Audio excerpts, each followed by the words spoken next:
What's up, Pom-Pom? Just got a message from the Xianzhou La Fu. Looks like it'll conflict with our original schedule.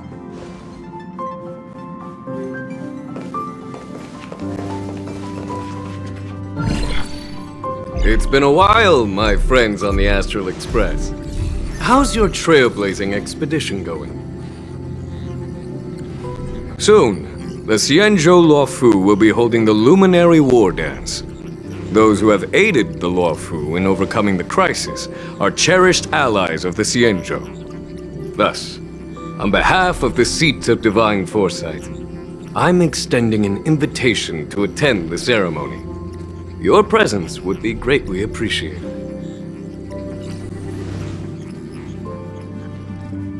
Well, things aren't getting lively. We've barely recovered from the family's Charmony Festival, and we're already being invited to another special event.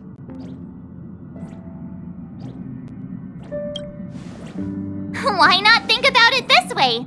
Our trailblazing expeditions are turning into blast expeditions, where we eat, drink, and play wherever we go. Blast? Expedition? Yeah! Wherever we go, we eat, play, and have a blast! So we should leave March behind to take care of the Express? Hey! That's not what I meant! I'm all for some fun! I just hope there won't be any surprise party crashers, like Friday or Saturday. The Xianzhou Luofu has recently overcome a crisis. By holding the war dance, they're demonstrating to everyone that they've returned to a state of peace and safety. But that's what everyone said before we went to Penacony! You'll be totally safe under the family's protection. No need to worry. The war dance is not like the Charmony Festival with all its hidden secrets. It's just a festival to honor the Rainbow Arbiter and the Cloud Knights, who fought against the abominations of abundance and protected the Xianzhou ships. Aside from star skiff performances, it's mostly martial contests. Nothing too different from the Taiki and Roboball contest we've seen before.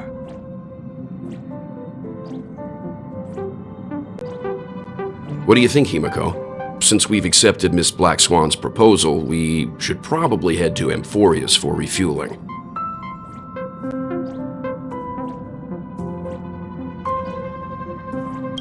There's certainly no rush. This trailblazing expedition is quite unique, and the Express needs to be fully stocked and prepared before moving on to the next stop.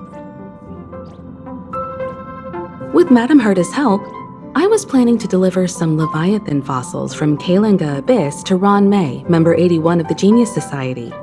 It could earn us some favors before we set off. However, it may take a few weeks. Aw, so that means we're not going to the Luofu. Being an adult means maintaining relationships, whether we like it or not, Marge. Since we've been invited, it's only right for the Astral Express to attend the ceremony. So here's the plan. Pom-Pom will take everyone to the Xianzhou Luofu. Mr. Yang and I will meet up with Ron May and fulfill our promise. Meanwhile, you, March, and Don Hung will represent the Express and attend the war dance. What do you two think?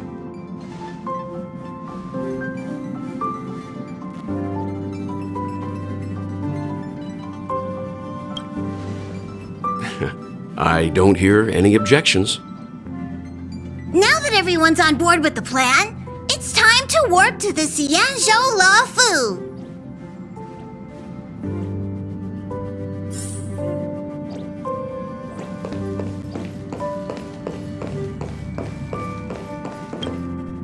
Himiko really knows how to convince people.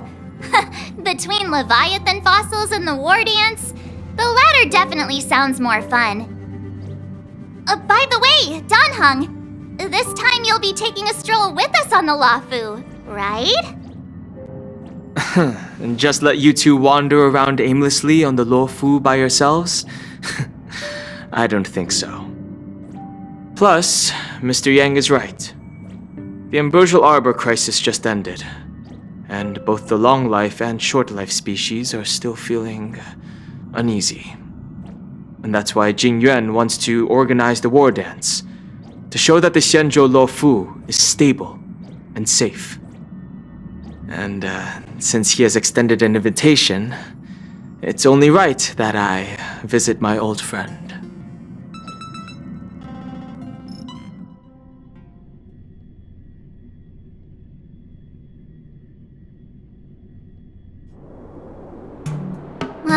Coming back to this place brings back so many memories.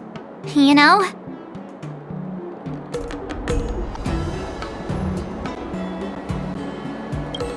Hey, I'm not actually gonna recite a poem.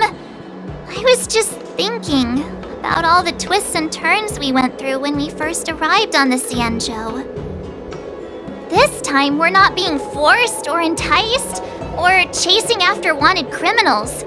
And we didn't have to sneak in through the cargo dock. This trip has been incredibly smooth. Quite unusual, I must say.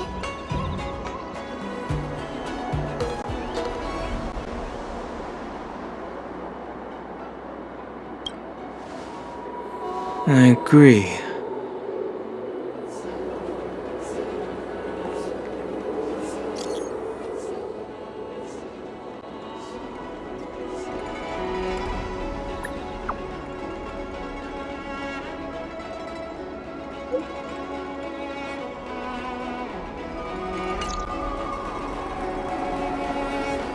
Is the Starskiff Haven always this crowded? Oh, there are so many people here.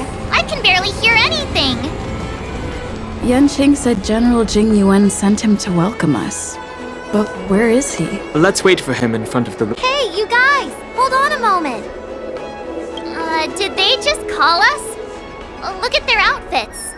They're from Penacony, right? Are you familiar with the Xianzhou Luofu?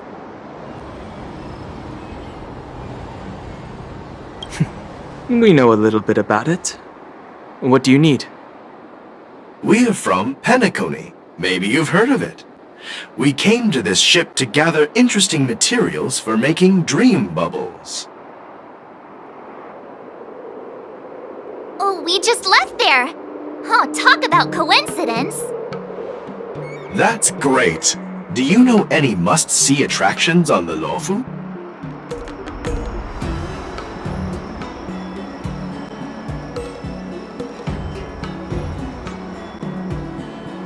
Exactly! We're Xianzhou experts. Most of the tourists around at the moment are here to attend the war dance. And that's why we're here too. Yeah, we know about that ceremony. But isn't the fighting ring still closed? I've heard the ring was actually converted from a huge decommissioned Luofu fighter jet.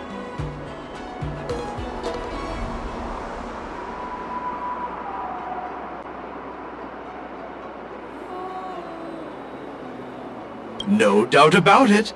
It's a massive fighter jet. It's got to be larger than a civilian starskiff. But for now, all we can do is wait until the war dance starts in a few weeks before we can board it. We've still got work to do, so we can't just sit around waiting for it to start. That's why we're asking you about some must-see attractions.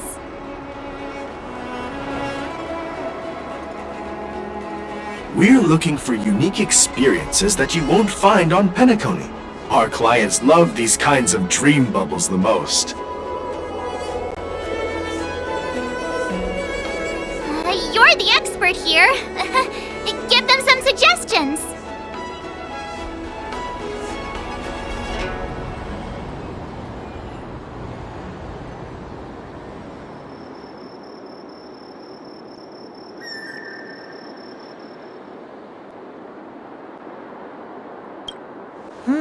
Good idea. The everyday vibe of the Aurum Alley is a rare find on the planet of festivities.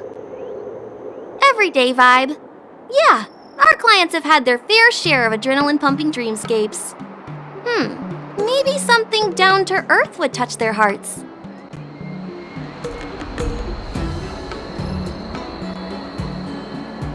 Thanks for the suggestion. We'll head to the Aurum Alley to gather materials. Maybe we'll run into each other there in a couple of days. Look, Yanqing's here. Really? Let's go catch up with him!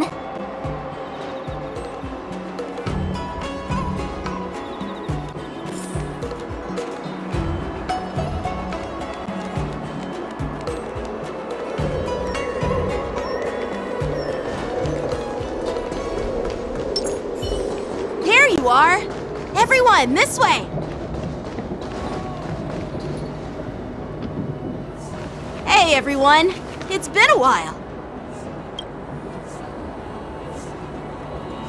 It doesn't feel like it's been that long since we last saw you.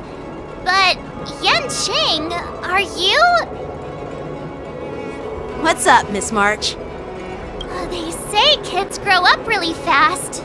Yanqing, are you a little bit taller than before? We've only been away for a few months.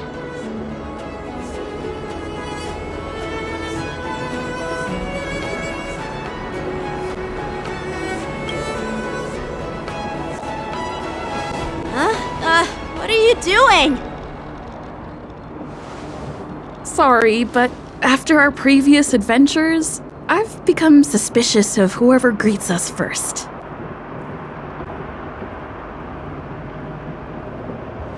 Do you have to be suspicious around me too? You know, the last time we came to the Xianzhou, the first person who greeted us was... I get it. Better safe than sorry. Seriously, I've never seen the Luofu so lively before. I was a bit worried that holding the war dance right after the Ambrosial Arbor crisis might be too soon. But seeing the bustling Starskiff Haven, I understand why General Jing Yuan chose this timing. Yep. There's people from other delves and travelers like you three who've come from afar. With the war dance coming up, there's a huge number of visitors pouring into the Starskiff Haven. The Cloud Knights are working hard to keep the security tight. The General said this ceremony would help the Xianzhou Luofu recover from the crisis. It's a way to showcase our martial spirit, reassure people, boost morale, and attract visitors from other planets to promote trade and peace. By the way, the Xianzhou Alliance places great importance on this ceremony too. The Xianzhou ships, the Zhu Ming and the Yao Qing, have both sent messengers to offer their blessings.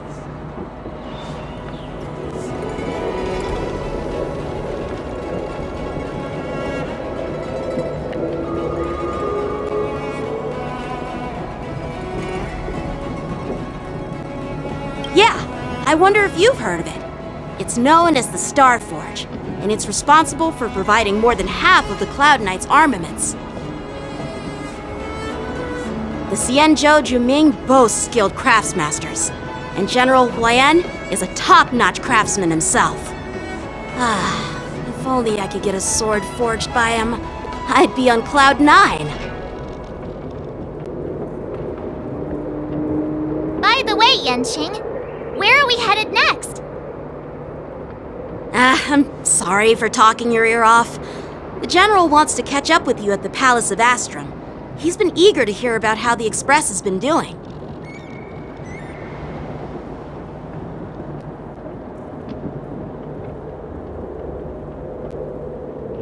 It's funny how he tries to act all mature, but whenever it comes to something he's interested in, you can really see his childish side.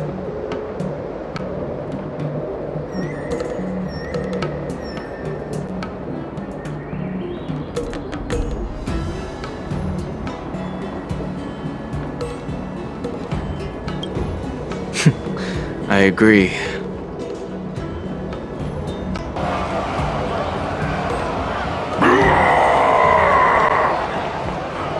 All units, assemble quickly! Get ready to protect the crowd! Just mentioned security, and now all of a sudden something's gone wrong. Excuse me, I need to go check out the situation.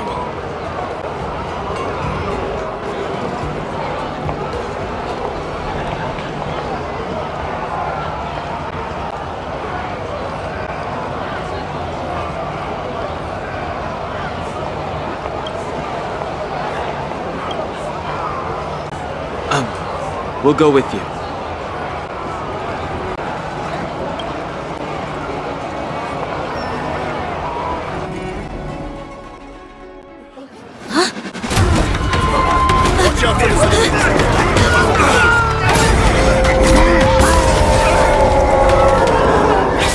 Protect the civilians.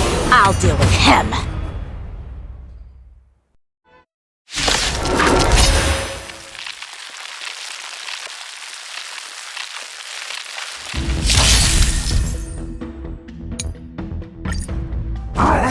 Underestimated you. Why are there Boris in here? Underestimated you. This ends now.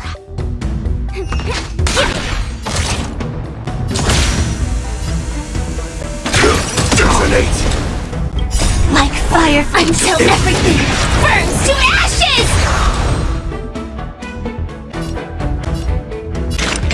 Still waters of oblivion. Firefly Type 4 in position. Fight to live! Let's settle this.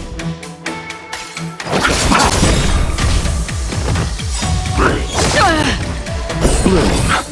Don't worry, it's just Eternal sleep. The dead return!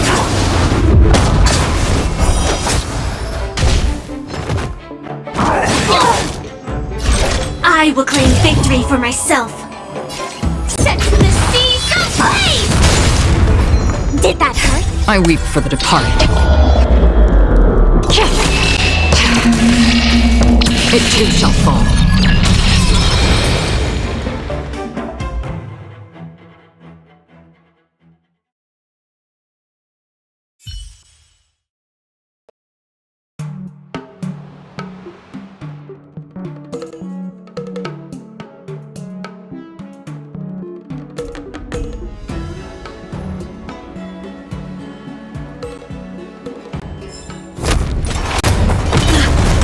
Good.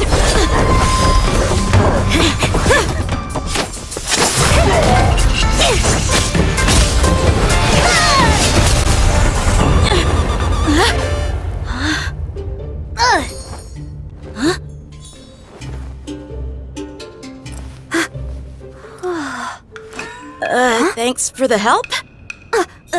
Sorry, no time to chat. Could you give me back my... Make your brain feel brand new. Celestial Jade. Wait! My sword! Let's just get down to business first. I'm sorry, but I'm afraid we'll have to put our plans on hold for now. I need to find out what's going on.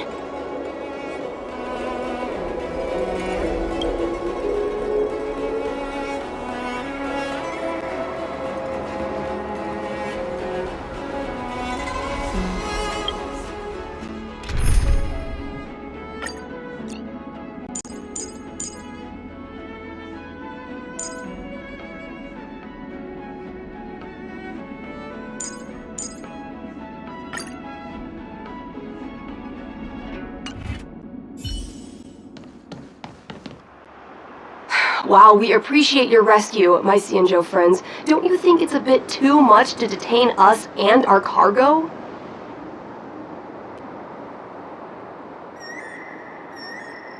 Sorry, but we've been ordered to detain you and your cargo for inspection until we figure out the source of the attack.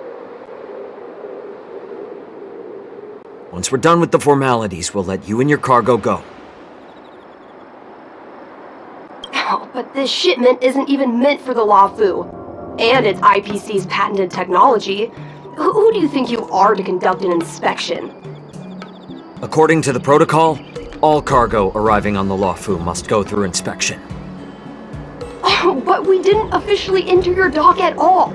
We just sought refuge in your dock because we were attacked by the Borisons. Looks like this argument could go on forever. Let's not get involved in a heated dispute that won't lead to a resolution.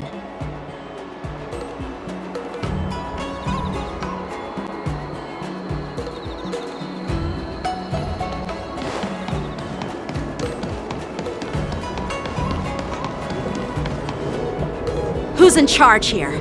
I need some answers. It's my fault. We let our guard down for a moment. I take full responsibility. With the war dance approaching, safety should be a top priority. Now, tell me, how did Borisin prisoners end up in Starskiff Haven? According to the protocol, Borisin prisoners should be held on a starskiff and taken directly to the shackling prison under strict supervision without ever touching the ground. Who allowed a prisoner transport ship to dock at the passenger terminal? Please don't blame this captain. This incident involves the Zhu Ming's diplomatic vessel. Who are you? I'm Liu Jun, an officer of the Patrol Defense Squad. Thank you for your help, Lieutenant Yanqing. The situation unfolded rapidly and it shouldn't be held against the captain. Here's what happened. An IPC transport ship was attacked by the Borisin just before arriving, and the Zhu Ming's diplomatic vessel came to the rescue. They fought off the Borisin pirates and imprisoned them on their ship. So, an IPC ship was attacked by the Borisin near the Luofu, and the Zhu Ming envoy saved them? Sounds complicated. Honestly, it gives me a headache too. The Zhu Ming diplomatic ship, adhering to standard procedure, docked at the passenger terminal to hand these criminals over to the Luofu. You know, with all the outsiders flooding onto the Luofu, the Starskiff lanes are under immense pressure. The Borisin desperados decided to put up a fight before the prisoner transport Starskiff could get there. And that's what you just witnessed.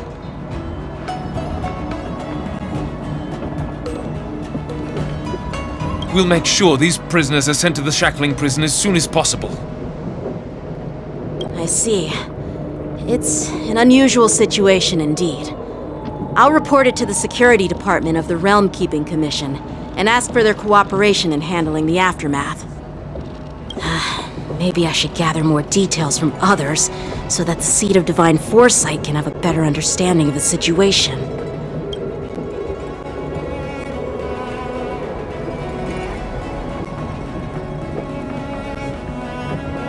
Oh, you look much maturer now, Yanqing.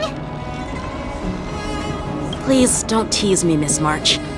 The situation on the Xianzhou before the war dance is like a calm lake that can be disturbed by even the smallest pebble, capable of generating far-reaching ripples with even the slightest disturbance. What are those people? I mean, those monsters we just dealt with?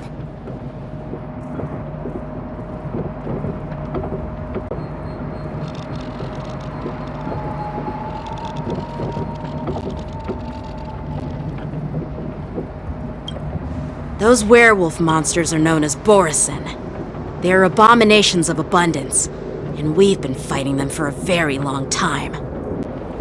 The Borisin have been a powerful force for a long time, plundering and enslaving many worlds. The threat they pose is just as terrible as the Swarm disaster, and the Alliance even had a fierce war with them 3 decades ago. Their presence has faded over the years, but who would have thought? According to that officer, they attacked an IPC ship near the Xianzhou Luofu. Such a brazen attack seems quite unusual to me. Yeah, that's what I find strange too. It seems like the IPC and the Borisin have some serious grudges. Well, enough with the chit-chat. The General wants me to take you to the Palace of Astrum. I'd love to chit-chat a little longer, but there are some things that can't be left unchecked.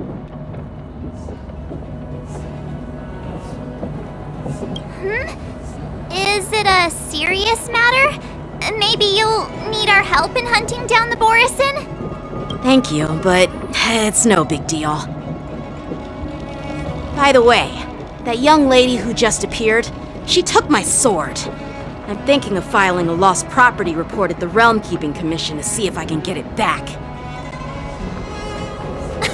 I doubt she did it on purpose.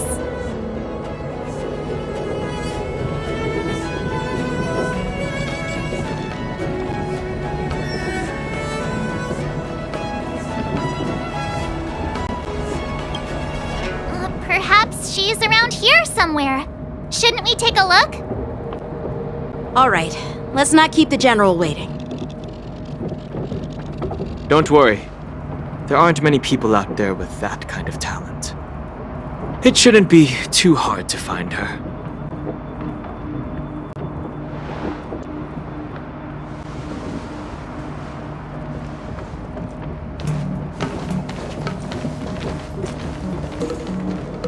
There sure are a lot of troublemakers around.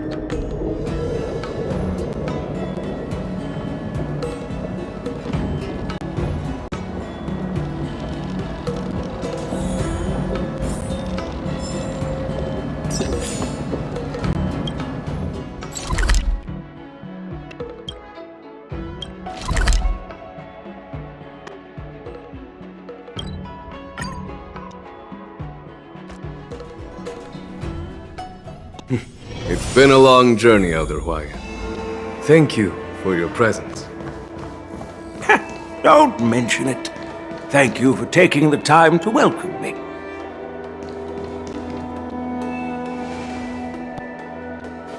General, I brought our guests from the Express. Oh, I'm sorry for my bad timing. I didn't know you were meeting a guest, General. Don't worry, you're just in time. It's been a while, my friends from the Astral Express.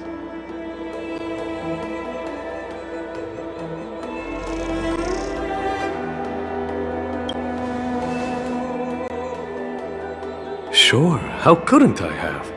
It's not often we find such moments to reunite and enjoy one another's presence. Since when did she and General Qing Yuan become such good buddies, Dan Heng? They seem to be having a great time. A lot must have happened without our knowledge. At least, I hope that's the case. Allow me to introduce you to General Hwayan. He's the Arbiter General of the Xianzhou Zhuming, known as the Flaming Heart. No need to be so formal. I'm just a tourist here, no different from other tourists who've come to attend the ceremony. Elder Hwayan is not only one of the Arbiter Generals, but also the Furnace Master of the Artisanship Commission. Besides his martial skills, he excels in forging various weapons. Such talents are unique, even among the Arbiter Generals. Be it Arbiter General or Furnace Master, these are merely titles given to me long ago. I've retired several times already, but with the current change in circumstances, the Marshal has called me back to duty, and I had no choice but to answer the call. Well, in the end, I'm to blame.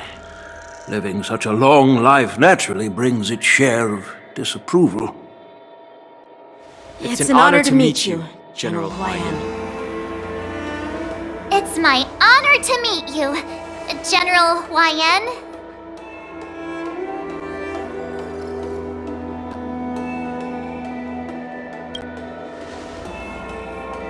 No need to be all formal. Today I'm just a guest on the Luofu, the same as all of you. So, these three are the ones you mentioned, Jing Yuan? The heroes who helped you with the Ambrosial Arbor crisis? Indeed. There's Dan Heng, March 7th, and her. Without their help, I'm afraid the Luofu might not have easily overcome this crisis.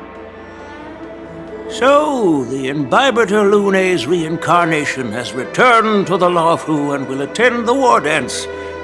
I'd love to have a drink with you should the chance present itself. You're more than welcome, General Huaiyan. And this young friend is? Yanqing, my apprentice. He remains by my side as my retainer due to his youth, which I hope will season him with experience. He will stand for the Lawfu's Cloud Knights in the upcoming war dance, ready to take on all kinds of challenges. Great, great! It's a real treat to see so many talented young people around here today. Oh, I almost forgot. This is my apprentice, Yoon Lee. It's you! Oh, it's you. Hello. Oh, you two already know each other? Guess we don't need any introductions then. What a coincidence! I was afraid I'd have trouble finding this girl. Oh? Now you've piqued my curiosity. Tell me, how did you two become acquainted? She helped me capture the escaped Borisin prisoners at the Starskiff Haven. Allow me to express my gratitude for you. But when you left, you took my flying sword with you. Your flying sword? Oh, so that's why I found a dagger in my bag. Turns out it's yours.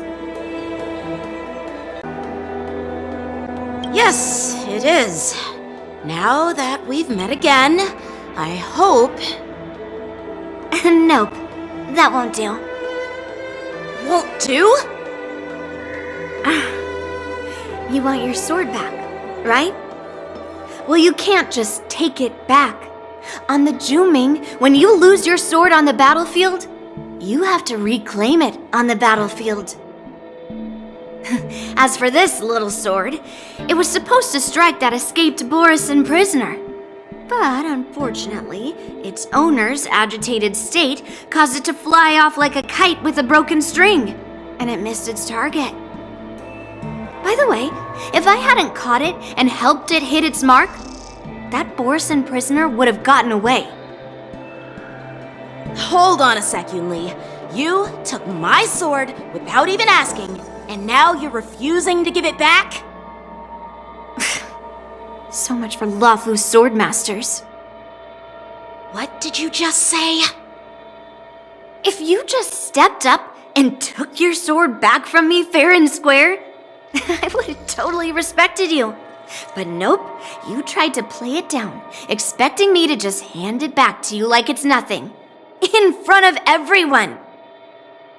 With all due respect, you don't honor your sword, so you don't deserve it. Hasn't anyone told you that taking without asking is stealing? If you want to settle this with swords, fine. Let's have a one-on-one duel right now. Yanqing. Well, that's more like it. Just be careful, because I'm not as easy to handle as the Borisin. You two, be quiet and apologize to Yanqing. Hey! Whose side are you on, Grandpa? I don't take sides. It's a small misunderstanding, and an apology would be too much. I've heard about the Zhu Ming's incredible swordplay and craftsmanship, most notably the legendary Flame Wheel Octet. Seeing Miss Yoon Lee, who is among those ranks today, well, I must say she definitely has that fiery edge. Such grandiose names. Some folks love to spin these fancy titles, trying to set the Cloud Knights apart. Yoon Lee is still just a young girl, a bit awkward and hot-tempered, so please forgive her if she's being rude.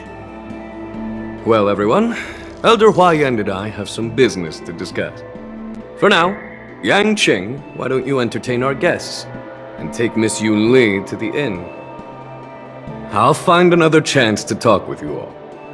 I'd like to express my gratitude to the Astral Express for helping the Law Fu during the crisis. That's so kind of you. I mean, you've already thanked us so many times. Please forgive me for coming at an inconvenient time. You needn't apologize, General Huayan. All right, Yun Li. Take this opportunity to clear things up with Yanqing. Yeah. It's better to make friends than enemies. But I won't be heading to the inn just yet. I want to visit Lingsha. She just arrived in the Luofu and could use some help settling in. Yang Qing, once you've helped our guests get settled, go to the Artisanship Commission for me. I've heard about the attack and the detainment of the IPC ship. Qingzu sent word that the IPC members are protesting and wish to have their cargo back. See if you can calm them down. Don't get aggressive. Just make it clear that the Xianzhou Luofu has no intention of violating their rights. I'm on it.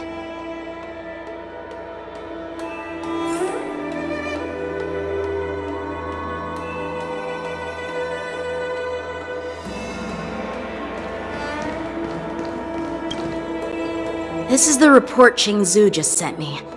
Let me take a look.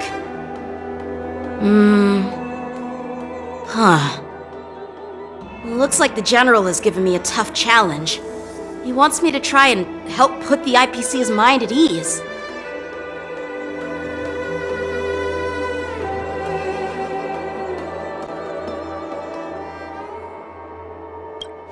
Well, it's not exactly a test. As Cloud Knight officers, we not only learn the art of war and martial arts, but also occasionally have to handle diplomatic disputes. It's just, talking things out isn't as straightforward as duking it out with weapons on the battlefield. This is especially true when you're up against the IPC, with their non-stop corporate babble. Well, let's not worry about that for now. Shall I take you to the inn?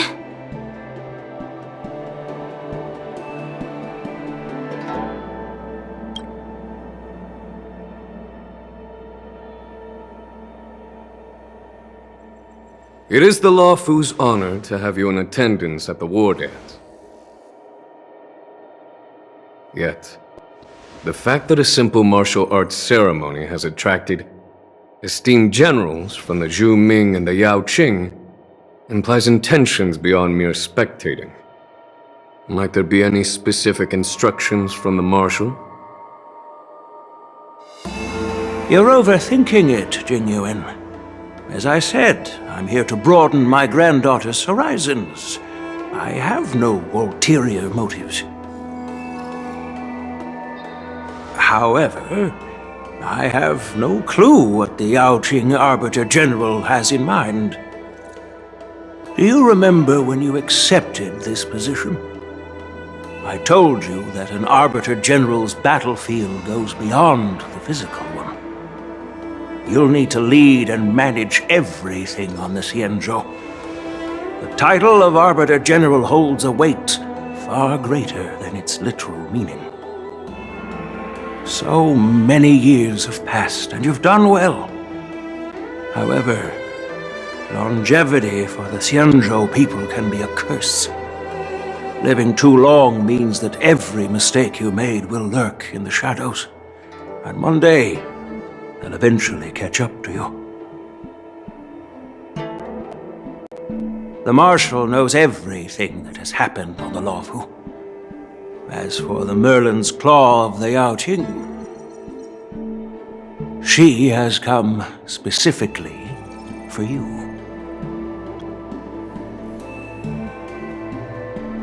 Speaking of which, why hasn't she arrived yet? They say the Merlin's Claw strikes like lightning. Being late isn't her style.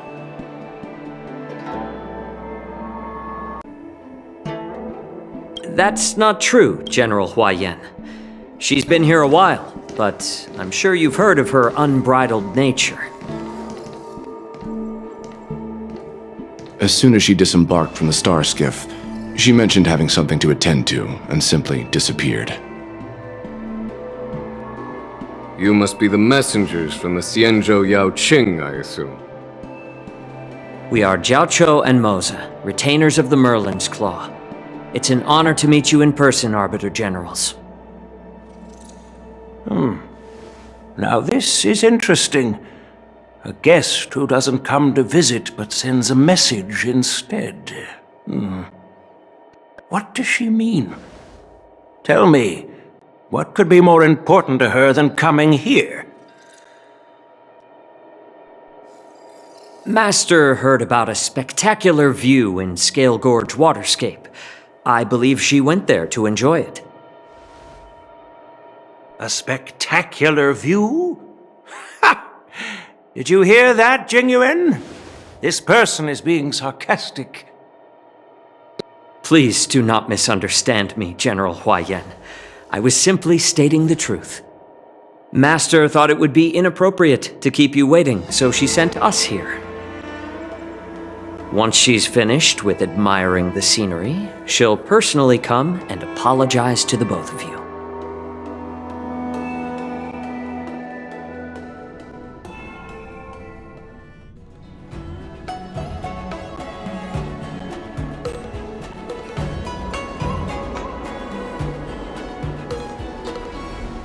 Drat! I forgot to ask Yun Li to return my sword.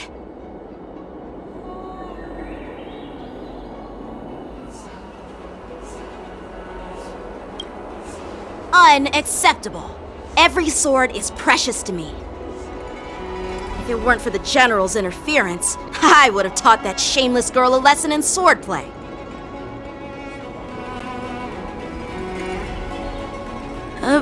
By the way, I don't know if it's just me, but the General seemed a little reserved.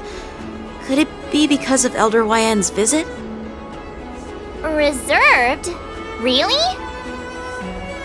Maybe I'm just overthinking things. No, you're not. When I entered the Palace of Astrum, I realized that the messenger from the Xianzhou Zhuming was actually the Arbiter General himself. So, the messenger from the Xianzhou Yao Qing must be the Merlin's Claw herself, I presume. That's right. Well, that's what makes this entire thing so unusual. What's so unusual about it? They simply received an invitation from Jingyuan, just like the crew, right? The war dance is just a small festival. And now we have 2 Arbiter Generals from other Xianzhou ships here. I'm afraid they're here for something more. Maybe they've come to hold Jingyuan accountable for the Ambrosial Arbor crisis? Hold him accountable? Come on, didn't the Luofu fall victim to the disciples of Sanctus Medicus and the Antimatter Legion? Why would they blame the victim? Danshu's rebellion and Ventilia's scheming are merely one side of the story to the other Arbiter Generals of the Alliance. Only a single piece of incontrovertible evidence remains, creating an endless source of potential complications. The Ambrosial Arbor. Yes. It's undeniable that the plague mark, which was subdued by the Xianzhou Luofu, has resurfaced. But was it really a conspiracy instigated by the Antimatter Legion? Or does it indicate a traitorous intent from within the Luofu, implicating Jingyuan himself? Once the spark of suspicion is kindled, it proves hard to extinguish.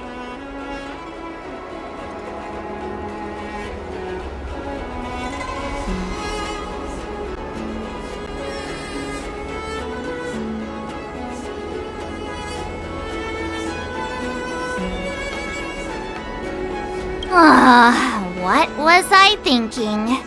Seriously, here I was looking forward to a carefree and enjoyable trip, but it seems wherever we go, Drama is just around the corner. Aw, I was so excited. I thought those Arbiter Generals were just here to see the ceremony. By the way, I heard that an alchemist from the Juming diplomatic ship has arrived, and rumors say that she's to be the new Cauldron Master of the Alchemy Commission on the Luofu. An alchemist from the Juming serving as the Cauldron Master on the Luofu? While it's not unheard of, the timing itself... Thanks to your words, Mr. Danheng. Now I finally see the underlying tensions. The General is under tremendous pressure right now, but I was completely oblivious to his troubles. How naive of me. Come on, don't think like that. Leave the adult matters to the adults. Even if you wanted to do something for the General, it's not like you can do anything. Did I say something wrong? Again?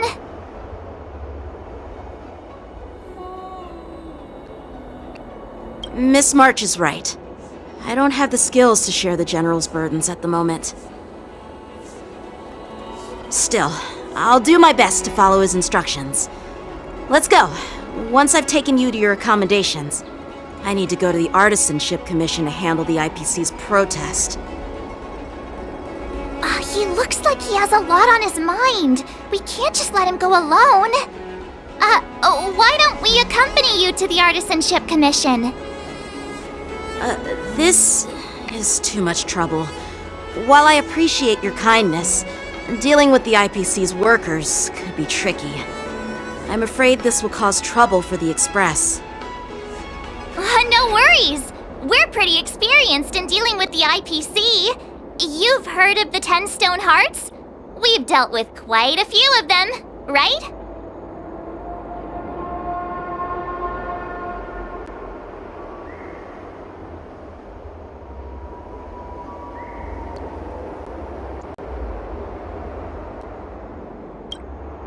Hey, who's bragging?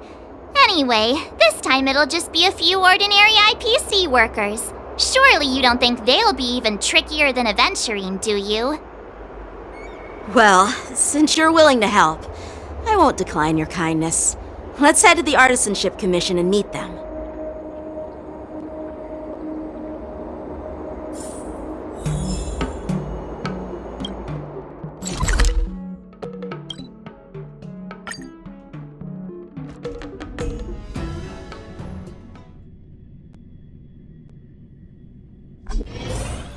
Can I really reason with you Xianzhou people? What if I'm outside? I think I get it now. But I am trying to reason. That toxic voice sounds familiar. Haven't I heard it before in Arum Alley? You know what? This isn't my first time dealing with the Skyfaring Commission. I can handle your unreasonable ways.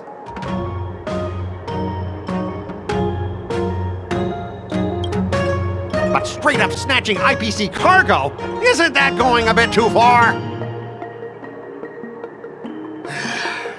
Just as I've said it many times already, once we've inspected the cargo and completed the security check, you can be on your way. Is there something wrong with your ears, or is it just your brain? I'm hearing you loud and clear. I'm thinking clear. And my answer is crystal clear. Not a chance. Keep detaining my cargo, and I'll file a complaint directly with your general.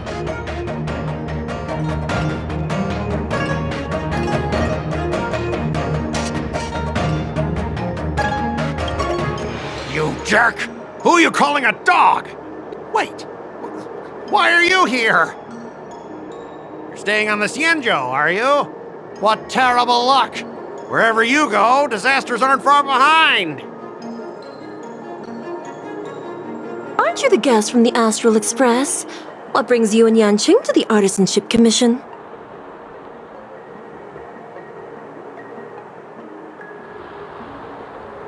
They're in trouble? No, it's me! I'm the one in trouble! Looks like you've met this IPC worker before. I'm not sure if that's a good or a bad thing. I was sent here to deal with the IPC protest, Miss Shikwe. What's going on here? As you know, this IPC transport ship was attacked by the Borison and rescued by the Juming's diplomatic ship. Then the Cloud Knights were instructed to bring it back to the dock for repairs and inspections. And this is Mr. Scott, the person in charge of this transport ship. So, you're Scott. I've heard her mention you. Weren't you kicked off the Lafu before? Why did you come back? Like I wanted to come back. I thought I'd just dock at the harbor for repairs and leave this forsaken place for good. Little did I know, as soon as the ship entered the harbor, a bunch of Cloud Knights showed up and snatched all our cargo from the hold. What do you mean by snatched? I've told you 1,000,000 times. It's a security check. Then why did you bring the cargo to the Artisanship Commission? You even brought in some shady craftsmen. It's obvious you're trying to steal the IPC's patented technology! Listen here. Firstly, the Skyfaring Commission detected dangerous items that could possibly be weapons in your cargo hold. That's why they called me here, to double check. Secondly, where the heck did you get the idea that I'm a shady craftsman? Even if there are dangerous items, what do they have to do with you? It's not even being shipped to the Lafu. We'll just fix the ship and be on our way. We won't unload our cargo here. But you'll have to stay in the port for several days before your ship is repaired and you can take off again. How can we just leave unchecked items sitting here? I understand, but we don't need to disassemble the cargo if it's just a security check, right? In most cases, we don't. However, our scans discovered that the cargo doesn't only contain machinery, but also some substance that resembles biological tissue. Biological tissue? Does this crate contain living things? I'm afraid we'll need to wait for the Alchemy Commission for further confirmation. In any case, according to our regulations, we need to unseal one of the crates for further examination. But this IPC specialist has been hindering us on the grounds of patent secrecy. The Alliance's regulations on biological products are very strict. Without further inspection, there is no way for the Skyfaring Commission to release the cargo. Oh, really? Fine! If anyone lays a finger on that shipment, they'll have me to deal with. It doesn't matter if it's mechanical or biological. It's none of your business. I'm filing a complaint against the Skyfaring Commission's ridiculous regulations. This Mr. Scott seems stubborn and difficult to persuade. Honestly, I really don't want to have a vicious confrontation with the IPC.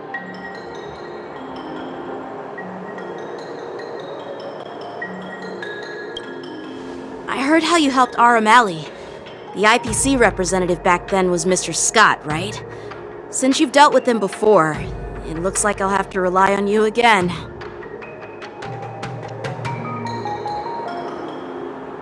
What are you guys whispering about over there? Just hurry up and give us back our cargo.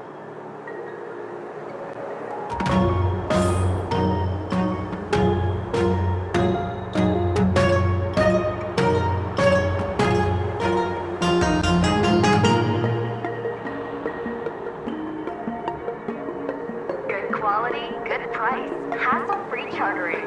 High-end barge. The best choice for galactic commerce.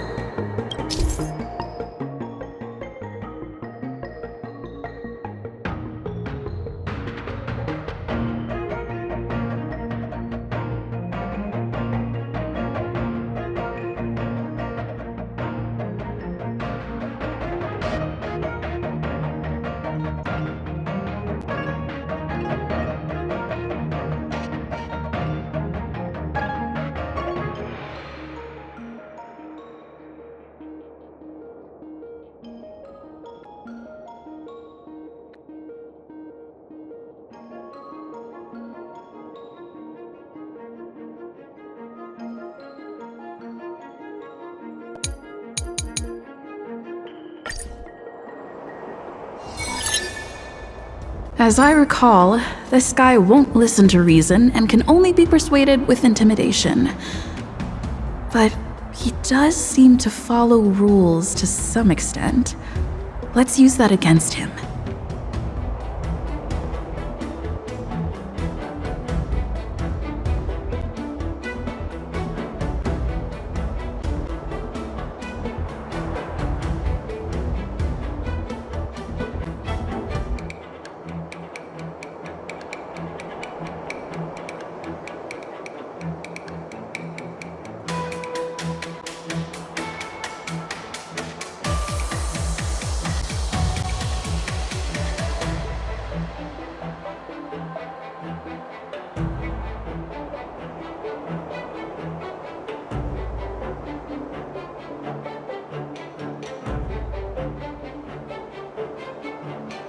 Speaking of regulations, we have our own laws and regulations too. According to Article 4 of the Cienjo Alliance IPC Trade Consensus, the Alliance and IPC shall never infringe on each other's intellectual property rights.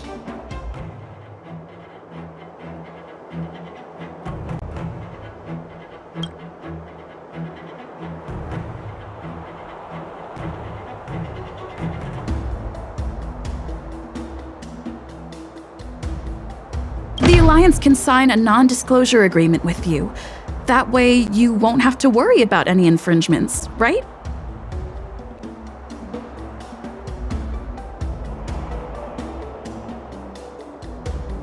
We can sign a mutually acceptable non-disclosure agreement in accordance with the IPC's rules.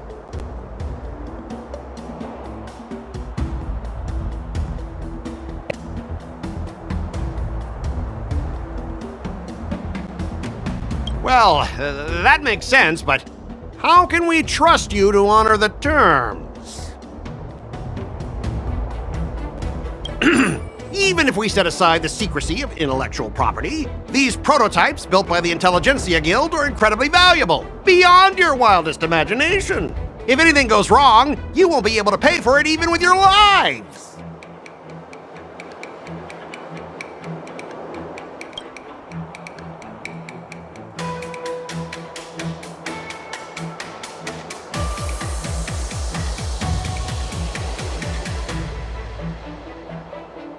Don't underestimate Cienjo technology. Even if they need to dismantle your cargo, the Artisanship Commission can easily put it back together. Yeah, go ahead and brag about their skills. After all, you're just a negotiator they hired. But I'm different. I'm an IPC member, and my fleet has accepted this transportation order. Naturally, I need to be responsible for the integrity of every piece of cargo. Besides, the cargo on this transport vessel belongs to the Intelligentsia Guild. If you want to inspect the cargo, shouldn't you at least call in a member of the Intelligentsia Guild to be present?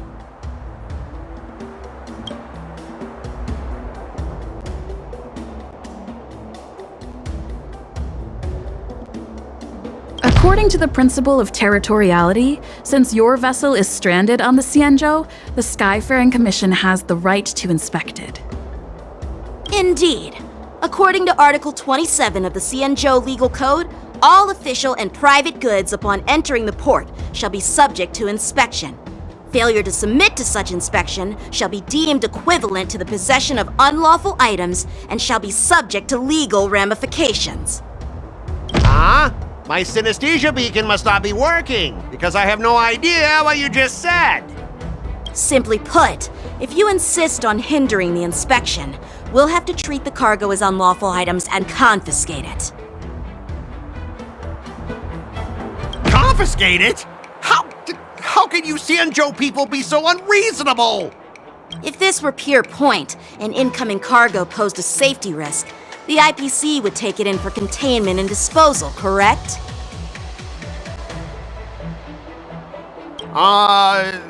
That's true, but the IPC sometimes makes exceptions. For example, they've always given special terms to Cienjo vessels.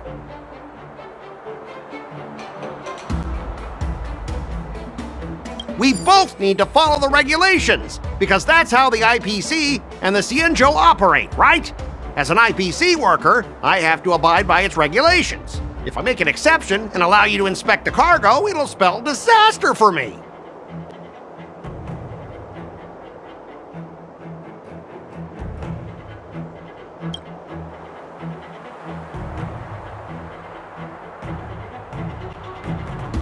Everyone has their own set of rules. Now that you're on their turf, shouldn't you follow their rules too? Yeah, I get it. I know I'm on the Cienjo, but if I violate the IPC regulations, I'll be in deep trouble when I get back.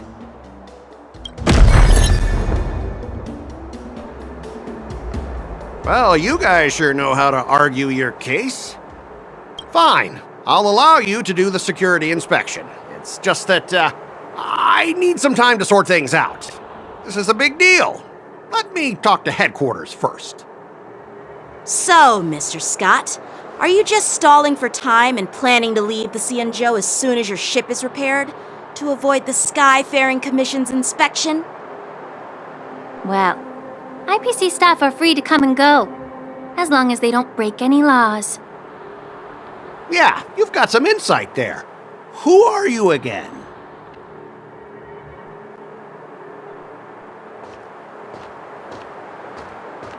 Allow me to introduce myself. I'm Lingsha, Cauldron Master and head of the Alchemy Commission on the Lawfu. Could she be?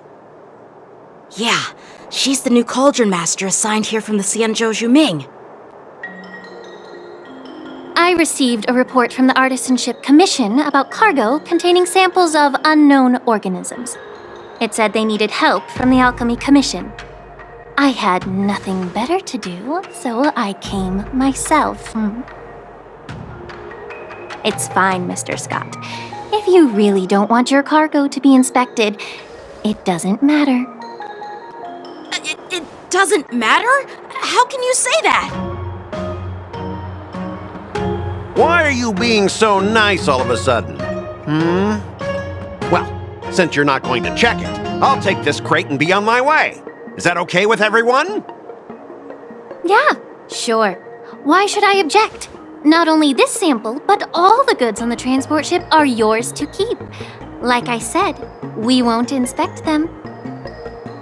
Wait a minute!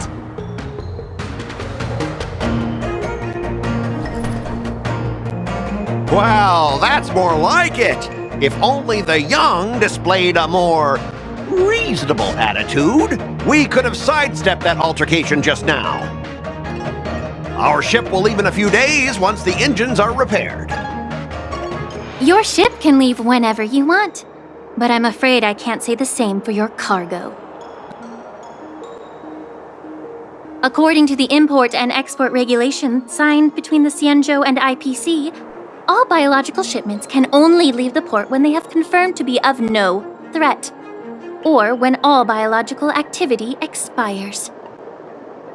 Since we can't determine if your shipment is safe for the environment, I guess we'll have to wait for its biological activity to expire. Let me check the previous cases. Normally, it'll only take around 47 star calendar years. Only 47 years? Why so surprised? You're still young and full of energy. I'm pretty sure you'll live a few more decades.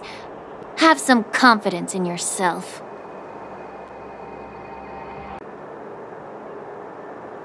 Ha! Typical of a long-life species. Your words are dripping with sarcasm. While you may not care about time, I do. I'll be demanding double compensation from the Skyfaring Commission for every minute wasted. Sure thing, Mr. Scott. You seem pretty confident that your career and life will last long enough to witness this victory unfold.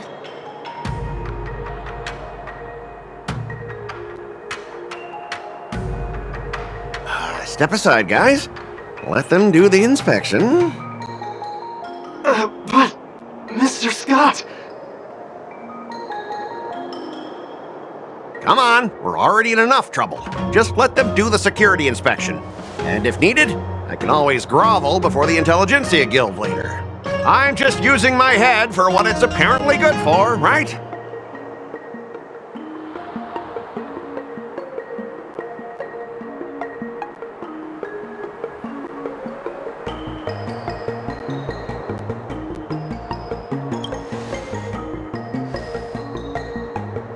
Well, honestly, at least you're not as annoying as that woman. But you're still as annoying as ever. This lady is really something else.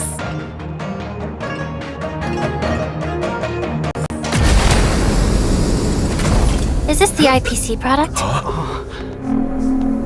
Listen up. Any damages caused by inspections will be filed with the IPC!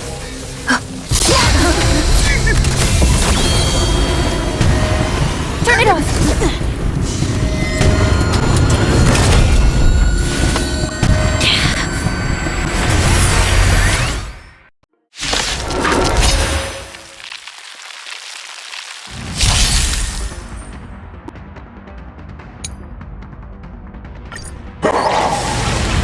Oh, how unexpected. That was a surprise. Be afraid. Show no mercy. Break! World-cleansing dragon. Here is thunder.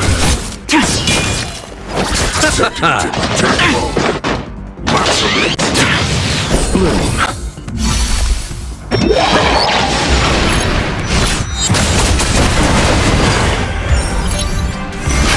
Rise! Conflict is pitiless. These are abnormal. Is that it? Try harder.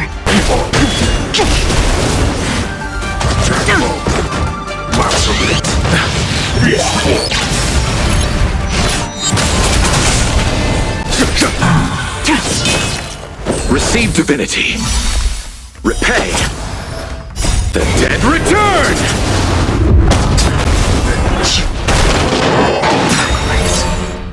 World-cleansing dragon. In the lunar flame. Show no mercy. Break! Here is thunder. Try harder.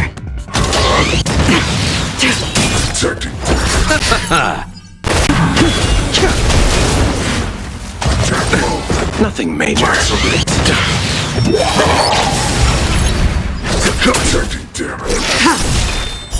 Blade of moonlight.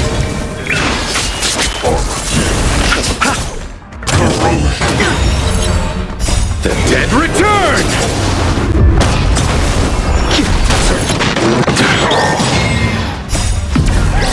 In the lunar flame.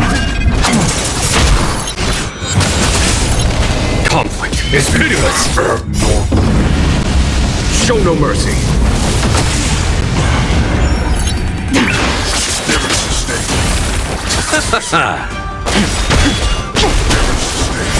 World-cleansing dragon.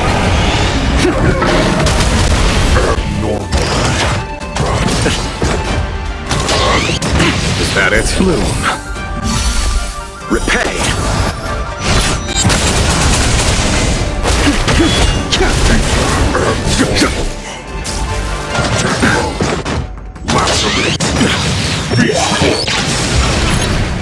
The dead return!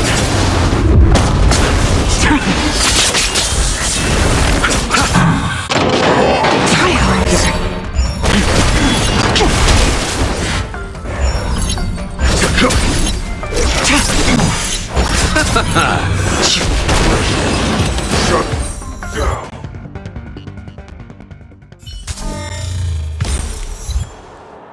Were you seriously planning to leave this stuff unchecked at the dock for days? That's way too dangerous.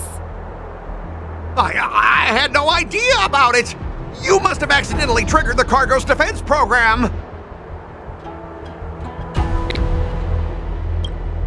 I don't think trying to shift the blame is a wise choice. But seriously, I don't know why that thing suddenly started moving. I swear on the Amber Lord! Enough. Miss Shikwe, please escort our IPC guest to the Skyfaring Commission. I'm on it. Please follow me, Mr. Scott.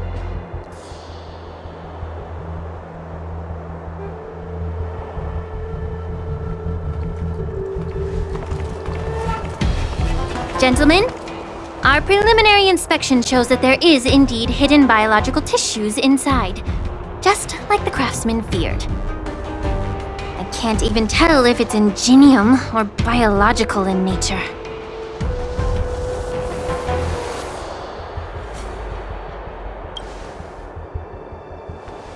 The core of this device is what they call wetware in industry slang. To put it simply, this machine operates with a kind of biological nerve as its control center.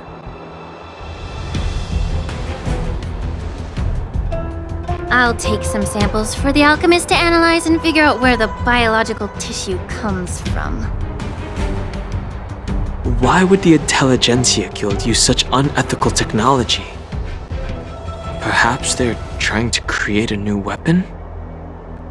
Whatever the reason is, it's probably why the Borisin attacked the ship. No wonder the IPC were trying to obstruct our inspection. I'll contact the Ten Lords Commission and ask the judges to come and give their final verdict on this. According to our rules, all prisoners and weapons involving dangerous creatures must be taken to the shackling prison for further sentencing. After all, it's the safest place on the Luofu. As for you, Mr. Craftsman, please go with the Cloud Knights and explain the situation to the judge.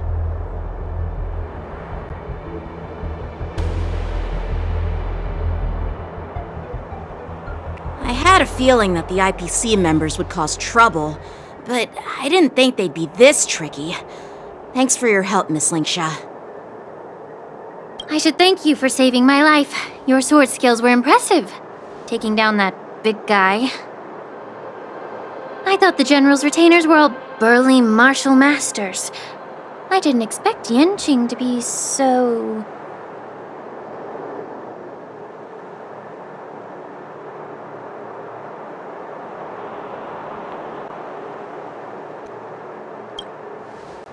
Huh? As for you, you must be the guests from the Astral Express, right? Saving the Luofu from that crisis. It's so impressive. It wasn't a big deal. Really. It's still early, so why don't we get some tea at the Alchemy Commission? We can discuss your suggestions for revitalizing the commission. I'd be happy to accept your invitation. And you three are coming too, right?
All these years, and the view at the Alchemy Commission hasn't changed a bit. The tides come and go, but the ancient sea remains the same. For us Vidyadhara, there's nothing more nostalgic than our homeland. You're a Luofu native, Miss Lingsha? Yes, I grew up here, listening to the sound of waves while researching prescriptions with my mentors and peers at the Alchemy Commission. It's kind of sad, isn't it? Everything changes but somehow remains familiar. Just like you, Don Hung, I traveled far from home, and now I've returned. Seeing the familiar scenery brings back a hint of nostalgia. The view here would be even better without the ambrosial arbor.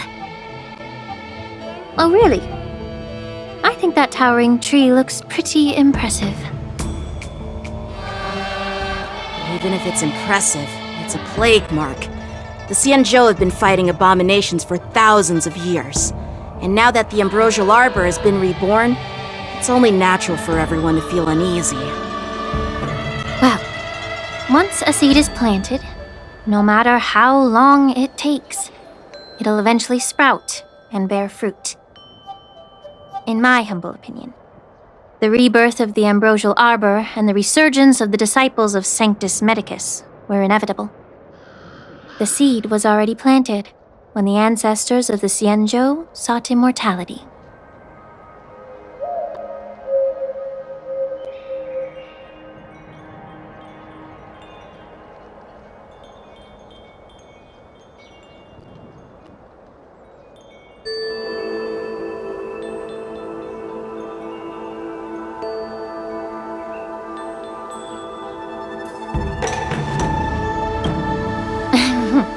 My bad.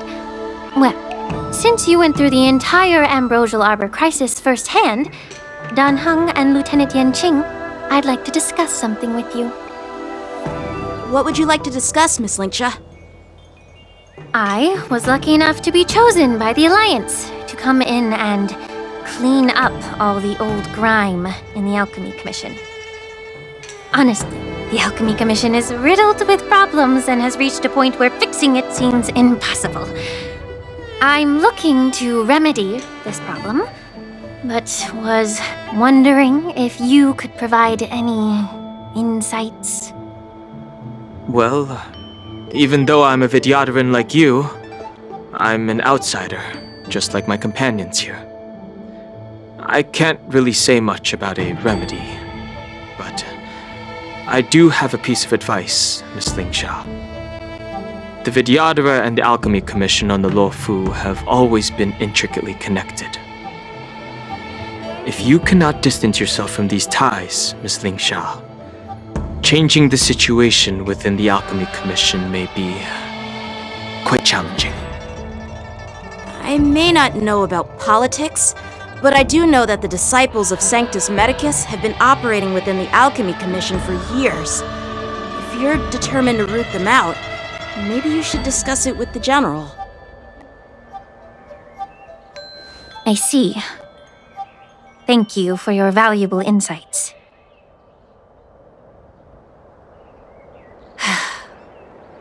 While the Lux Arrow from the Rainbow possesses unparalleled power to sever the Ambrosial Arbor, it can't sever mortals' desire to prolong their existence. Just like how the Cloud Knights can eliminate the remnants of the disciples of Sanctus Medicus, but are unable to calm the hearts and minds of the people within the Alchemy Commission. Our Xianzhou forebears knew this well, and that's why they entrusted the duty of guarding the roots of the arbor to the Vidyadhara. However, the Vidyadhara are still only mortal beings. 30 years ago, my mentor served as Alchemy Commission's Cauldron Master. She recognized the emerging undercurrents and sought to cleanse the source of the disturbance. Unfortunately, even though she was skilled in the art of healing, she didn't understand the human heart or how to eliminate the sickness lurking within the depths of the Alchemy Commission. In the end, she was framed and exiled to the Juming. I was also implicated and had to leave the Luofu.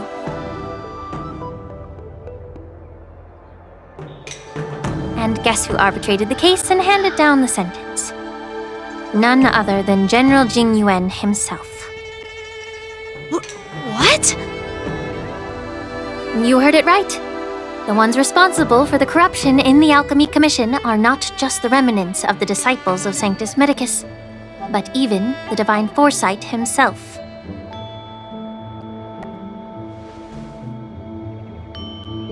Alas, why is your face turning pale, Yanqing? Don't worry about it.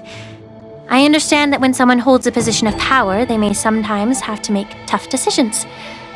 I won't hold any personal grudges against him. Besides, at our age, holding personal grudges is a luxury we can't afford. Lingsha, you're back! I've been waiting ages for you.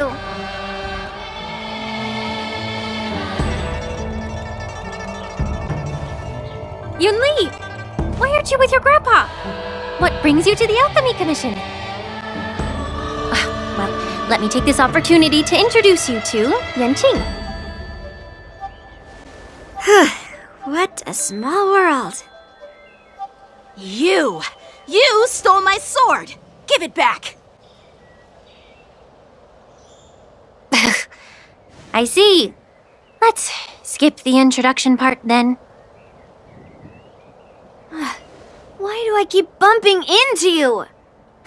Are you stalking me or something? Of course not. Unlike you, Miss Yunli, I have important things to take care of.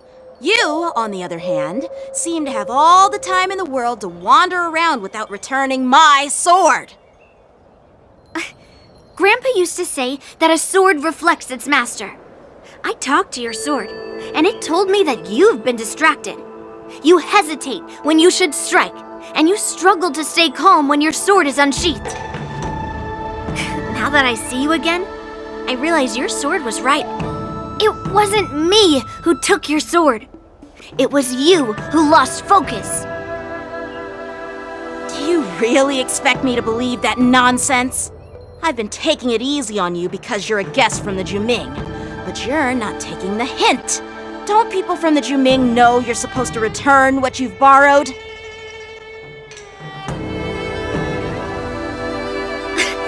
Just look at this flying sword. Even if I gave it back to you now, it'd just be taken away again in a few hours. You know the Cloud Knight saying, a Cloud Knight must never let slip their weapon. Yes? Well, sure, I can give it back to you now, but on the battlefield, that's a whole different story. Poor flying sword. Fine! You don't have to give it back, because I'll take it back myself!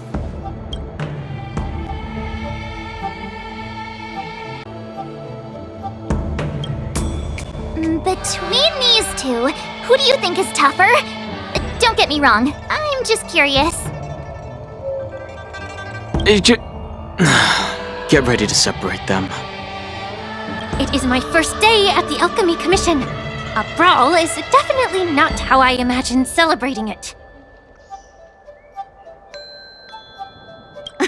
Well, since you don't approve, I won't draw my sword here. I didn't mean it in that way. Since you've already drawn your swords, you'd be disappointed if you didn't get to test one another, right? I've received reports that the delves near the Alchemy Commission are still infested with abominations. Seems like my predecessors left quite a mess. So, if you two want to determine who's better, why not focus on them instead of each other? Clearing out some abominations? Sounds boring. It's the Cloud Knight's duty to eliminate those abominations. You don't have to ask me twice, Miss Lingsha. I'll help you get rid of them. Oh, you think you're the only one who knows how to behave? If Lingsha needs anything, I'll gladly draw my sword and help her out. It's so heartwarming to see both of you being so sweet and caring. So then, shall we get going?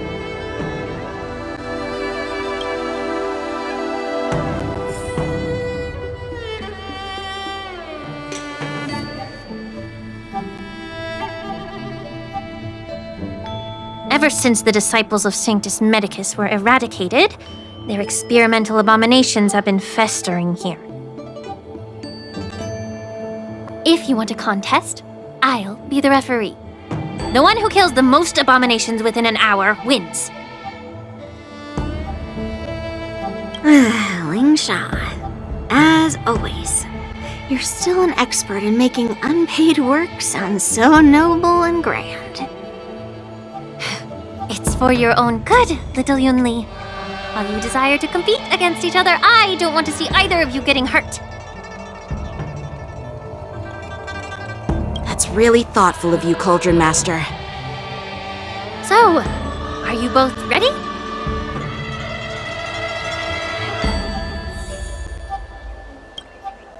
Ugh. Looks like my predecessors left quite a mess. Let me say it again. The one who kills the most abominations within an hour wins. Be careful when you draw your swords, and make sure you don't hurt each other. Can we start now, Lingsha?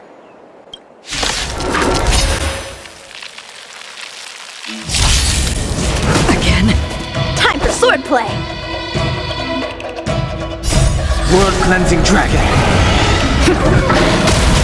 Blade and flight! Rise! Destined for oblivion. In the lunar flame. I didn't expect someone who can't even hold on to a sword to actually have some skill. Strike with heart! Through clouds! You've got style with those moves, but you're not striking where it counts. It's such a shame to see you misuse your sword like that. I weep for the departed. It too shall fall.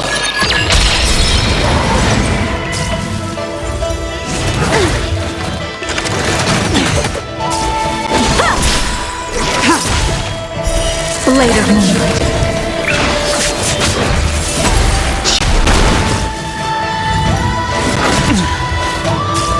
Blade and flight!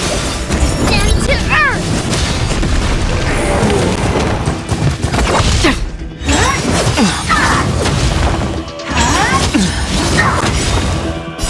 World Cleansing Dragon.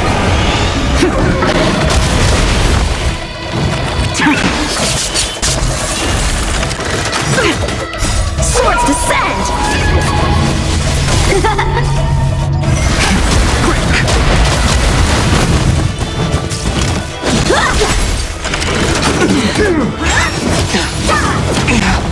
Strike with heart! Through clouds!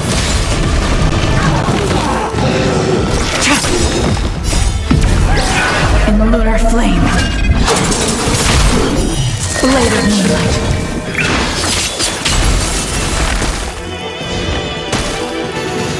Blade and flight!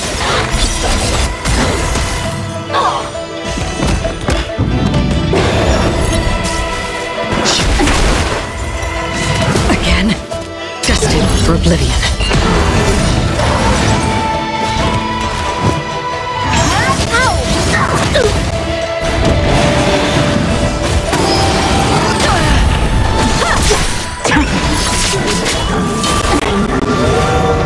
Descend to earth!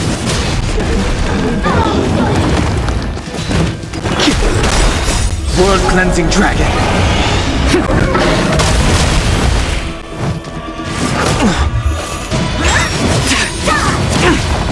Strike with heart! Swords descend! Still waters of oblivion. I weep for the departed. It too shall fall. Rise!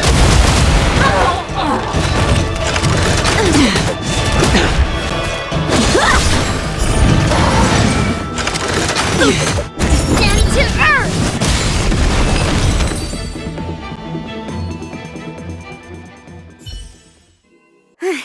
See? I won! Your technique was all over the place, and you relied too much on speed. Is this really all the Cloud Knights of the Luofu can muster? All you did was chop down a few monsters. Don't get carried away with yourself.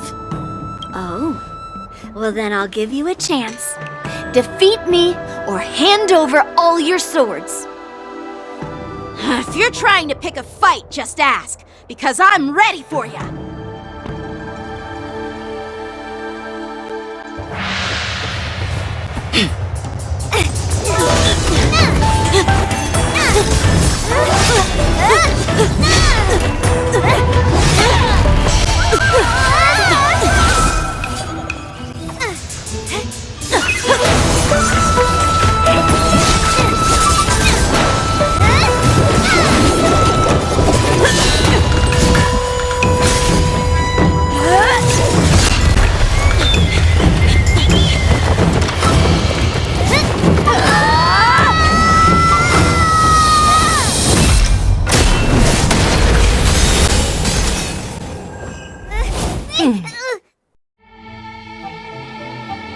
Well fought, my young friends.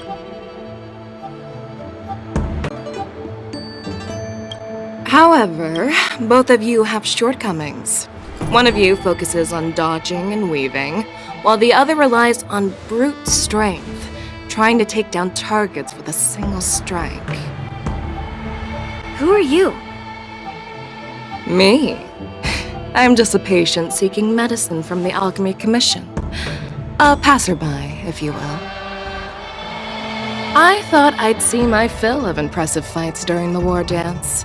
Yet here I am, able to witness a remarkable fight at the Alchemy Commission, of all places. Well, the Lawfu is never short of surprises. However, I have a small suggestion for you. Why don't you settle this dispute fair and square in the war dance's ring? That way, you can resolve your differences with a proper duel and put your grudges behind you. Grudges? No, not at all. Yunli and we were just sparring. Sparring? You summoned your flying swords and she swung her sword with full strength. No grudges between you. I don't believe it. Aha! What brings you here, Lady Fei Xiao? Have you finished your health consultation with the Dragon Lady? Fei Xiao? Grandpa always talks about you. Could it be that you're... The Merlin's Claw of the Xianzhou Yaoqing? Looks like I'm quite famous on the Xianzhou Lawfu, too. Of course! Everyone has heard of the great general. Known to all, and unbeknown to none. Great General? Isn't that title a bit too narcissistic? I don't like it. Ooh, I heard there's a dozing general on the Lawfu, so I came up with a humble nickname for myself. The Lacking General. Lacking in worries, regrets, and rivals. Sounds much better, right? Yeah, that's a befitting title that sounds both humble and impressive. Now that the sparring session is over, Yanqing and Yunli, shouldn't you politely thank General Fei Xiao for her guidance and bury the hatchet? Here's your sword. Keep it safe. Or it might get taken away again. By the way, we haven't settled the score yet. I'll defeat you fair and square next time we fight. This is how she apologizes? Now that I finally got my sword back, I should report to the seat of divine foresight. I'll take my leave, General Fei Xiao.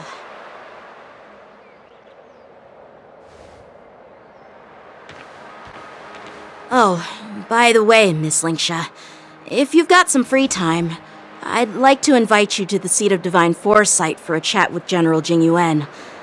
I think there's more to those personal grudges you mentioned earlier.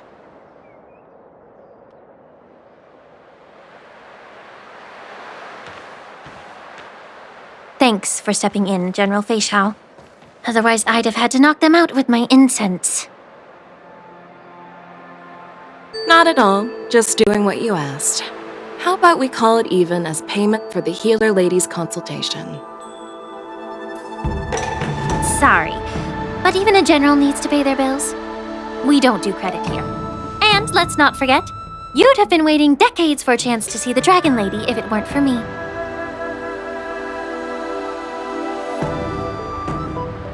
Well, you can always send the bill to the Seat of Divine Foresight and say it's for mentoring those kids. After all, it was quite the effort splitting them up. I nearly had to get tough. Now, if you'll excuse me, I need to find a spot and get some fresh air.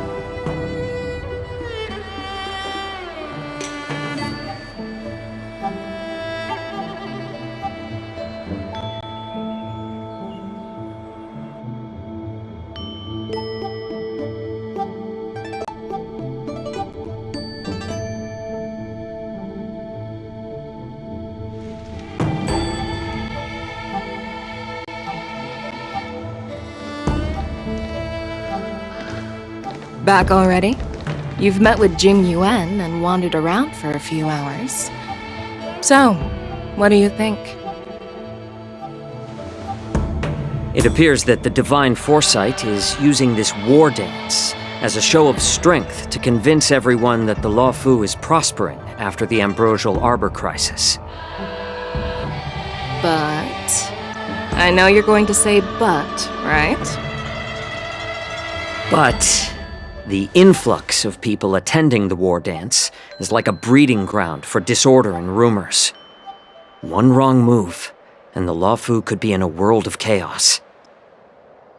The Cloud Knights on the streets remain vigilant, so at the very least, General Jing Yuan is aware of this. As for other matters, I'm unable to say. I'd prefer to be excused from future meetings with generals. I'm just a military healer. And now all of a sudden I'm thrust onto the center stage having cordial chats with two generals? My work doesn't lend itself to being in the limelight either. Just stop whining. At least you're in one piece, right? Before getting in touch with General Jing Yuan, I wanted to put aside my assumptions and see his momentum. That includes the overall bearing of the Cloud Knights on the street, what people are saying, and how those close to him behave. The might of an army dwells not within its pawns, but within the force of its collective momentum. Recognizing this fact reveals the true measure of power. Thanks for enlightening me, General. A perfectly clear statement turned confusing thanks to your translation. You've made me lose where I was now. Anyway, this is how I operate in battle, so you might as well get used to it. Are you treating General Jing Yuan as your enemy? The longest-serving general of the Xianzhou Luofu. Do you think he'd have only a few enemies? By the way, General, you met the healer lady, yes? Could you show me the medicine she prescribed you? Well, the healer lady couldn't do anything about my condition. She just told me to enjoy some tasty food.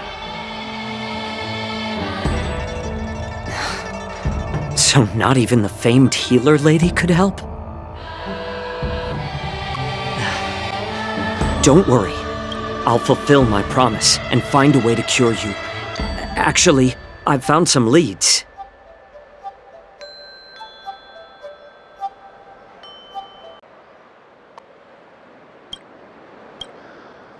Well, life and death, Zhao Chou. It's all predetermined. Upon starting my military career, I made a pledge that the rest of my life would be dedicated to being the Xianzhou's spearhead, hunting down the abominations of abundance till the end of my days. As long as I can fulfill that deep-seated desire, I don't care how long I live. You asked if I view General Jing Yuan as my enemy. No. My real enemy has always been myself.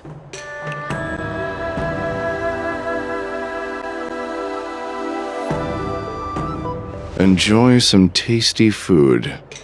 So, what's for dinner tonight? Jeez. You really know how to read the room, don't you? You guys figure it out for yourselves. I'm due to catch up with an old war friend I've not seen for quite a long time.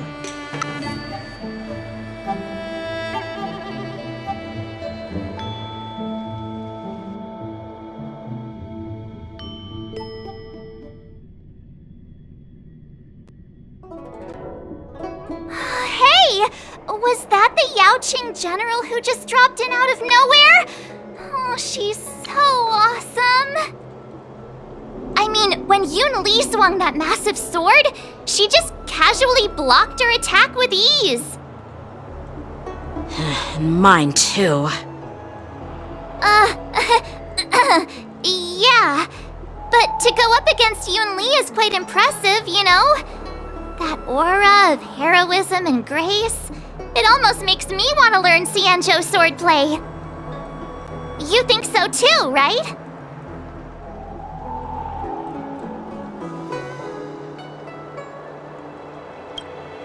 I agree. General Fei Xiao is indeed impressive. I was actually hoping you'd give Yanqing some praise. Thanks for the kind words, Miss March. The war dance is coming up, and I've been chosen to represent the Cloud Knights in the ceremony. I've had my fair share of defeats lately, and even though I know there are always more skilled sword masters out there, seeing General Fei Xiao's skills today has made me feel a bit uneasy again.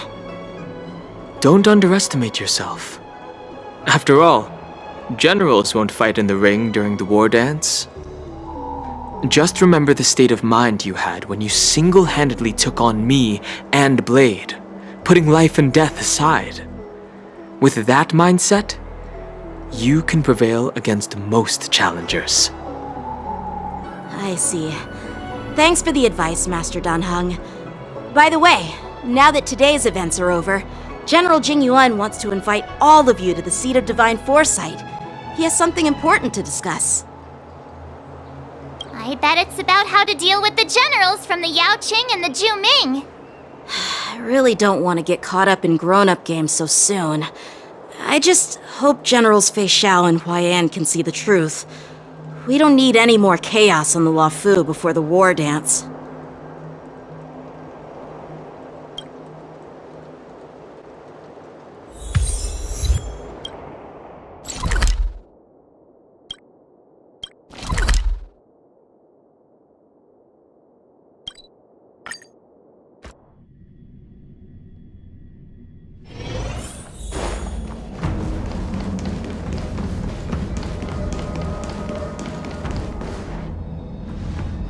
Earlier at the Palace of Astral, I introduced these guests from the Astral Express to you, Elder Huayan. But with all the people around, we only exchanged pleasantries. Now, I'd like to officially introduce them to you. These three braved great dangers, accompanying me to perilous places, defeating the chief culprit Vantilia, and uncovering the conspiracies of the disciples of Sanctus Medicus. If you wish to know more, please, feel free to ask us.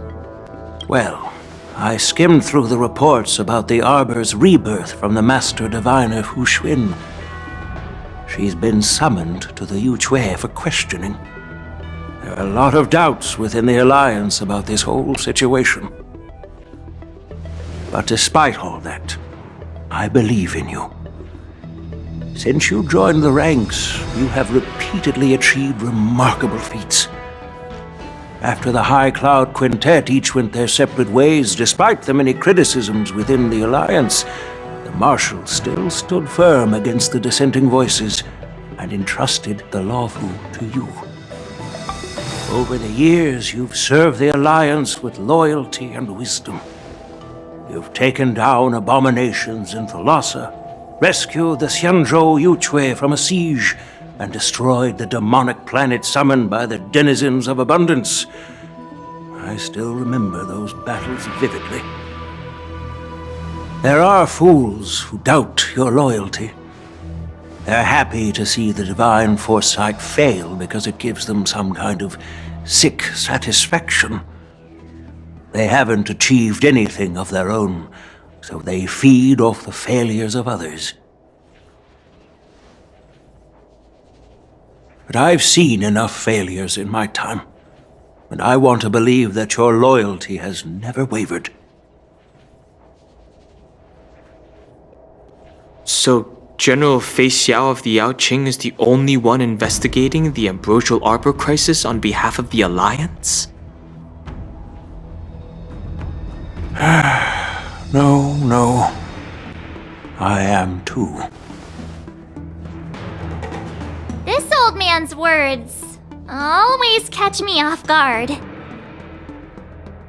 The Marshal ordered me to come to the Xianzhou Laofu, but the document only says, attend the war dance and listen to Fei Xiao's questioning.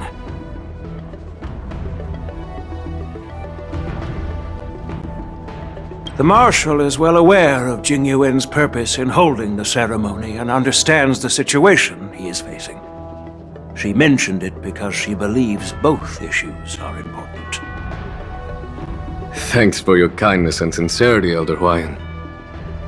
But is it appropriate to tell everyone here about the Marshal's orders? By introducing the Express's witnesses to me alone, aren't you aiming to discern the intentions behind both my actions and Fei Xiao's, and whether there's any discord between us? Well, since I'm being open and honest with you, I encourage you young folk to do the same. As for the Ambrosial Arbor crisis, all I need to do is listen. General Fei Xiao will be the one asking the questions. To be honest, I'm more concerned about the timely start of the war dance. Oh, by the way, I've prepared a gift for the war dance.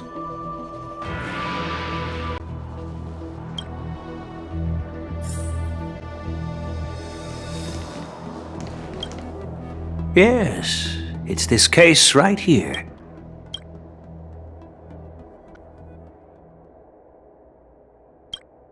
There will be numerous contests and celebrations during the war dance, and the main event will be the Ringmaster's Challenge.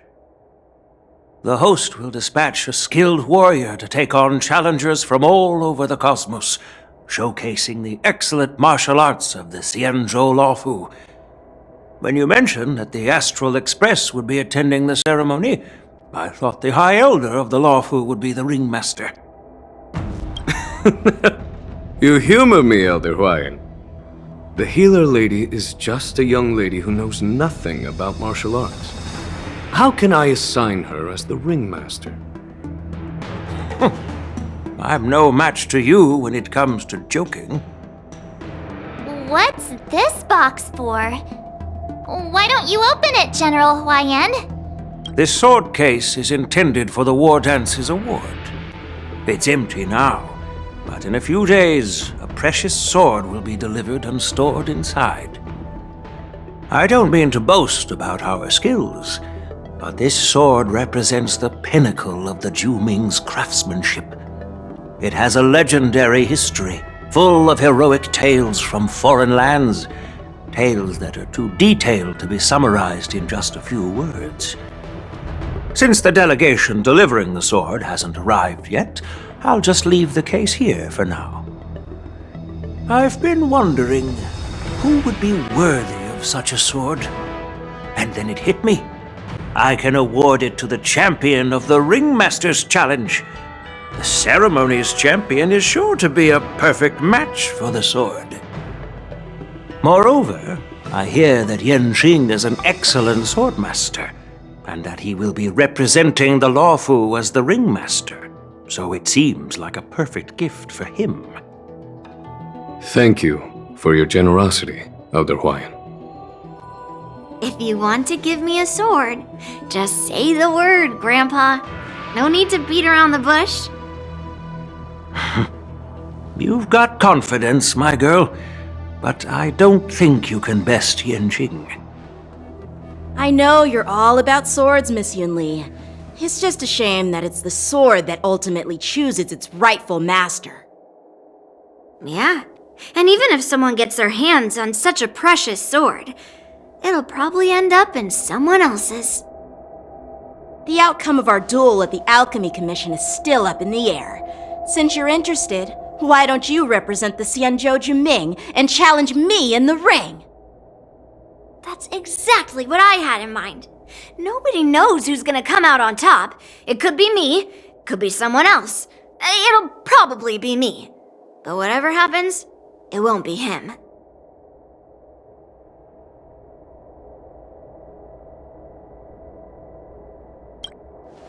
Not to be rude or anything, we've been watching their drama. I'm dying to find out who beats who. Quiet down. We have other guests here.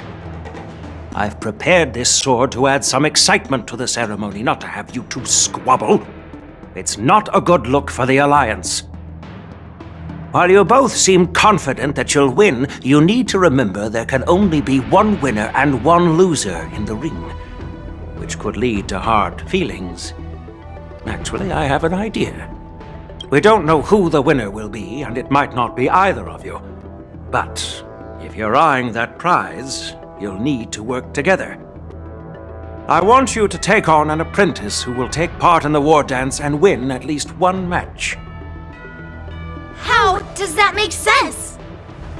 In my humble opinion, while a Cloud Knight is commendable by securing victories, it's even more so to pass on your skills and spread the way of swordplay.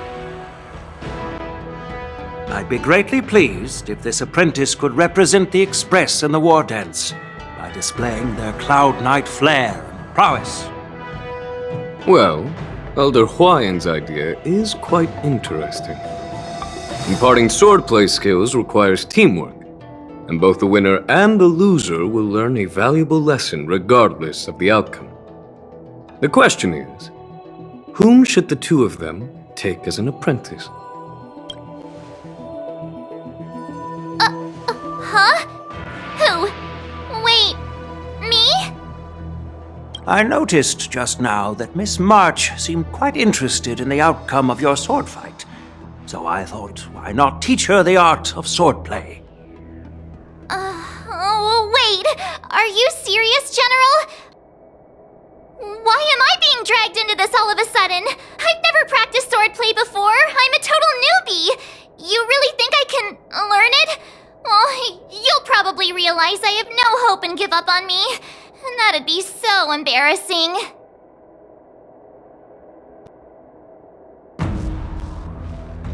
Isn't this a perfect chance for you? I remember you mentioning that you wanted to learn some sword moves. Yeah, I did say that. But this is all happening so quickly, don't you think? Miss March is like a piece of jade in the rough, just waiting to be shaped. The war dance is the perfect opportunity to see what heights she can reach. I appreciate your kind words, General Huayan. But won't teaching me swordplay be a waste of Yanqing and Yunli's time? They should be preparing for the ceremony. Plus, I heard that each swordmaster has their own special moves. What if they let something slip while teaching me? If everyone knows each other's tactics, won't that make it hard to catch people off guard during the war dance? That's considerate of you, March 7th. But don't worry. It'll take you at least a decade of hard training before you can even start learning special moves. No need to freak out. A few Juming swordplay tricks will mean you'll be more than equipped. Really? Looks like March's curiosity has been piqued. The whole point is to know each other's moves. Defeating your opponent in just one move? How boring would that be? Plus, what really decides a swordsman's fate isn't some special move. It's the solid fundamentals. So Miss Yunli has already agreed. What do you say, Yanqing? General, I haven't graduated yet. How can I be qualified to teach swordplay to others? So you're admitting your defeat, huh? If you're not even competent to teach, why don't you let me be the ringmaster instead? Yang, teaching an apprentice is also a way of honing your own skills and gaining insights. You've been an apprentice for years. It's about time you looked at swordplay from another perspective. I see, General. Then count me in. Now that Yang Cheng has agreed too, it all comes down to Miss March giving her nod. It's up to you to make the final decision, March.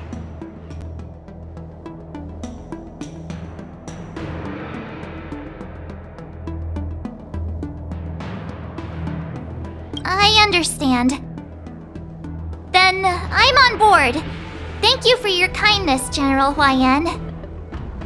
Great! Starting tomorrow, Yenqing and Yun Li will teach you the basics of the Cloud Knight's swordplay. Yun Li and I will head out and purchase some sword practice equipment for Miss March. Think of it as a little initiation gift.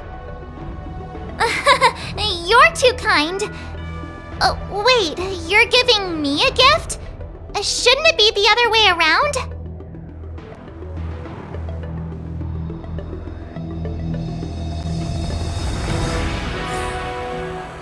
General Huayan's gone.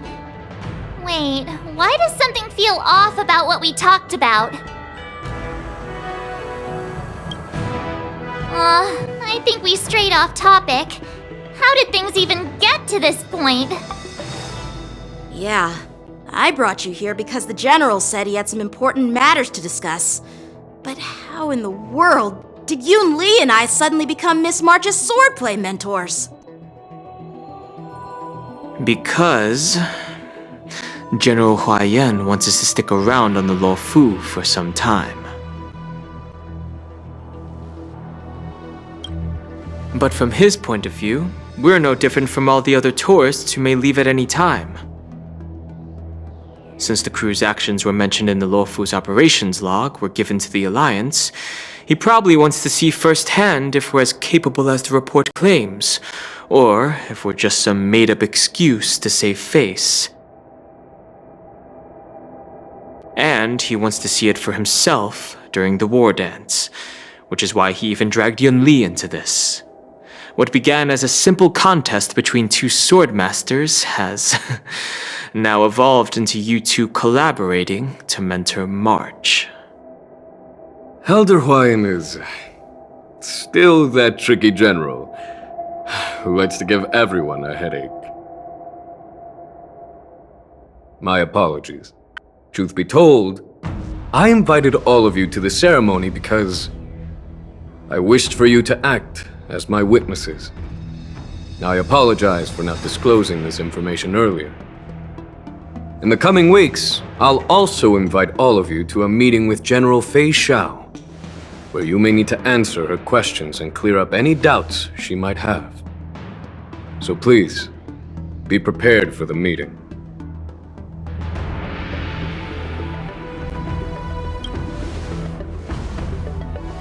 Don't worry, General. No matter what happens, I'm prepared to stay here as the Express's witness and answer any questions. Thank you, everyone. General, I know there isn't much I can do to share your burden, but... As the Luofu ringmaster, I won't let anyone defeat me in the war dance.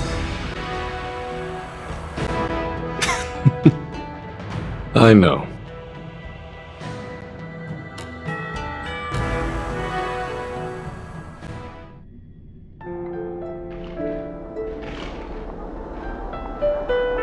The illustrious Merlin's claw waiting for me?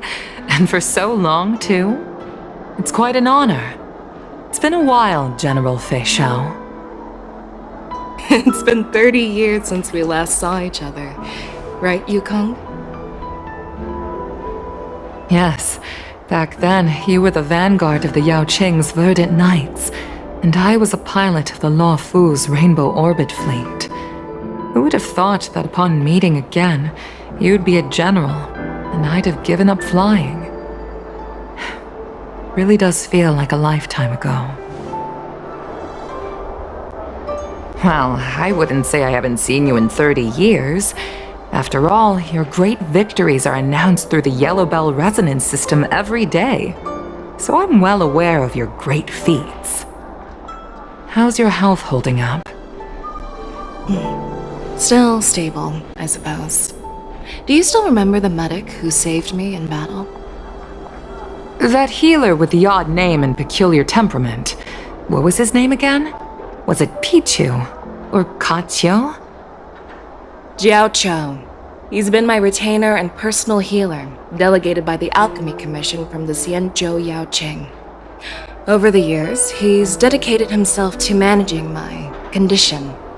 It's thanks to him that I'm still in good health today. Given my background, I'm happy to have made it this far.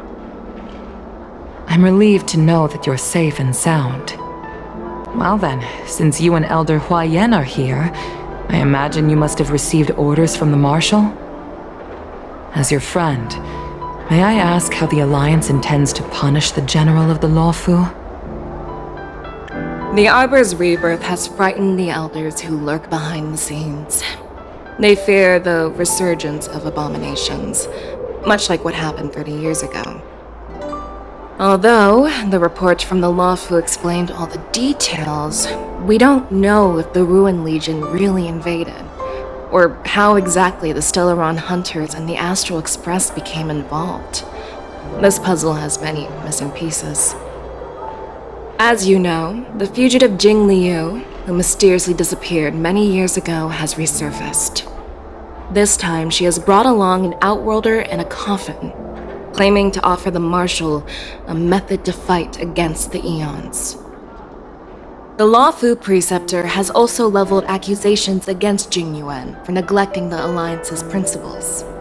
She asserts that Jing Yuan enabled the exiled Imbibitor Lunae to re-enter the Lawfu, thereby unlocking the lunarescent depths within Scale Gorge Waterscape, which in turn disrupted the Vidyadhara's dutiful watch over the Ambrosial Arbor.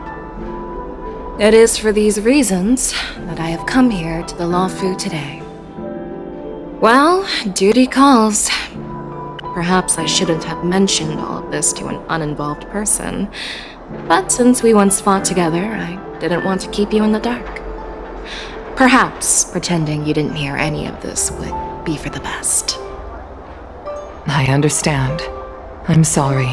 I was out of line. I know I shouldn't be defending General Jing Yuan right now, but... well, you know how I am.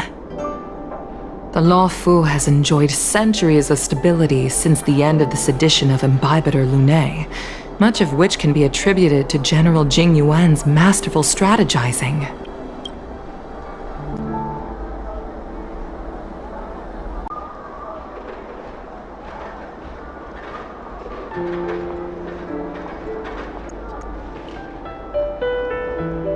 Unfortunately, for long-life species, enduring through the ages always culminates in a failure that undoes all previous achievements.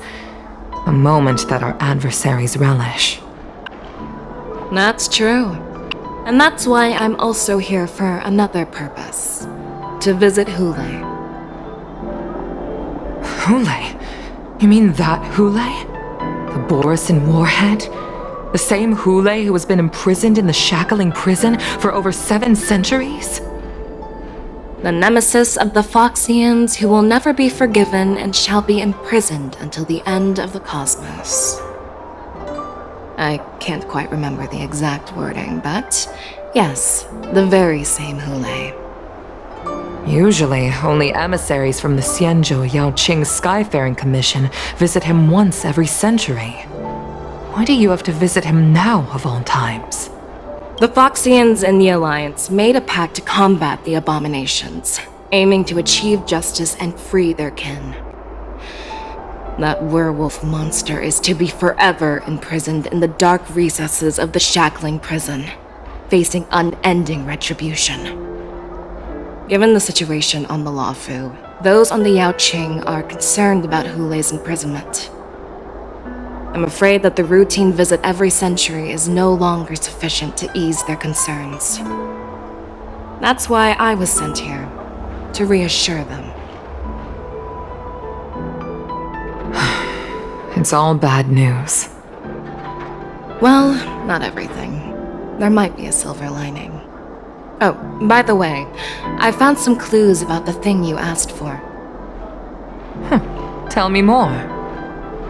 The Verdant Knights followed the route you mentioned and discovered the wreckage of the Whistling Flame ship. Unfortunately, there were no survivors and no cargo. However, someone had already been on the scene before we arrived. Our people?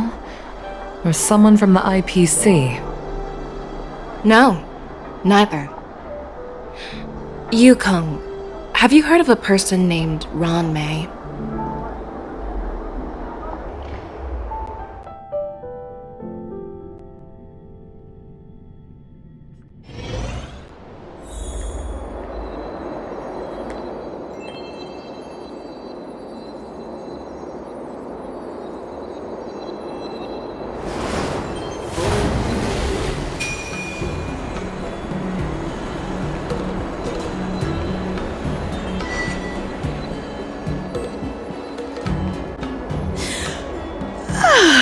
I'm still feeling sleepy.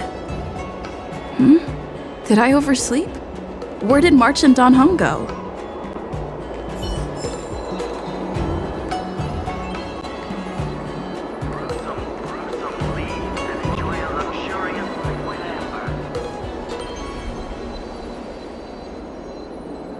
This humble abode welcomes you, while a drizzle douses dust.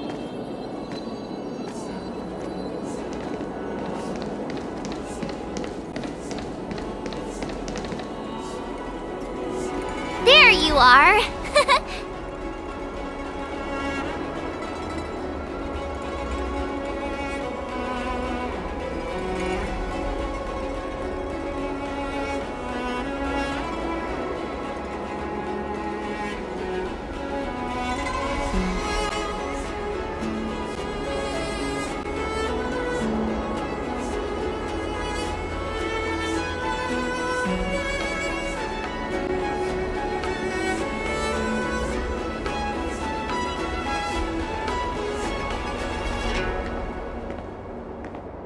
You haven't forgotten about our promise to General Huayan, have you? I woke up especially early so I can start teaching Miss March swordplay. Hey, why are you blushing, Master Yanqing? This is, the first time someone has called me Master.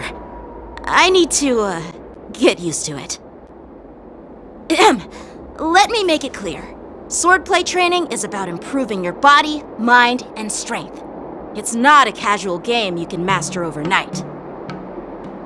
I promised General Huayan that I'd teach you Cloud Knight swordplay, so you can participate in the war dance and defeat at least one opponent. I'll do my best, but if you break your master's rules...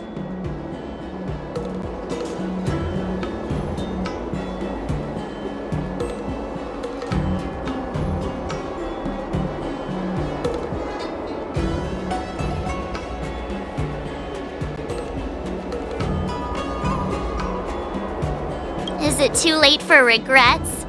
I'm already regretting my impulsive decision. Honestly, I'm not sure what I'll do either, because I've never been a teacher before. So, Miss March, please behave and don't skip classes. Or complain. You need to toughen up and train her properly, Master Yanqing. Don't go easy on her. You're so heartless.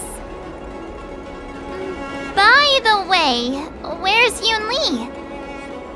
I've found a quiet spot in the back garden of the Palace of Astrum for our first lesson together.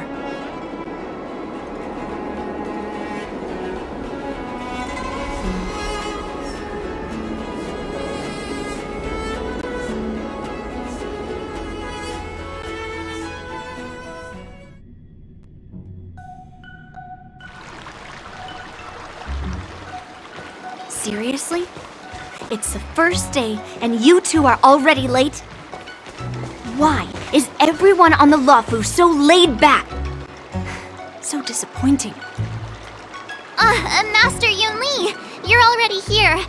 Sorry for keeping you waiting. Oh, wait! Were you trying to teach her in secret? That's sneaky! I'm just showing you what Luofu etiquette is all about. She might be my apprentice, but it's customary for the master to personally escort their apprentice to the place of learning. As the host, I'll be teaching Miss March the essence of Luofu swordplay, after which she'll emerge victorious in the war dance ring. You won't be complaining about Luofu swordplay then. Stand aside, rookie. Let me show you how we Ju-Ming swordmasters treat their apprentices. Quickly, over here, Miss March. This is a reverse mentorship gift from me to you. I hope you put it to good use. What's this? Xianzhou clothing? It's so beautiful! Sword practice requires precise movements. This outfit is tailored to fit perfectly and allows for smooth movements. I even added some small accessories. I put a lot of thought into it. You're awesome, Master Yunli! See? See? How can you compete with me? I'll teach March 7th the essence of Ju-Ming swordplay so she can win the contest with my sword skills. Actually, I've prepared something too. Huh? You have a gift for me too, Master Yanqing? Since you want to learn swordplay, Miss March, you'll need suitable weapons. So, I went out of my way to prepare a pair of swords overnight. Unfortunately, I didn't have time to ask the craftsman to customize the swords for you, but I did my best to choose ones that look nice and are suitable for a beginner. I hope you like them, Miss March.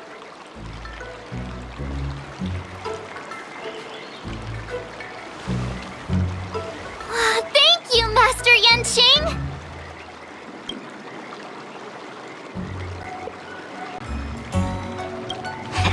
Bet you didn't see that one coming, did you, Yunli?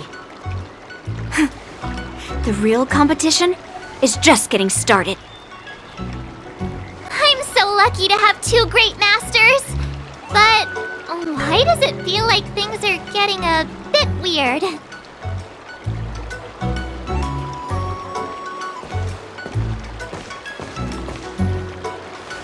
So what do you think, Masters? Does this outfit suit me? Perfect. I chose it carefully. It's perfect for beautiful young swordswomen like you and me. All right, let's get started with the training. The person next to me is a Cloud Knight instructor I've brought in.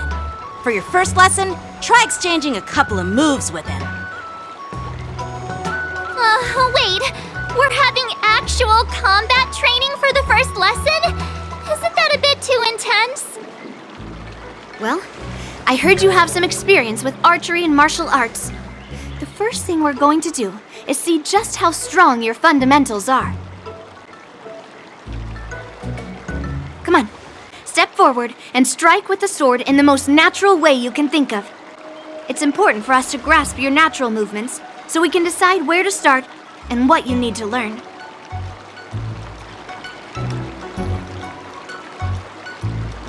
If you're ready, let's begin. Okay.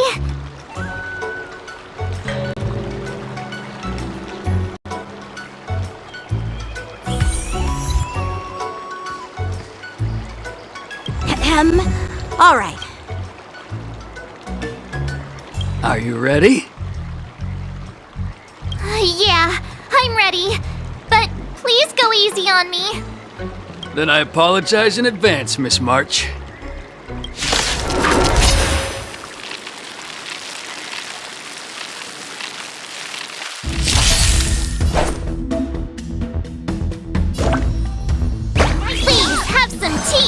Close attention, Miss March.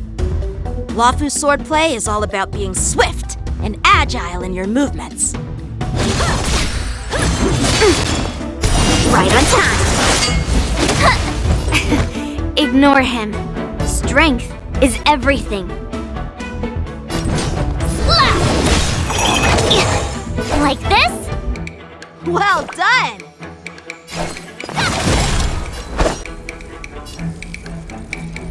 Strike apart! Yes, you! Practice is over. Swords descend!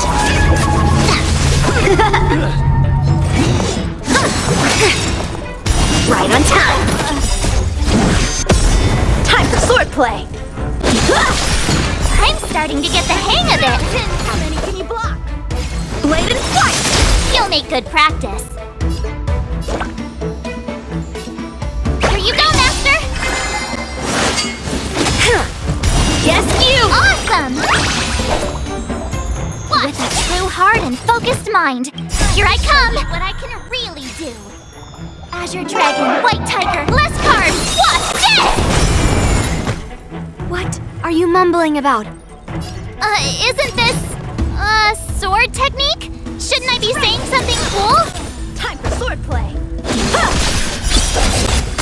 I could take 10 of you! Yeah! Strike while the iron is hot. Slap! How many can you block?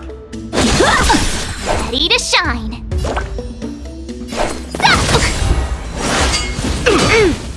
Right on time. Yes, you!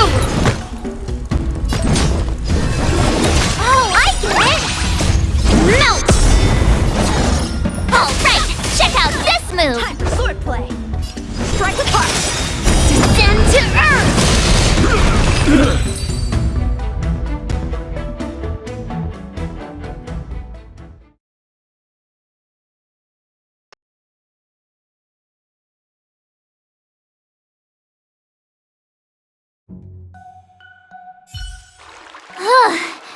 I didn't expect the first lesson to be so intense. Miss March has quick hands and a flexible body. She's a perfect fit for practicing Lawfu swordplay. However, she lacks strength, and her strikes were a bit unfocused. But don't worry, that's totally normal for beginners. Once she starts practicing Juming swordplay, she'll make heaps of progress. Given the situation, I believe Miss March should start by working on her strength. Seriously, do you actually know anything about swordplay, or what? I could ask you the same thing! Dual swords require agility, so what's more important than footwork? Instead of focusing on her strengths, we should address her weaknesses. The drawback of wielding two swords is not generating enough force. What good is being quick on your feet if you don't have strength? It's not like we're dancing here. Skilled sword masters know how to play to their strengths and work on their weaknesses. Start with what you're good at, then tackle your weaknesses. That's the right way to learn. You're quite the theorist, huh? Theorist? You claim to be able to talk to swords. So what does that make you? A lunatic? Hey, it's only my first lesson, and you're already arguing. Come on, calm down, masters. I'll have to improve both my footwork and strength anyway, so it doesn't matter which one comes first. But it does matter! Just listen to me, March 7th! Aww.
Mr. Yang, and Pom Pom. We're all good here on the Xianzhou Luofu, so no need to worry. By the way, how's your trip going?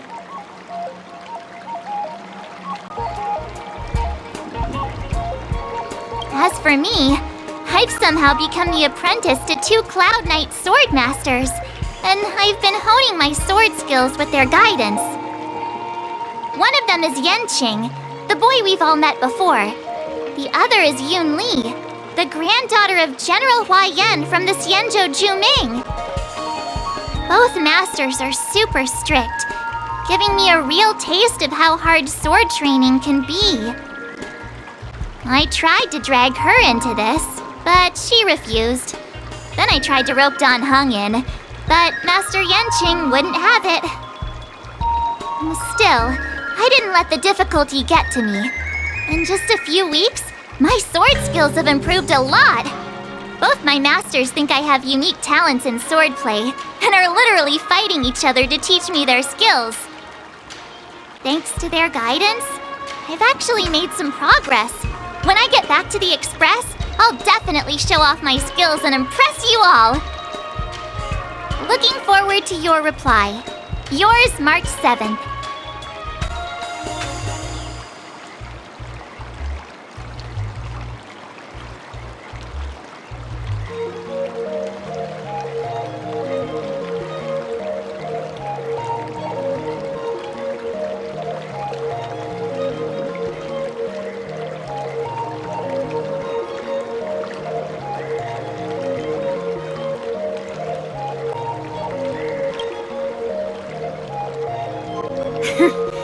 Well done! Let's call it a day.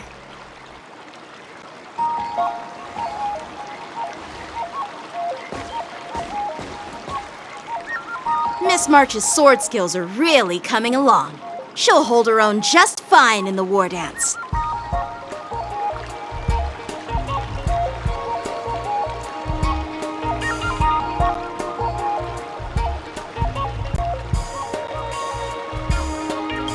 Perhaps I might have a shot at beating both masters in the ring?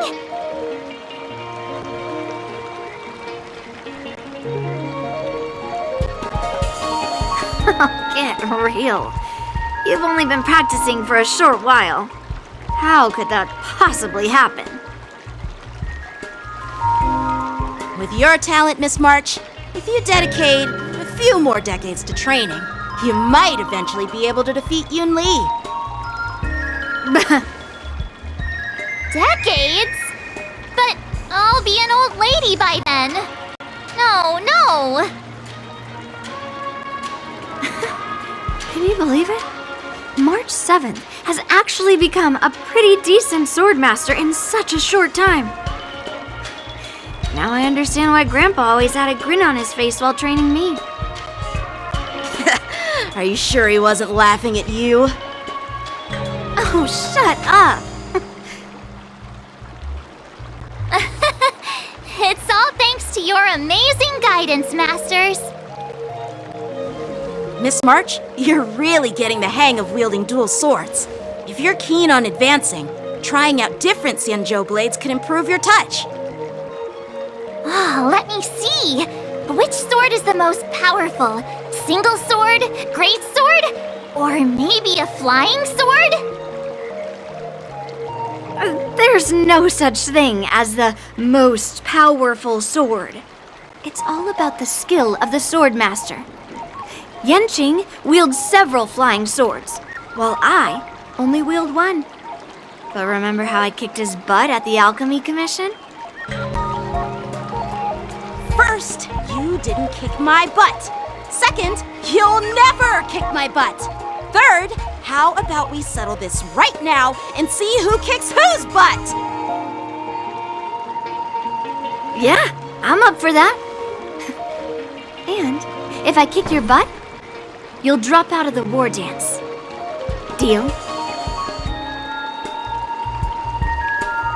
Why are you two arguing again? I thought things had been improving between you lately.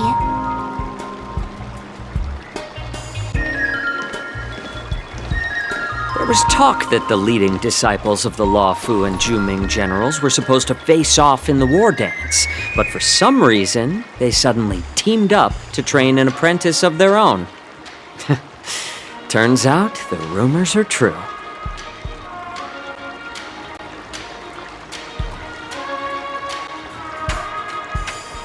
Tomorrow is the big day of the war dance. Shouldn't you two be focusing on honing your skills instead of teaching swordplay here? You're... Oh, that's right! You're the pink-haired fox from the Yaoqing!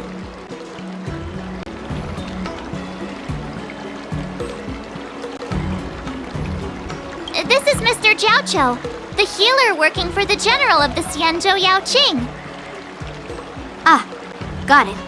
So, you're the participant attending the war dance on behalf of the Yaoqing, and you were trying to sneak a peek at our training? Sorry for the misunderstanding. I don't know anything about martial arts. I'm just here on the general's orders to take care of some official business. I didn't mean to interrupt your training. I'll be on my way. If you knew nothing about martial arts, why were you smirking earlier? Well, my curiosity got the better of me, I suppose. When I heard Miss March's pondering about what to learn, I couldn't help but wander over. From my professional experience, cleavers, slicers, chopping knives, and carving knives are all just tools. Kind of like frying, sautéing, boiling, and deep frying in cooking. They're just ways for people to show off their skills. How you use them really depends on the ingredients you're working with. It's like your sword teaching methods. If you align your ingredient, in other words, your apprentice's natural tendencies, with the right cooking method, by which I mean the teaching method that best suits her, she'll make double the progress in half the time.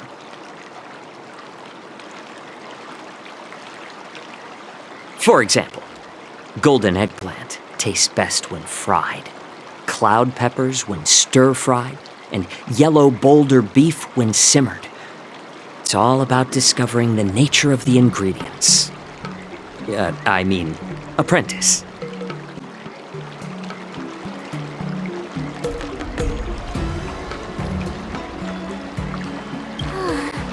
All this talk about food is making me hungry. Aren't you a healer? Why are you talking about food?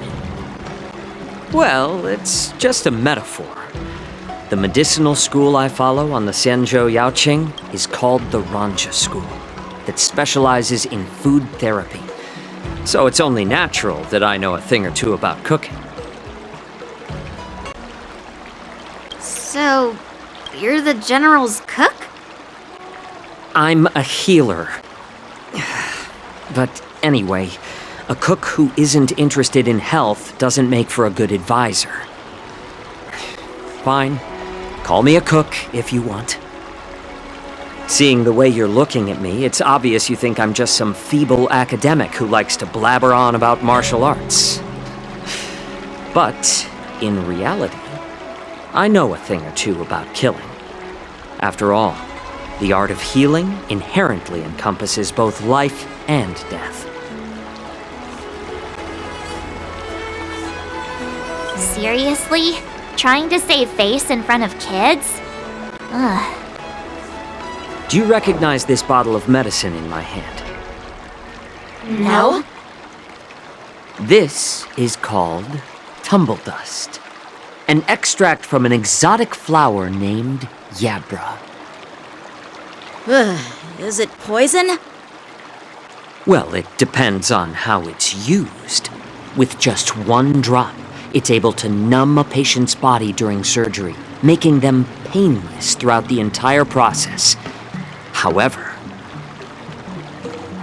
increase the dose or the potency, and it'll slow the metabolism, making the blood thin and resulting in the loss of all senses. Even long-life species cannot escape its effects. This thing can save lives or take them. It's more powerful than the swords in your hands. That may be so, but still, I prefer settling things with a sword than, you know. Huh. Looks like I did get you all wrong. You're not a feeble scholar, but a sinister and despicable one. Hey, why the insults all of a sudden? I'm just sharing some medical knowledge here, not persuading you to poison anyone. Seems like you get real excited when talking about poison. I can't tell if that's an honorable thing or sinister. Picture this. 2 individuals. The one standing is full of malice. The other lying down is honorable and righteous. How can the one who's lying down label the one standing as sinister? In the throes of combat, where life and death hinge on a singular moment, every idea fades into nothingness. The only thing that matters is staying alive. Surviving the battlefield reshapes all notions of worth, be it integrity or treachery. In my eyes, their significance is negligible. Perhaps you've underestimated Yunli and me, Mr. Jiaoqiu. We may be young, but we've seen our fair share of war. Well, then you should know that the war dance is nothing more than a contest. So why are you so focused on it? When I was appointed as the ringmaster for the war dance, I asked the general, we Cloud Knights are supposed to charge into the fray and slay enemies. Why do we have to swing swords in a ring just to please an audience? And this is how the general replied. To unsheath your sword in a ring is no different than on the battlefield, as your sword reveals the might of all Cloud Knights. The war dance is the perfect chance to showcase martial virtue and forge alliances from all over the cosmos. When we unsheath the sword without drawing blood, we not only display our might, but also the martial virtue of the Cloud Knights.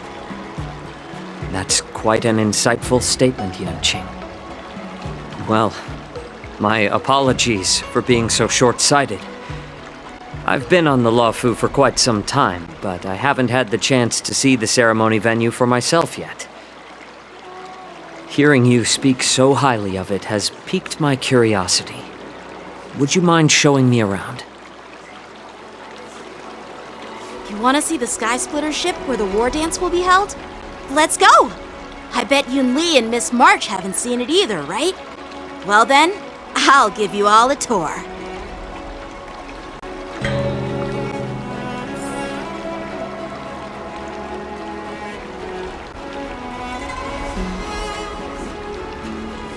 Let's go.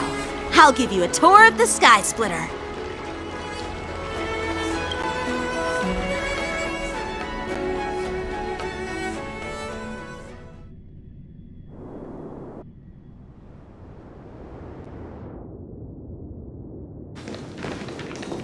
Looks like a lot of other visitors have also come to catch a glimpse of the Sky Splitter.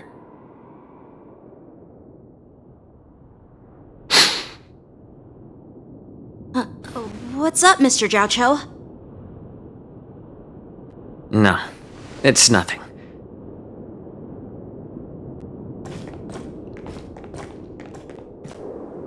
Do you see that airship in the distance? That's the Sky Splitter, the venue for the war dance ceremony. It doesn't look all that impressive from this distance.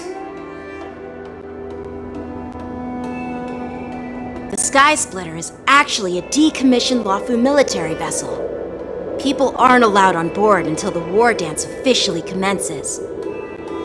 Tomorrow, when the bell rings and the ceremonial cannons roar, I'll be there representing the Cloud Knights of the Xianzhou Luofu, standing in the ring, ready to take on challengers from all over the cosmos. Since I was a kid, I've been training in swordplay and the art of war under the general. Every day, I'd swing my sword 10,000 times, and then thrust it 10,000 times, repeating the process over and over. I understand that I'm not like other kids. I never envied the toys and freedom they all had. I never found sword practice boring or hard. Even in the thick of battle, facing down savage abominations, I never felt scared. Each day, I could feel myself getting stronger and stronger, and I racked up countless victories. It's the best feeling in the world.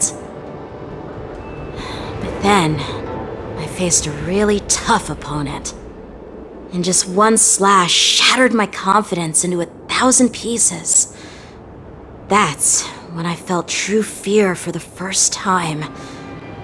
Maybe that's what Mr. Jiao Cho meant by life and death hinge on a singular moment. Every idea fades into nothingness. After that, I had to pick up the pieces and try to put myself back together. But no matter how hard I tried, I couldn't seem to find my old happy self again.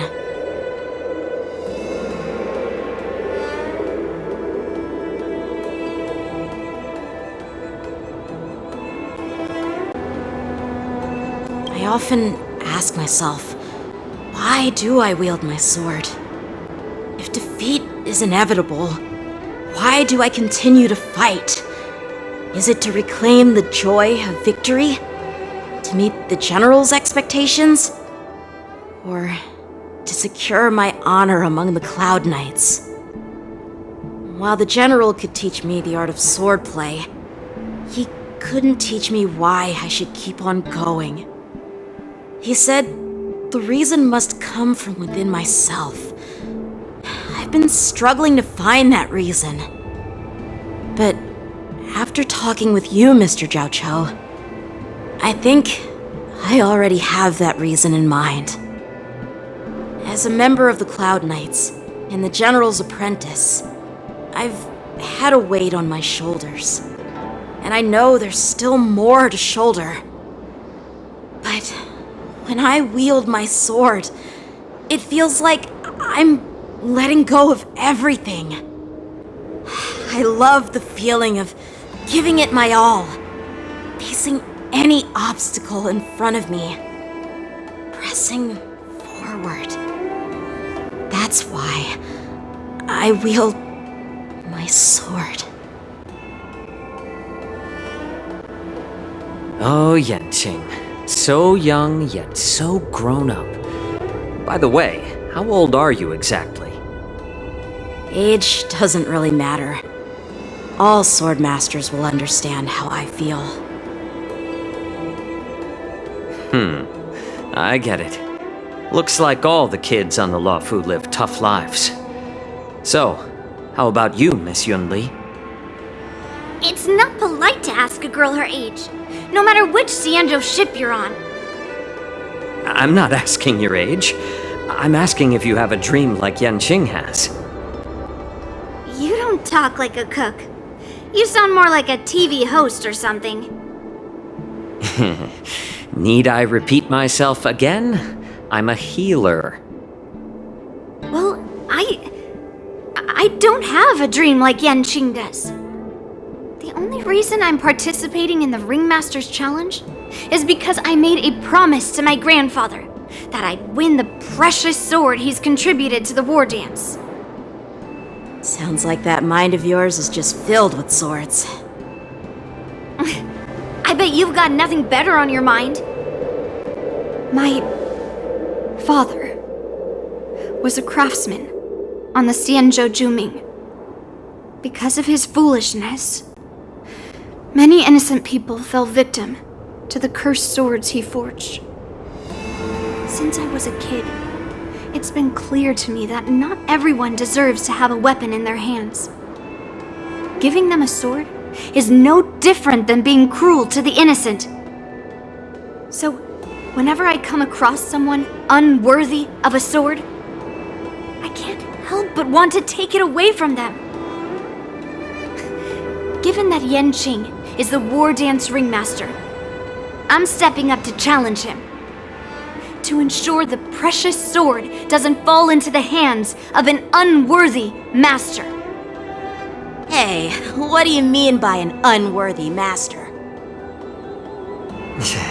I see.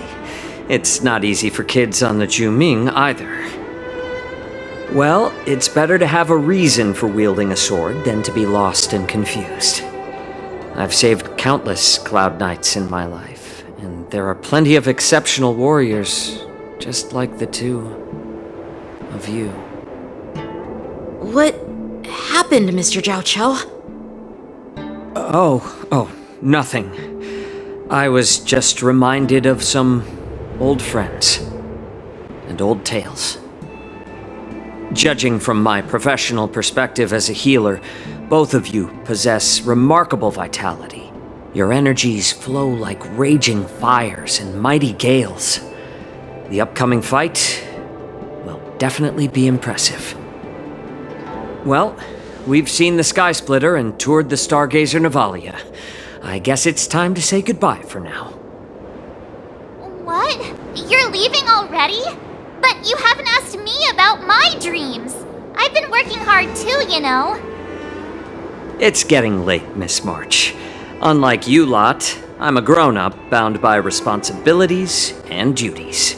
The tasks entrusted to me by the General won't complete themselves.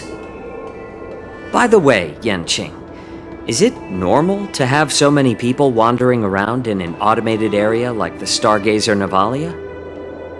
Actually, this is a restricted area.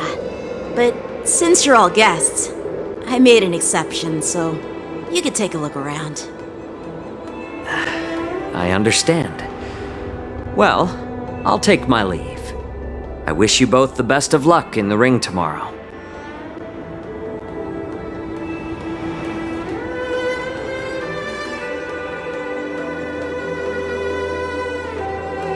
Seriously? I just spent so much time thinking about my dream, but he didn't even ask me. Now that we're done with our tour of the Sky Splitter, shall we continue with our training? Why don't we take a day off? What? You want to secretly practice swordplay by yourself? Dream on. You know cramming before a fight never works out. For some reason, seeing the Sky Splitter has boosted my confidence. So, I've decided to conserve my strength for tomorrow. Alright, I'll take you out of the Stargazer Navalia.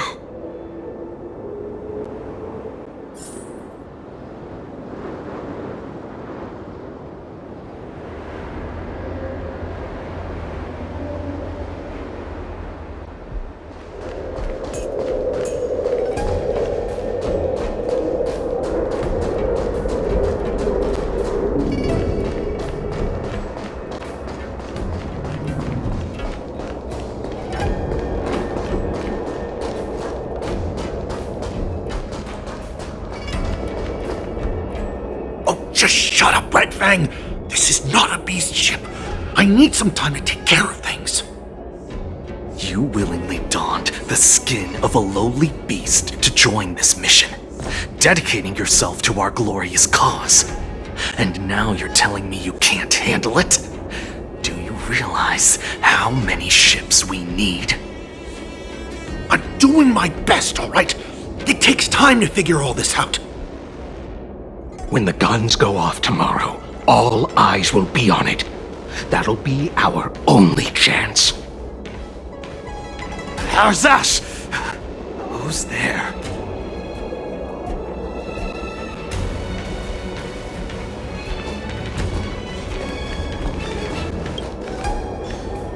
Who are you guys?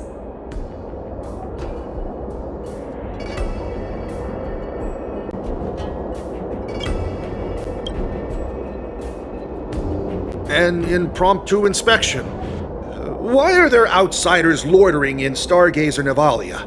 And a bunch of kids at that. Hey, kids, didn't your parents ever tell you to stay away from the Stargazer, Navalia? I know it's an automated facility, but it doesn't mean you can just break in and do what you want.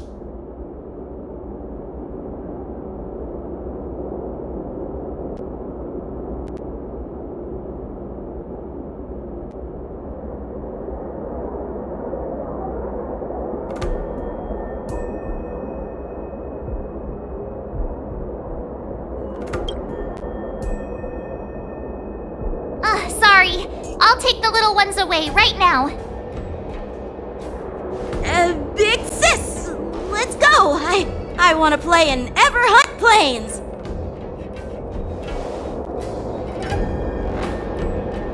Huh? Everhunt Plains? Yeah, sure. Big Sis will take you there.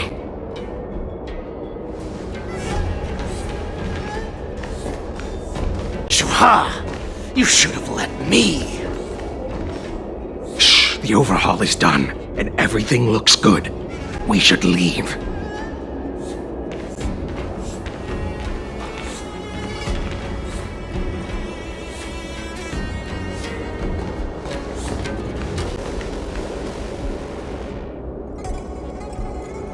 Could you repeat what you just said, Yenqing?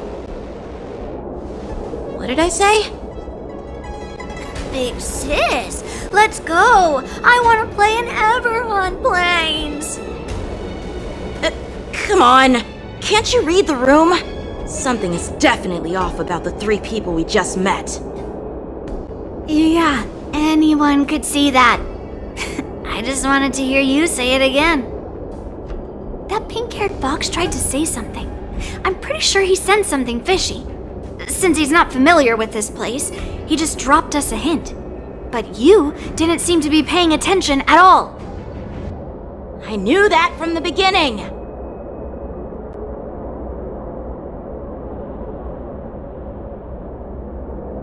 They said they were doing an overhaul, but it looked like they had no idea how to operate the Starskiff production line, right?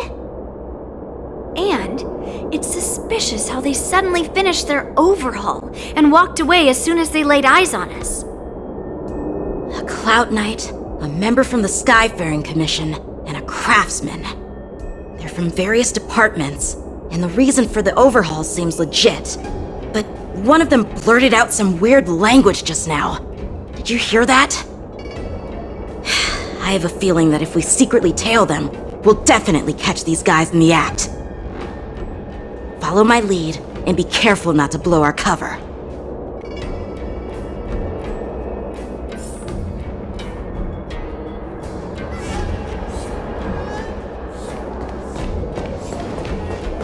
Never mind who they are. Let's just film them.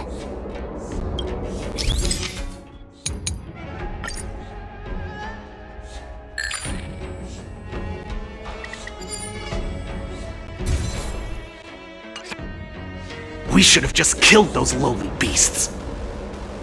Those little brats won't take up much space. There are boxes all over this place. Just dump them into one and no one will notice. Cut the theatrics, Grulok. Even the slightest slip-up could interfere with Lord Moktok's plans. So where are we heading next? To check the freight skiffs. We've got a lot of preparations to do. Also, don't forget to take those crates with you. Weapons, supplies. We've got to be well prepared. Otherwise, we're screwed. So, are they smugglers? What exactly are they up to? I have no clue, but they seem to be moving those crates.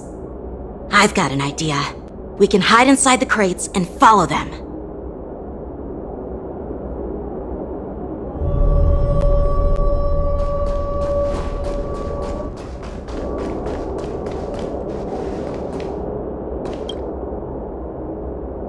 Ugh, so cramped in here. I can hardly breathe. Just hang in there.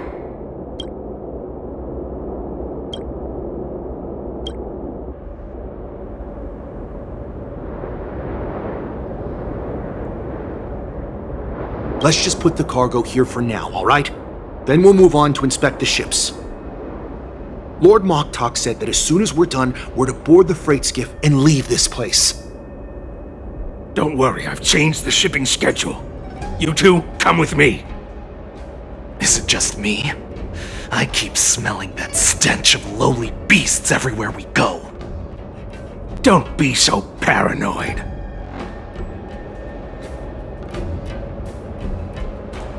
Looks like they're planning to escape on the skiffs in Stargazer Navalia.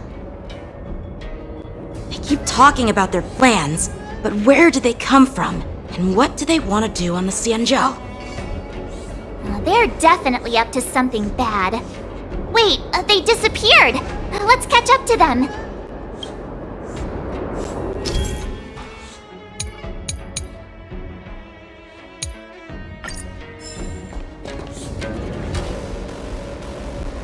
Tread softly, breathe quietly, and make sure to keep an eye on them. Did he spot us? Quickly, hide! I knew something was off. There's always this stench of lowly beasts in the air. Looks like those brats were following us the whole time. Why are they coming back? Quickly, retreat!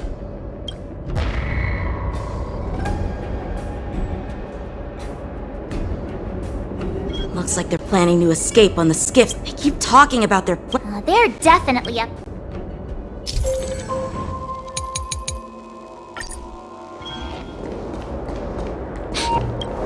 Something doesn't smell right. There's a weird scent. Who's there? Show yourself!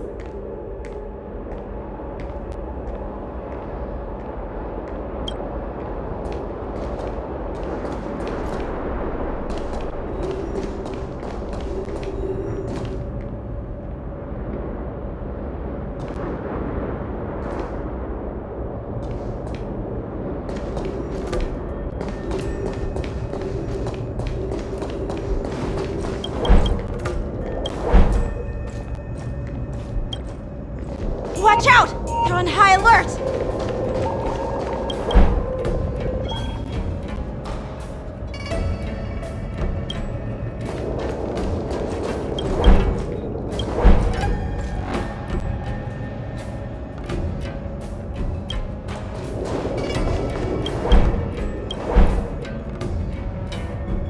Don't be so paranoid. We're running out of time. Get over here! Shuhard, I'm coming!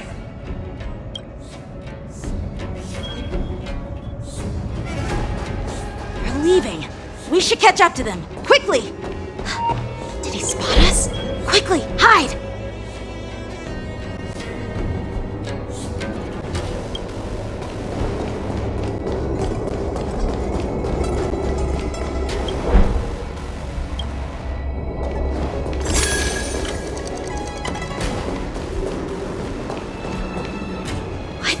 Up to? They're all wearing official uniforms, but I'm pretty sure they're not members of the Skyfaring Commission, the Artisanship Commission, or the Cloud Knights. This is way too suspicious. Never mind who they are. Let's just film them. That way, if they do anything bad, we'll have solid evidence against them.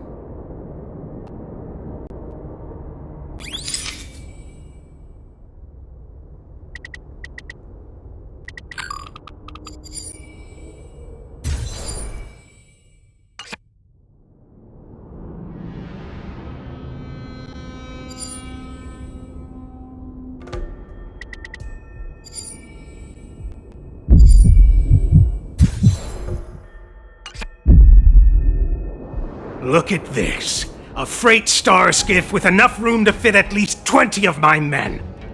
I'll let the others know and have them prepare more star skiffs. Once we're past the checkpoint, there will be beast ships waiting for us. Lord Moktok is ready. The revival of our ancient bloodline all hinges on this operation. What did he just say? Beast ships?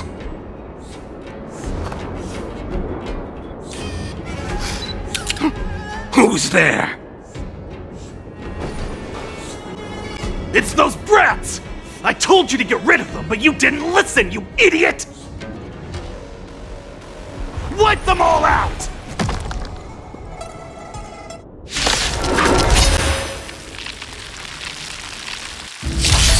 Borison? Take 10 of you! Adusa! Die, you lowly beasts! Nice job!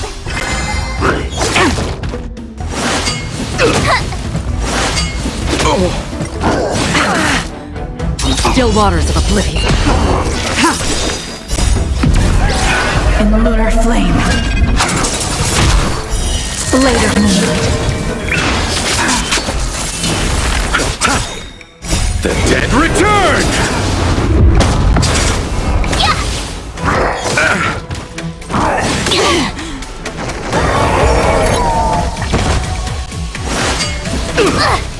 Receive divinity. Repay.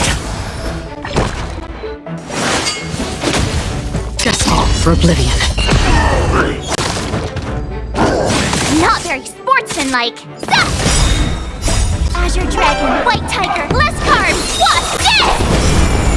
I weep for the departed. It too shall fall.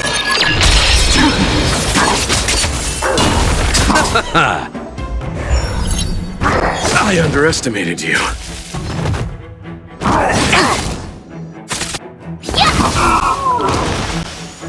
Still waters of oblivion. Awesome! Now watch this!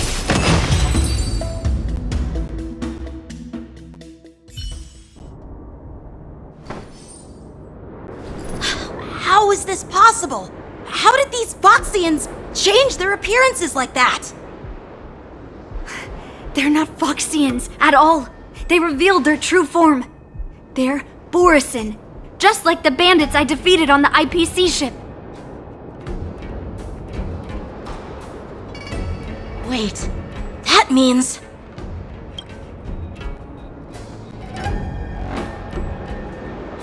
Well, how did the Borison manage to infiltrate the Cienjo?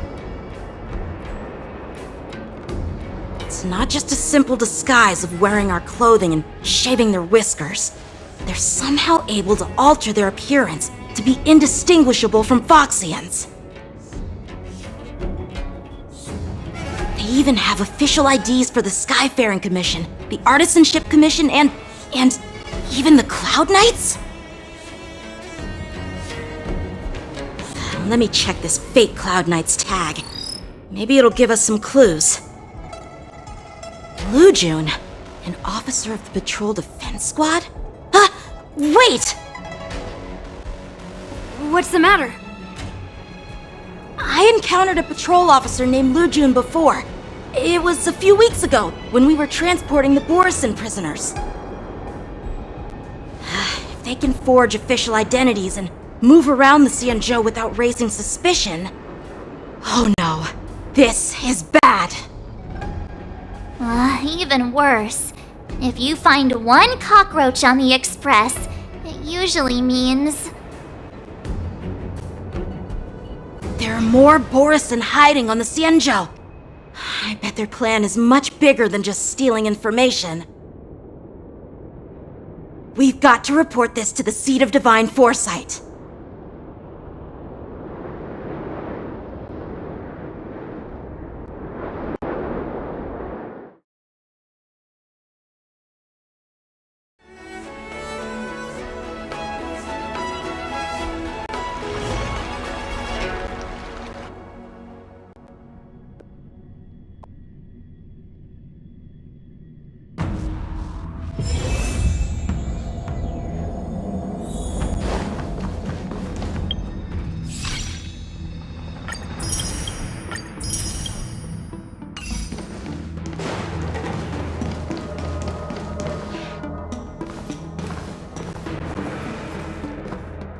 I am glad to finally meet you in person, guests from the Astral Express. I'm Fei Xiao, the General of the Cienjo Yao Cheng.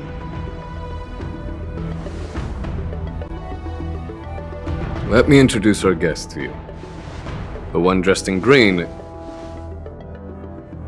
He's the reincarnation of Imbibitor Lune, and the person behind him is the newest member of the crew. I've heard a lot about you. Outside the reports from the Luofu, the Skyfaring Commission of the Yaoxing has also gathered plenty of information about both of you. I've been eager to meet you face to face for reasons that I'm sure General Jing Yuan has explained, right?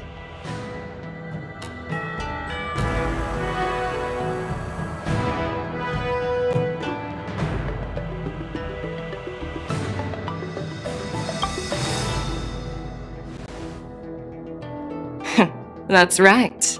But don't worry, this isn't a trial. I just want to have a chat with you and get a better understanding of the facts. According to General Jing Yuan's report, the Ruin Legion is to blame for the Ambrosial Arbor crisis, and all Arbiter Generals should pay attention to the Ruin Author's movements. Over the years, the Destruction's minions have wreaked havoc on countless worlds, and the Alliance has been keeping an eye on them, but no one expected them to join hands with the remnants of the Abundance.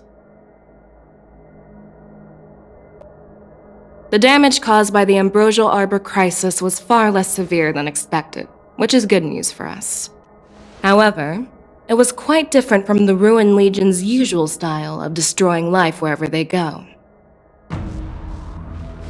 While I trust the bravery of the Divine Foresight and the Nameless, I'm curious about some details missing from the report. I'd like to take this chance to have an exchange with both of you. Let me be clear, the questions I'll ask might not reflect my actual thoughts, so please don't take offense if any of my questions seem a bit harsh. Please go ahead, General. But keep in mind we can only answer based on what we know. And perhaps you already have the answers to your questions in your heart. You have a clever tongue. I like it.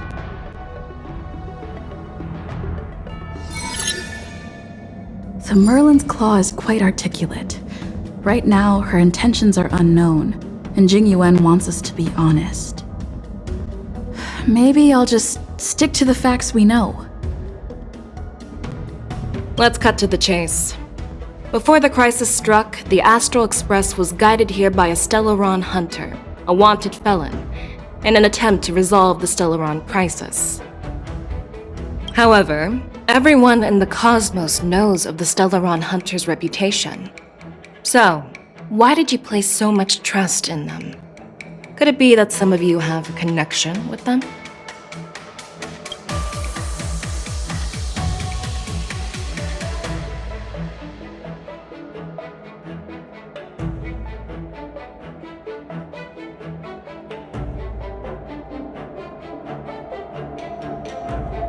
You know what? Maybe I do have a connection with Stellaron hunters. Oh, now that's interesting. Looks like you're quite close to the Stellaron hunters. However, I must warn you that they are wanted felons. While I appreciate your honesty, being honest about this topic might make you look suspicious to some, you know? Let's move on to the next question. The report suggests that Don Shu, the master of the Disciples of Sanctus Medicus, colluded with the Lord Ravager and used the power of the Stellaron to resurrect the Ambrosial Arbor. But here's the thing. Don Shu was just a chief alchemist. Even if she colluded with our enemies and summoned the Stellaron, how did she manage to bypass the Vidyadhara guards around the Ambrosial Arbor?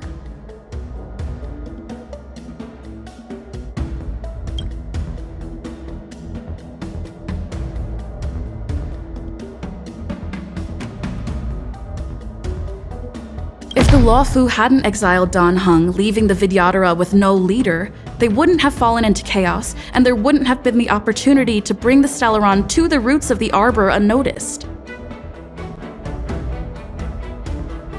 Imbibitor Lune was exiled due to his own crimes. Now, Dan Heng, as his reincarnation, is free from his sins. However, why did he risk trespassing on the Xianzhou Luofu before his exile was lifted? I was concerned about the safety of my companions, so I acted brazenly. I admit I was reckless at the time, but he returned despite everything. Now, let's consider the outcome. The Arbor was resurrected, and the Luofu required a High Elder to repair the seal and suppress the plague mark. It's hard not to think about the stakes involved, right? According to the report, Lord Ravager Fantilia is the mastermind behind the entire conspiracy. She disguised herself as an ambassador of the Skyfaring Commission and traveled with you, only to vanish without a trace later on. It seems too convenient to label her as a scapegoat.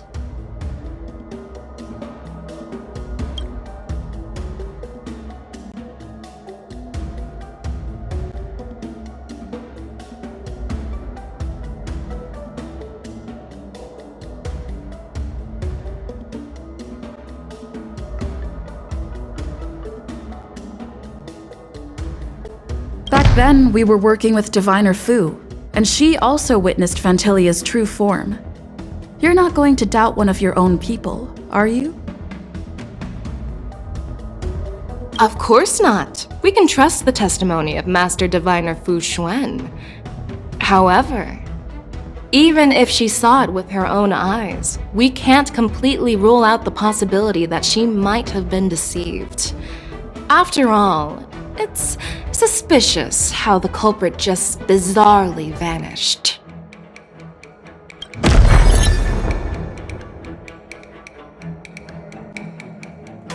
Well, it appears that you are still unable to give explanations for several details about how the Nameless got involved in the Ambrosial Arbor crisis.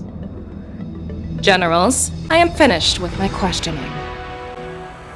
So, what do you think, General Fei Shao? Have the doubts in the report been cleared up? The two Nameless have been honest in their answers. Even though there are some tricky details, my intuition tells me there is nothing wrong. However, the 3 questions I posed earlier were not just for the Nameless, but for you too, General Jing Yuan. First, the disciples of Sanctus Medicus grew uninterrupted on the Luofu, yet the 6 charioteers were not aware of it. That was a dereliction of duty. Second, you believed in the Stellaron Hunter's prophecy and entrusted outsiders to solve the crisis, even granting them access to the plague mark. That was a dereliction of responsibility. Third, you insist on holding the war dance right after the Ambrosial Arbor crisis, putting the Luofu back in the spotlight. That is a dereliction of wisdom. Merlin's Claw. Is this your line of thinking, or the 10 Lords? From the moment I walked in, I made it clear that the questions I'd ask might not reflect my actual thoughts. The disciples of Sanctus Medicus were deeply rooted and had been plotting for a long time. I admit it was my negligence for not noticing it earlier. As for the Stellaron Hunter's prophecy, I didn't believe all of it, but in the end, the Luofu did survive the Ambrosial Arbor crisis. So, I think it's safe to say that Elio's prophecy about the future holds some merit. And as for the war dance, do you think I'm unaware of the risks? However, risks can also be opportunities. The Luofu has lain low for too long. I believe it's time to stir up the dregs hidden in the depths and wash them away once and for all. Just as I expected from our sophisticated divine foresight. You have a way with words. I like it. But, unfortunately, ever since the report was submitted, the Alliance has been filled with rumors and speculation. Even within the Lawfu, there are people accusing you of neglecting your duties, resulting in the Ambrosial Arbor's resurrection. So what are your thoughts on all of this, General Fei Shao? As a fellow Arbiter General, I fully understand the difficulties of this position. Personally, I think all these rumors are meaningless drivel. Across the sea of stars, the Divine Foresight knows better than anyone else what happened on the Lawfu and the meaning behind it. Just as what happened on the Xianzhou Yaoqing recently. You mean the Xianzhou Yaoqing is also... The scouts of the Verdant Knights have sent back reports that Borisin are making trouble again. The Borisin packs that were once divided and scattered have started swallowing each other up, forming larger and larger packs. Moreover, there's an entity named Mongoose behind it all. An entity? According to the report, this entity isn't actually a Borisin. It's a woman claiming to be the messenger of the Master of Immortality. She's described as having 12 faces and 12 pairs of fangs, as cruel as poison, and as elusive as quicksand. The Borisin believe she'll give them a chance to rise again. That's Ventilia. That's right. You're lucky that I'm the one who came this time. If it were the Patina Justice or the Seer Strategist, this conversation might not be so friendly. I've always had faith in my instincts, so I don't doubt your good intentions. But the Alliance has its fair share of questions and doubts about the Lawfu. So, my plan is to come up with an acceptable answer to satisfy the Alliance. What's in this plan, General Fei Shao? General Jing Yuan, you already know what has to be done. But since you don't want to be the bad guy, I'll take care of it for you. You need the final word from the Ten Lords Commission to quell any doubts. And for that, I'll have to ask the two Nameless to visit the Shackling Prison. No, I'm not imprisoning you. While you're there, I'll ask a judge in the Ten Lords Commission's Interrogation Division to record a detailed testimony with the karmic mirror from both of you. We'll fill in the gaps that weren't covered in the report, and silence any protests within the Alliance. I'm okay with that.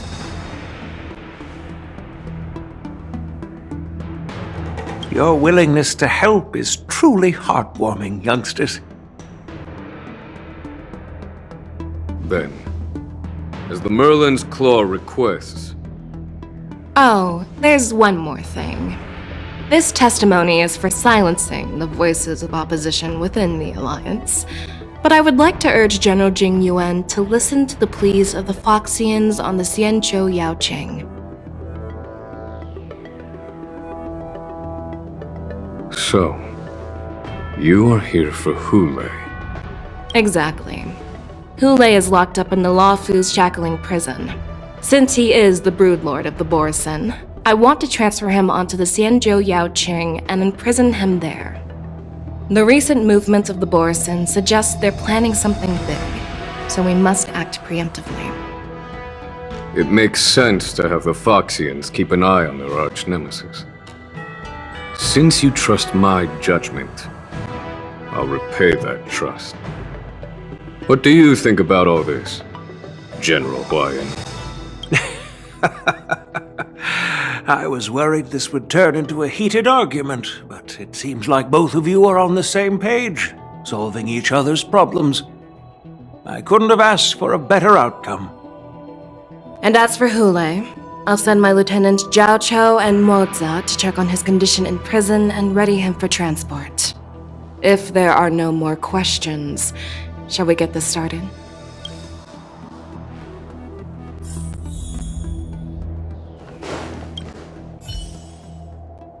Do you actually believe in the Stellaron Hunter's prophecy? The Xianzhou's matrix of prescience can also predict the future. Do you believe in its prophecies? I understand. You're definitely a unique individual, just like Hua Yan said. I hope you'll walk alongside the Rainbow's path as a friend.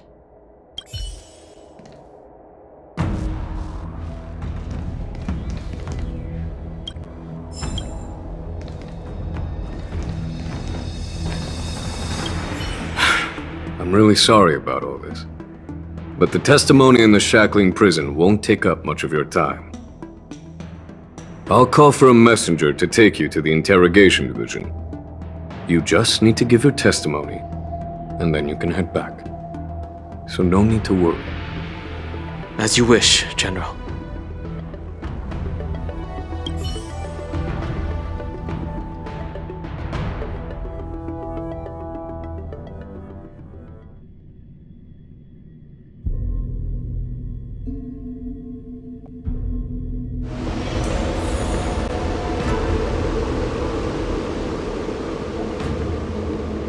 As General Jing Yuan requested, everything is prepared for your arrival, and I am here to receive you. The judges at the interrogation division also know your purpose in coming.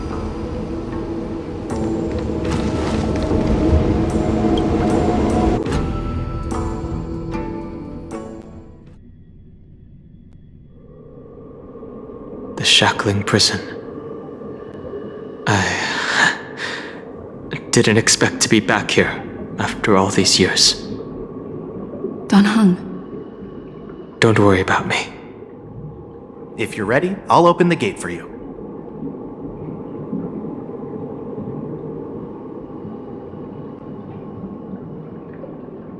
This is one of many entrances used for temporary access. Since you're not actual prisoners, it makes sense for you to use this entrance. Please come on in, dear guests.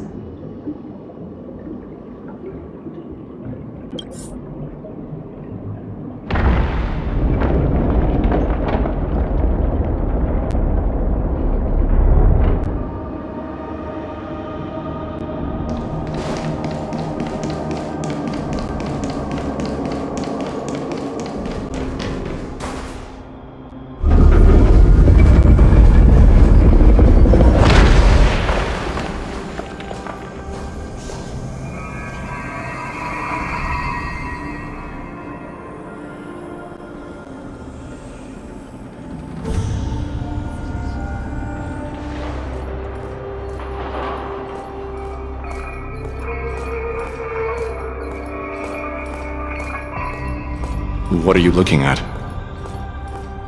The shackling prison on the Luofu is completely different from the one on the Yaoqing. It's completely underwater. Whether it's in the clouds or underwater, breaking free would still be a piece of cake for me. Still thinking about your old jailbreak tricks, huh? Forget it. You're free now. Just don't do anything stupid, or the judges will throw you back in there and lock you up for a few hundred years. You'll see me again in just a few days. Taking Hule back to the Yaoqing means a lot to the Foxians on the ship, and to the General herself. So stay alert.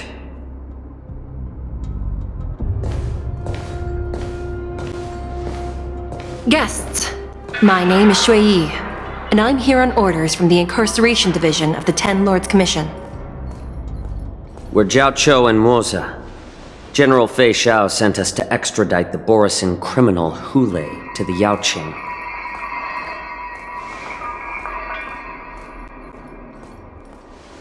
We're here to inspect the conditions of his imprisonment and make preparations for the handover and transportation. I assume you've been briefed, Your Honor. Your visit request has been approved. I'll be your guide for this trip. Prisoner Hule, the warhead and brood lord of the Borisin Abominations of Abundance and the arch-nemesis of the Foxians, is responsible for 2,123 wars of aggression and countless associated crimes.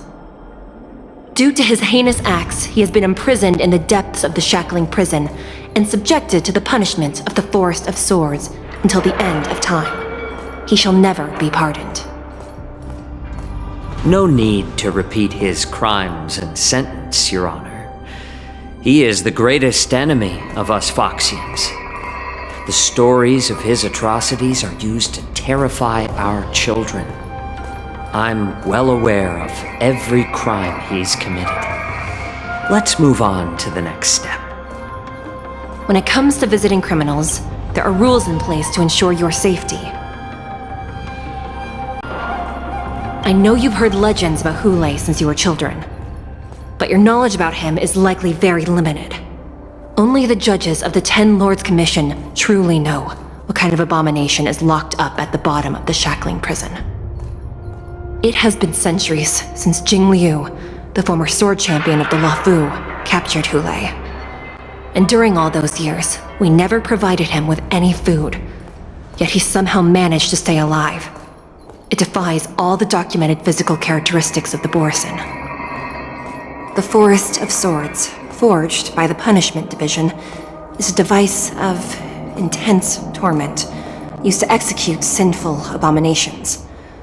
Most Borisin die within 3 days in the forest, but Hule is different. Every time the blades pierce him, his body instantly heals. Despite the brutal punishment, he somehow manages to survive. The complex rules are there because of his abnormal characteristics. Do you understand now? I apologize for any offense caused. Please continue, Your Honor. I've given you the instructions regarding Hule's visitation. Please make sure you read them carefully.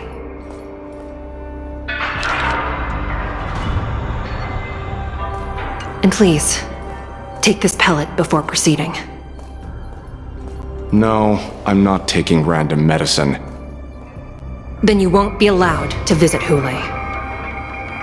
Just swallow it already. Hule is like all Borisin. He can release a pheromone called lupatoxin that induces fear.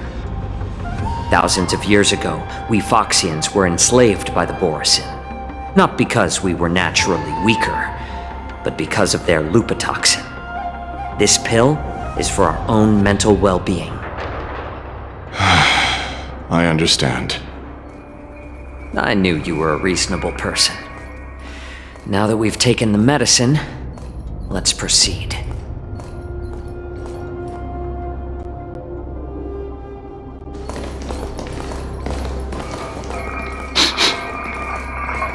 Your Honor.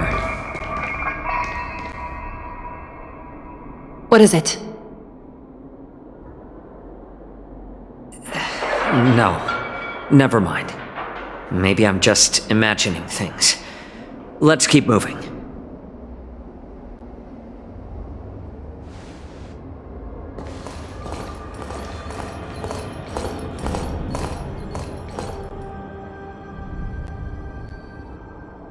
Here we are. Her Honor hasn't arrived yet. Please wait a moment.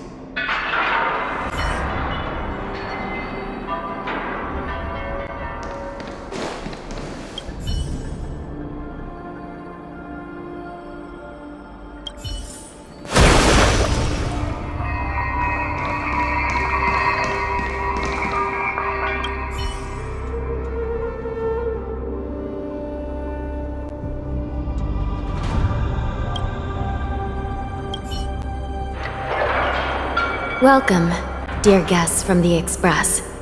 Judge Hanya of the Interrogation Division. We've met before.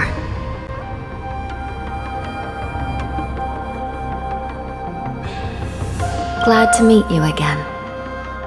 Please allow me to express my gratitude to you again for subduing the demons in the Fixtral Garden. Looks like while March 7th and I were clueless, you already made many friends on the Xianzhou Luofu.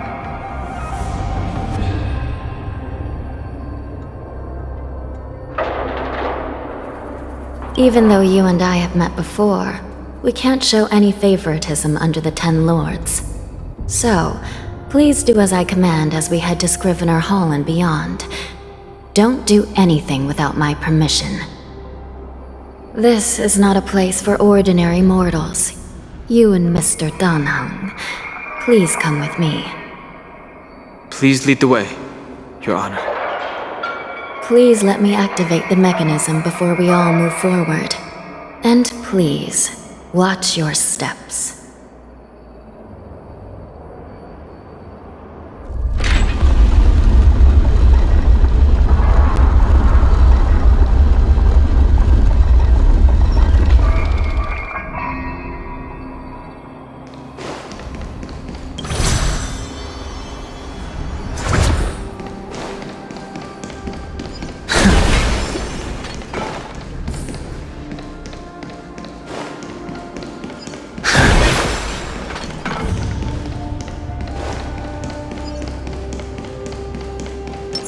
Let's wait and see.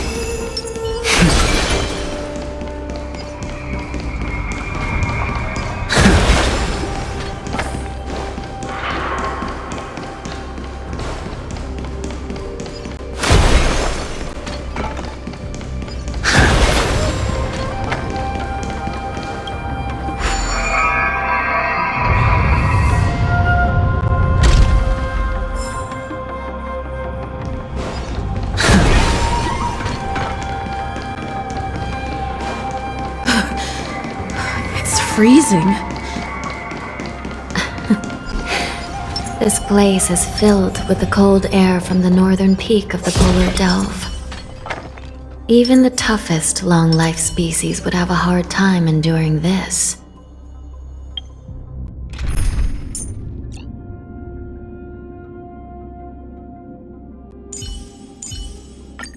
What will they experience on the journey to the other side?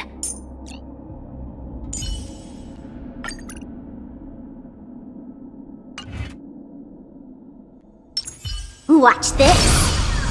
What is the cloud song? Did you hear something just now?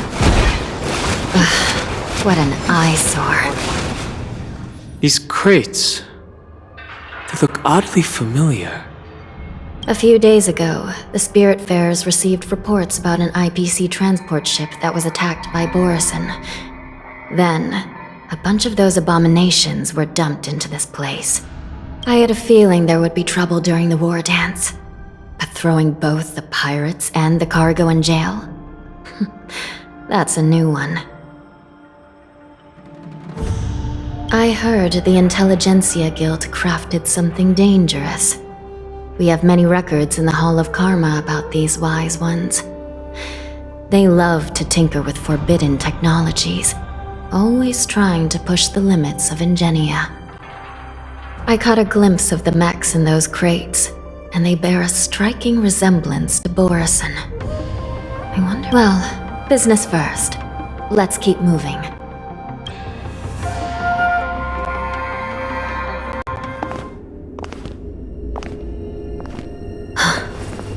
Strange. I don't remember checking the containment facilities a second time.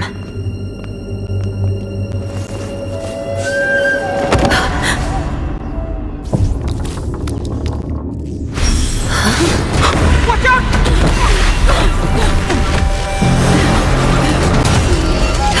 Emergency! All wardens prepare for action! Emergency! All wardens prepare for action!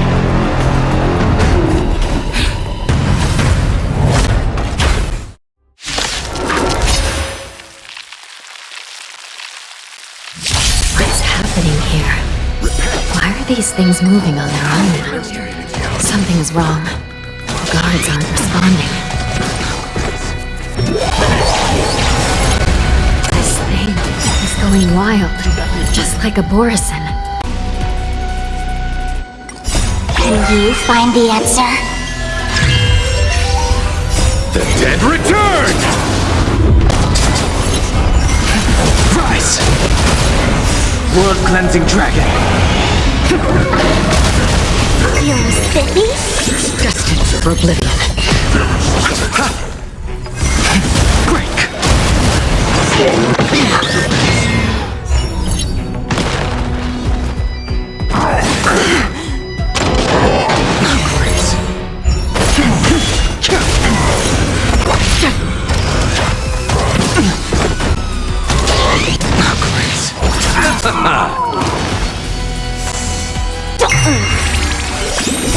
Can you find the answer. Rise! World-cleansing dragon. I weep for the departed. It too shall fall. On the still waters of oblivion.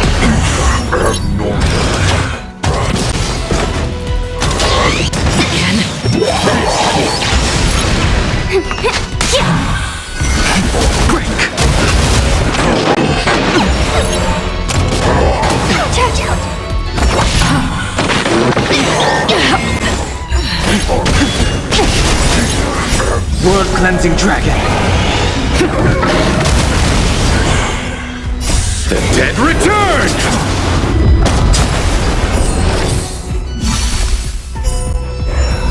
Repay! Grace. Nothing major.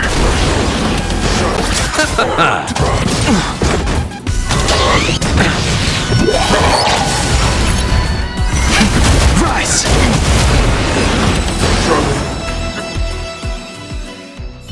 But how is this even possible? The Spiritfarers follow the protocols, cutting off power to the mechs and sealing the crates. How could these mechs still start moving?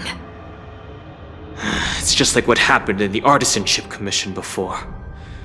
These goods went haywire and attacked everyone in sight.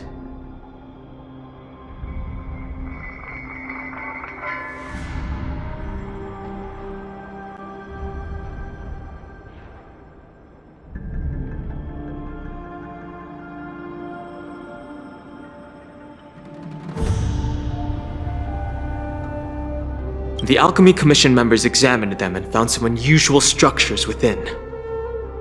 These things showing up in the shackling prison can only mean one thing. A prison break. And whoever delivered these goods clearly wanted them to go through the Xianzhou's strict inspection process to show the Skyfaring Commission and Cloud Knights how dangerous they were. They wanted these mechs to end up right here, in the shackling prison.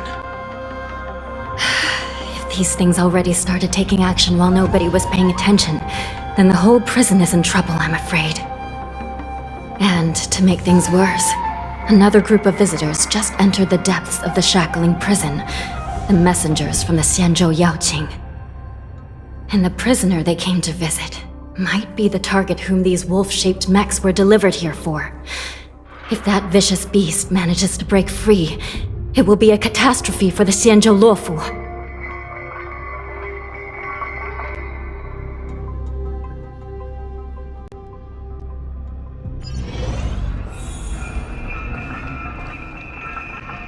Here we are. Have we arrived already, Your Honor? Shouldn't there be— I've given you the diagrams for lighting the lanterns. Please take a look.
It's better to use your brain and save your strength.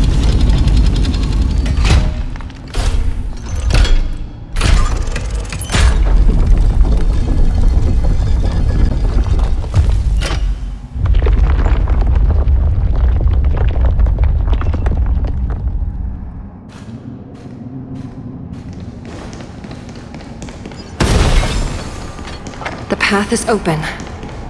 Once we descend to the bottom of the prison, please do not do anything reckless.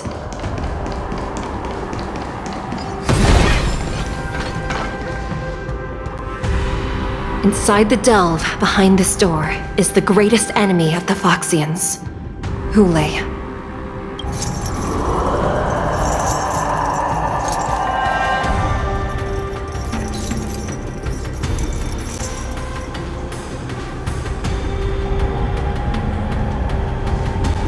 According to custom, envoys from the Yao Qing visit the Xianzhou La Fu once every century to check on this abomination's imprisonment and condition.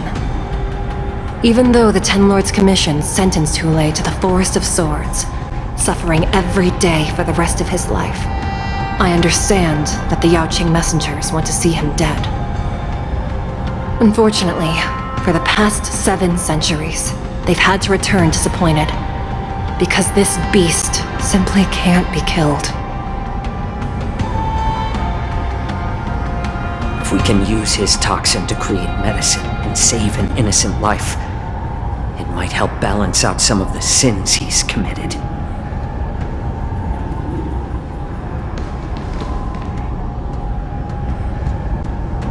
Could you be the key to a cure for the General, Hule?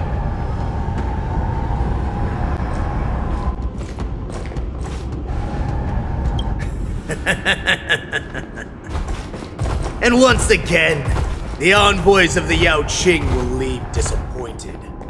However, I won't say the same for me and my brothers.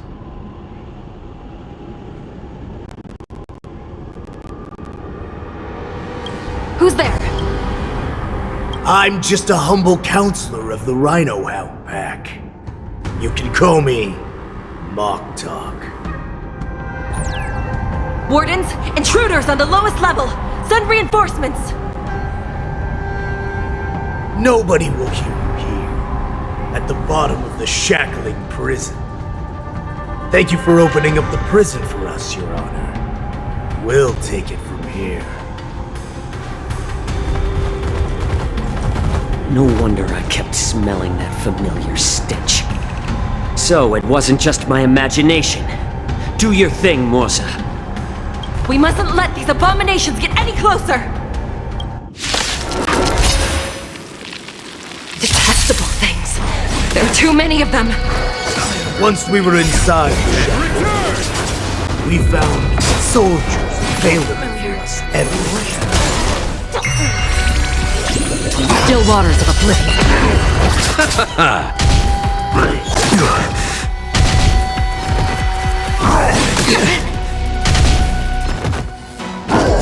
It's just a tween. Receive divinity. Repay. Since you're already here, why not have a meal before you leave? I weep for the departed. It too shall fall. I suggest you surrender now. Of course, I'll still kill you all. But I promise it'll be swift. The dead return! More season. Feeling spiffy?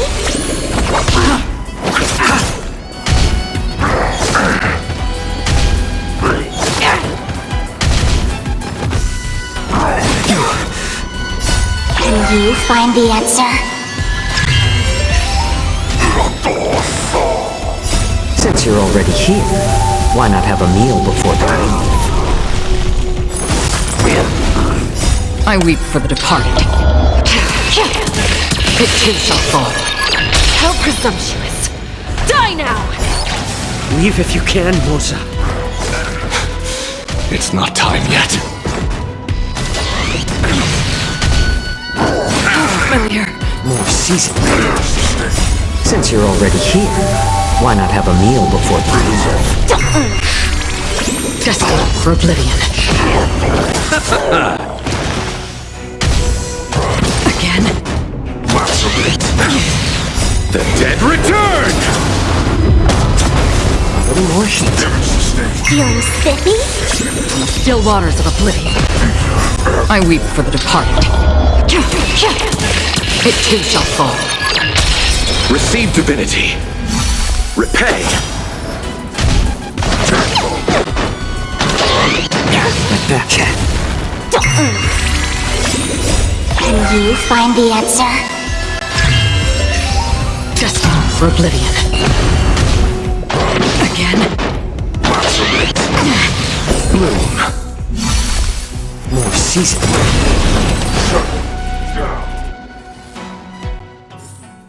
Burn the gates! They can't be allowed in!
Been a long time, boy. Welcome back.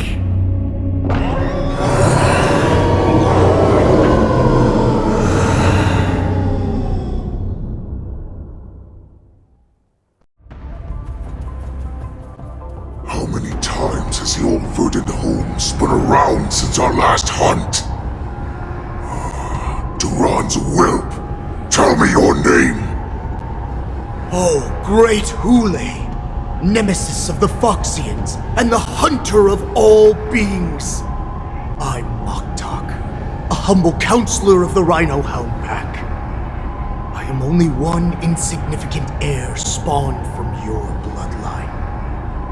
It's been at least 7 centuries since you led our pack through the hunting grounds of the stars. I'm thrilled to see that you are as cunning and skillful as ever. 7 centuries. 7 centuries have passed. But why have Duran's whelps grown to look like this? Tell me, Moktok, why have you grown to resemble our most despicable slaves and enemies, the Foxians? I've been commanded to release you from this cursed prison. It is Senjaya's will. That's why I had to take a magic pill, don the skin of a lowly beast, and play along with their hypocrisy. Since you have an escape plan, tell me, what's our next move to get off of this ridiculously large ship? My brothers and I will lock down this prison, trapping the prison guards inside. This will buy us some time. The rest of my crew, who are undercover like me, will secure the vessels for our escape. According to the plan, we only have a tight 2-hour window to get out of here. Originally, I intended to carry out the plan tomorrow, but they're planning to transfer you to the Xianzhou Yaoqing now. So I seized this opportunity to set you free. What a reckless plan, you idiot! Even if we manage to get the ships, our chances of escaping are slimmer than a Foxian slipping through my claws! But we have no other choice. The angel serving under the Master of Immortality sent me with a message. Only your return will end the prolonged divisions among the Borisin. Every one of my crew is ready to lay down their lives if it means setting you free.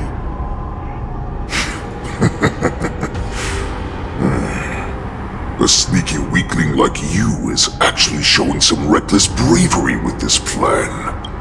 Fine. You'll get what you want. And all of Duran's whelps will too. Well then, my lord. We should leave now. Before we go, give me one of those magic pills. My lord, you seriously want to don the skin of a lowly beast? That would be a disgrace to your greatness, my lord. You idiot. Greatness means nothing without freedom. Once I get out, I'll need a disguise that won't raise any suspicion. As you wish, my lord. Is that Foxian slave my meal? No, he's an envoy from the Xianzhou Yaoqing. I plead you to endure him a bit, my lord, as he's more valuable as a hostage. Take him, guys! Time to move out!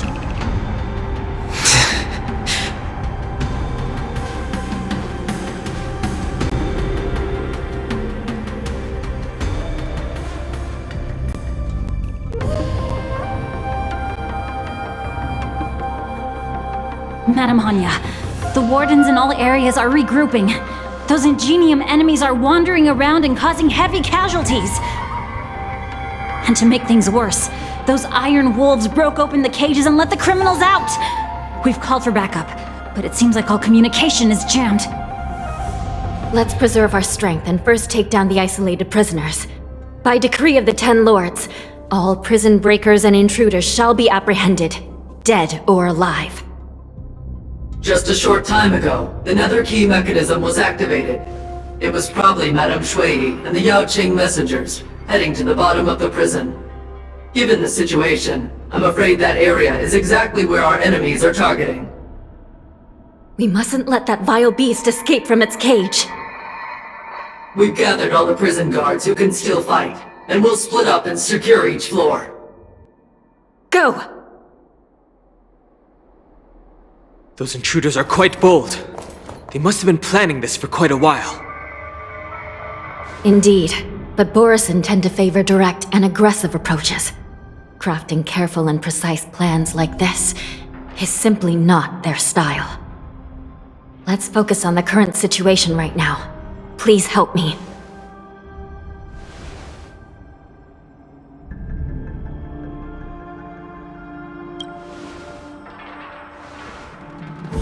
What's the fastest way to the bottom of this prison, Miss Hanya?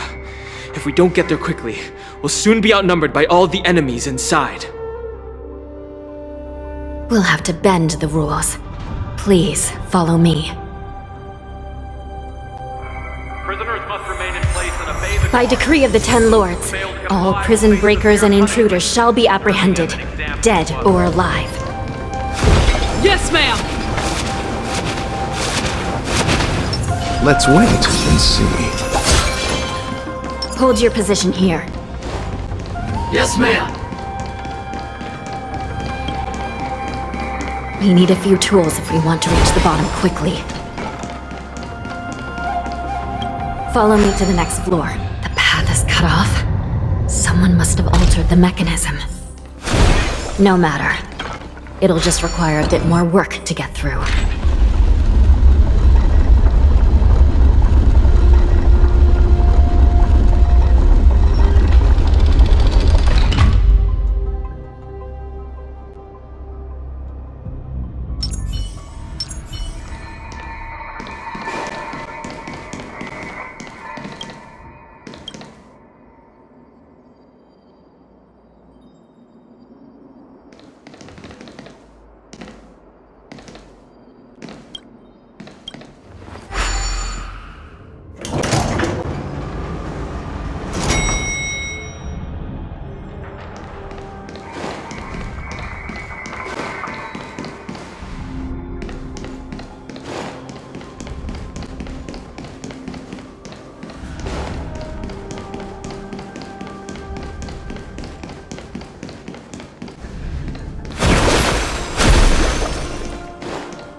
It's all yours.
Some Spiritfarers occasionally use ingenia from the Artisanship Commission to navigate the treacherous terrain here. Normally, using devices like the shifting screen is strictly forbidden, as they could help prisoners escape. But, given the urgency of the situation, let's just ignore the usual regulations.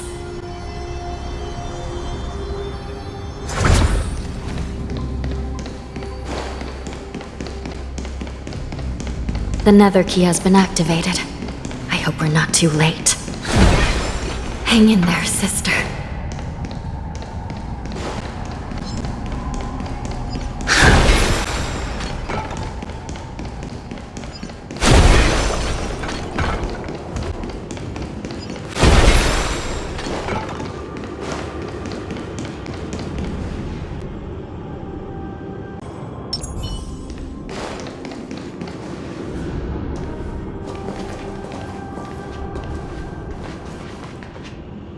Looks like there was a fierce battle here not long ago.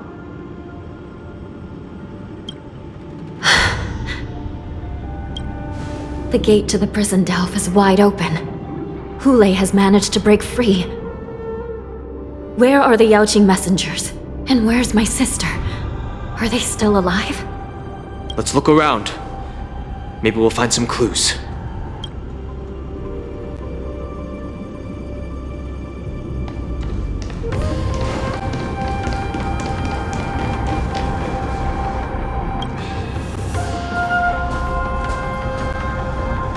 Shui Yi is here.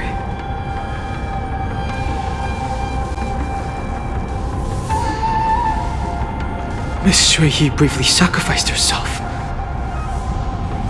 My condolences, Miss Hanya. Condolences. Well, that's unnecessary. You must understand. Thanks to the Ten Lords' blessing, my sister turned into an ingenium centuries ago. Dying and returning as just a soul to the Hall of Karma's document office has become a routine for her. While I'm not keen on seeing her throw away her body like it's some replaceable part, but...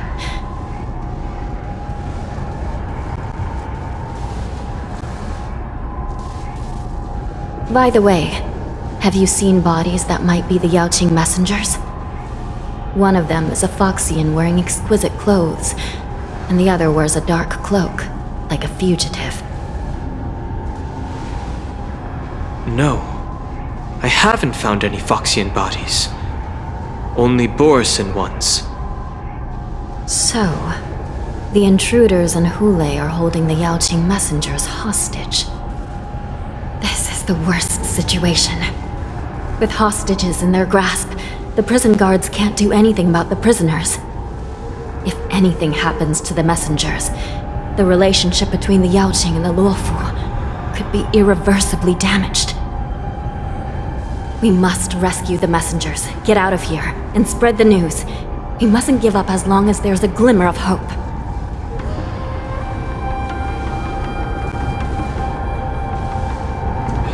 What have you found, Miss Hanya?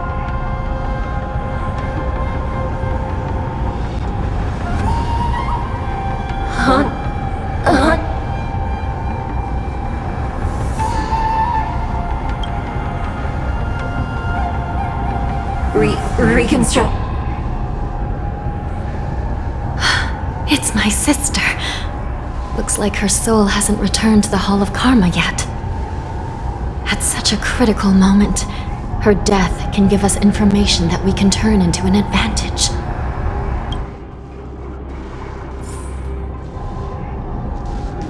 Let me see. The damage isn't too bad. If I can fix it up, my sister will have a temporary body.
Hanya, I'm back.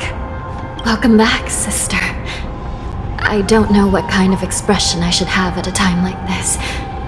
Happy? Tears of joy? Forget it. I'm used to you coming back in all sorts of forms.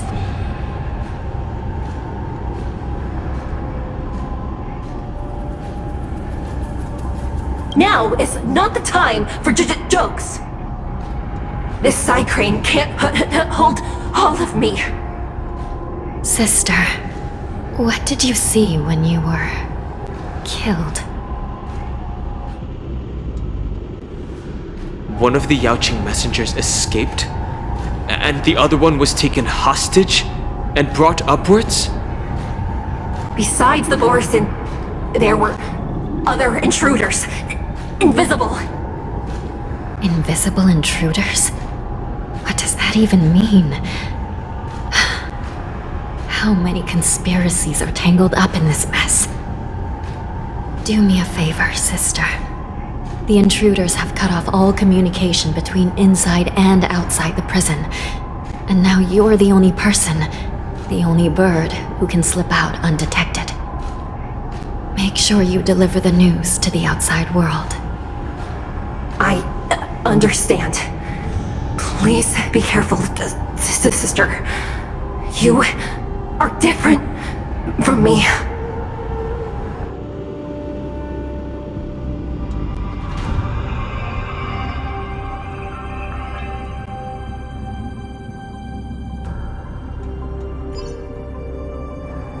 Time is running out, Miss Hanya. If we keep delaying, those Borisin will escape from the prison. All right. If we happen to come across that Yaoqing messenger who got away... No.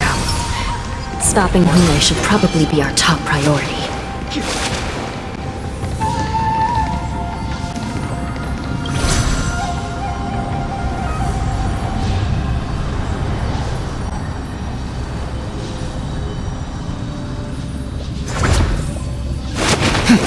Water heeds the cloud's song.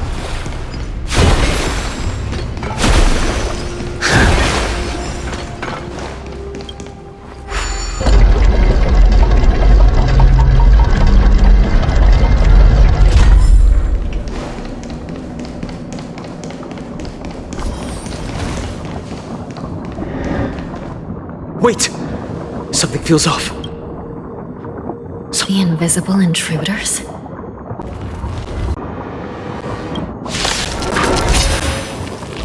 Watch your back! These abominations aren't prisoners from this prison. Blood-cleansing dragon.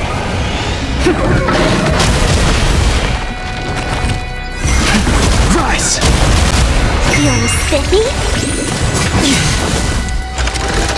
Grace. Still waters of oblivion.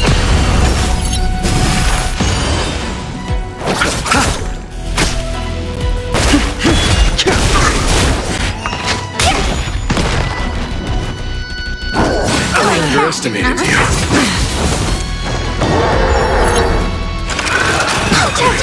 The dead return! World-cleansing dragon.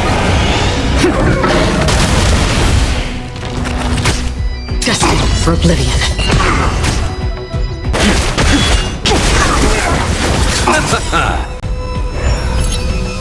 I weep for the departed. It too shall fall. The prison management on the Lawfu is truly concerning. Who are you? Aren't you looking for me? Will you find the answer?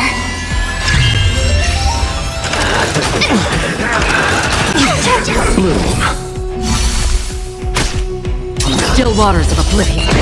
Receive divinity. Repay.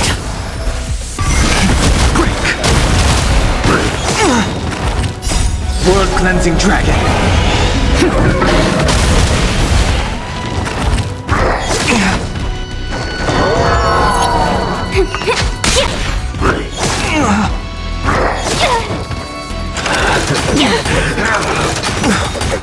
The dead return! Rise!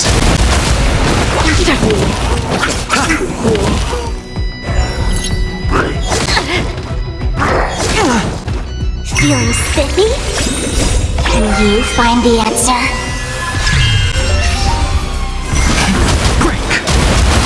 Destined for oblivion. Bloom.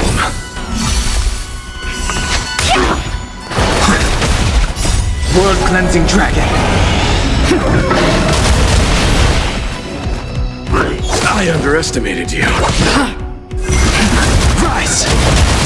Just focus on the fight. Inevitable. Immortality lives forever. Receive divinity. The dead return!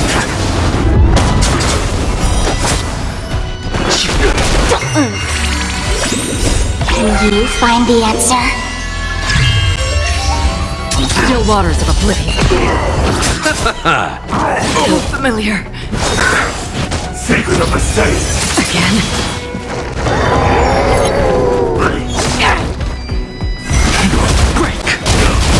Feeling spiffy? World-cleansing dragon.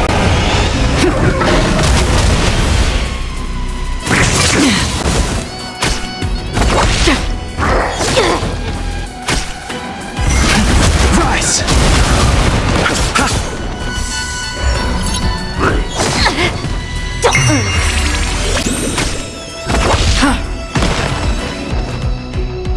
I underestimated you. Bloom.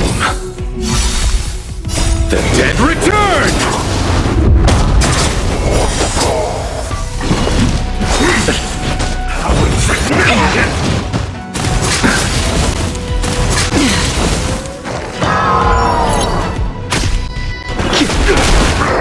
Inevitable. Inevitable.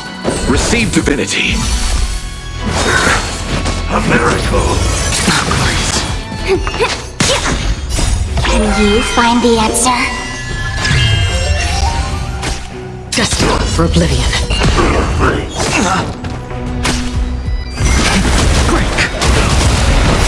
World cleansing dragon.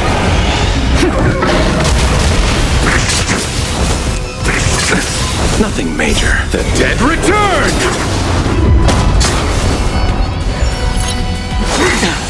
Merciful Medicus. Feeling spiffy? Bloom. Inevitable. Rise.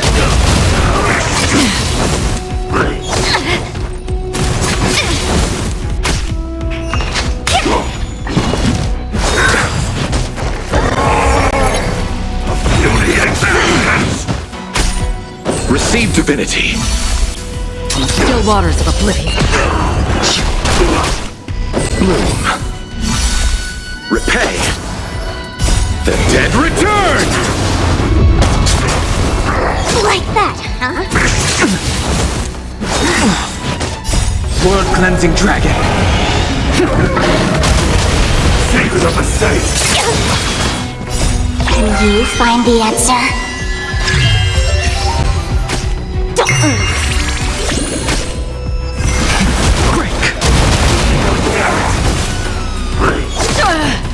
Destined for oblivion.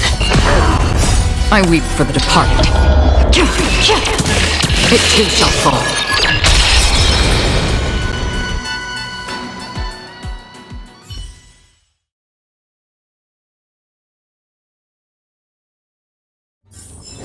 The consequences are mine to bear.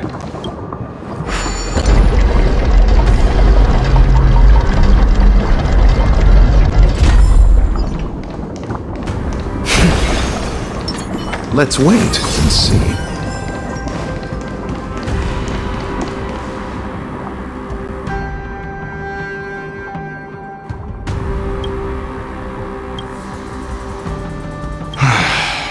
The prison management on the Lawfu is truly concerning.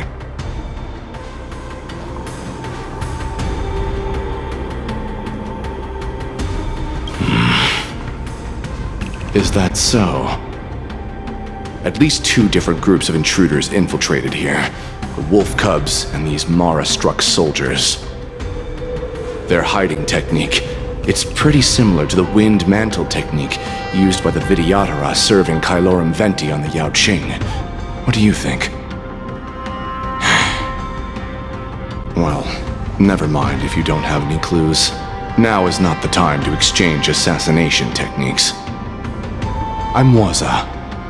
My friend fell into the clutches of that wolf and was planning to escape and report back as quickly as possible. But now it seems... the prison on the Lawfu is a real maze, I must admit.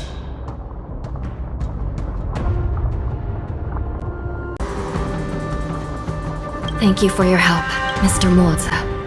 We'll do our best to ensure your friend's safety. No, you can do nothing for him now. And you shouldn't be focusing on his safety at the moment.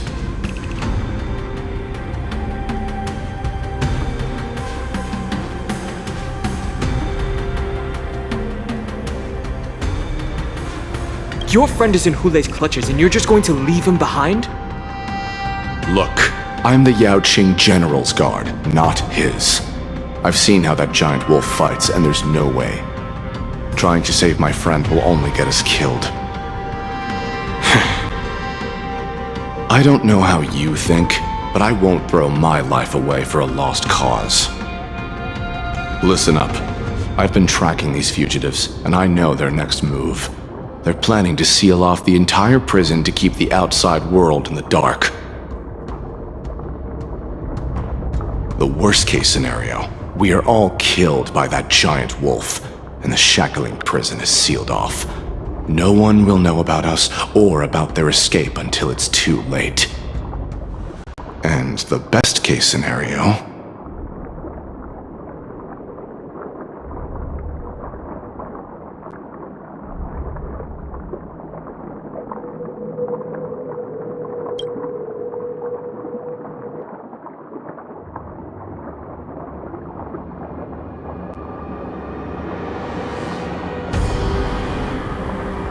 The best case scenario would be we seal the gates and trap the enemy inside with us. We can't let that monstrous wolf escape. Hopefully, someone will eventually notice that something is off and come to help. As for whether we'll still be alive by then, it's not something we should think about. You sure have a way of comforting people, Mr. Morza. As a person of the Yaoqing, I've always searched for something meaningful to give my life to. I have to make it out alive. My companions are waiting for me. As a netherworld dweller, I've already died once.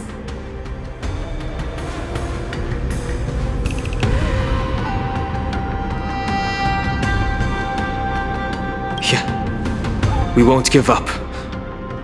Not until the very last moment.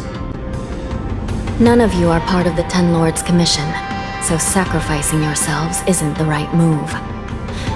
As a judge, it's my responsibility to guard this prison, and if someone should step up to stop Hule from escaping, it should be me, not you. Once we reach the gate, I hope you'll help me seal it. After that, I'll do everything I can to fight the Borisin, and you find a safe place to hide and wait for reinforcements. Now, let's proceed upward.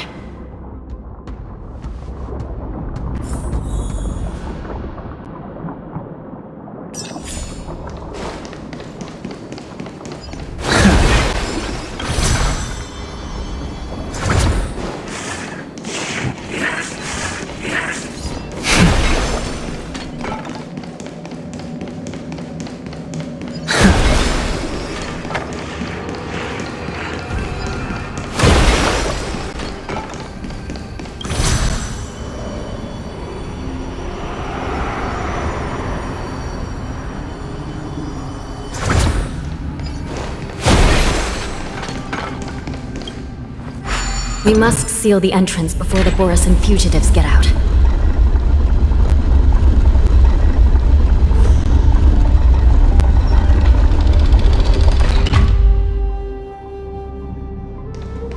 The prison wardens and mechanisms won't be able to hold them for long. Follow me.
Watch this. We're almost there.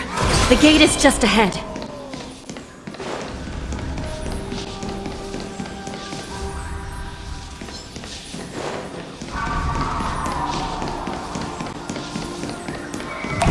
Water heats the clouds.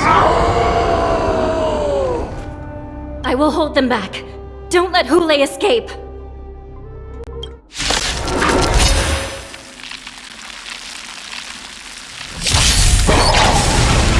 Repay!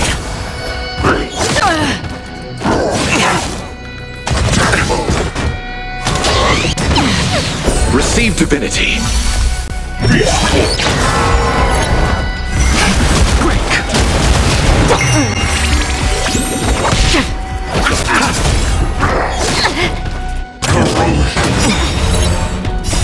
And you find the answer?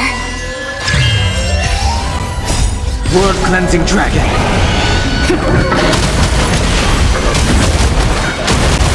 Feeling spiffy? Destined for oblivion.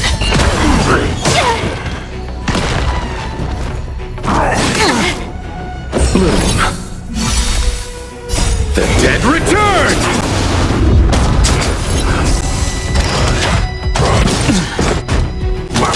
Again?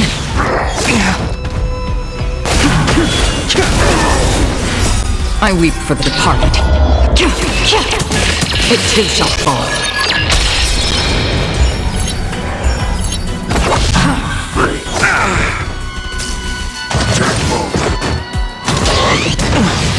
Receive divinity.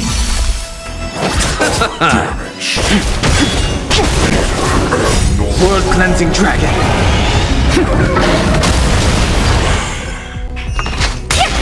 On the still waters of oblivion. I sense a storm.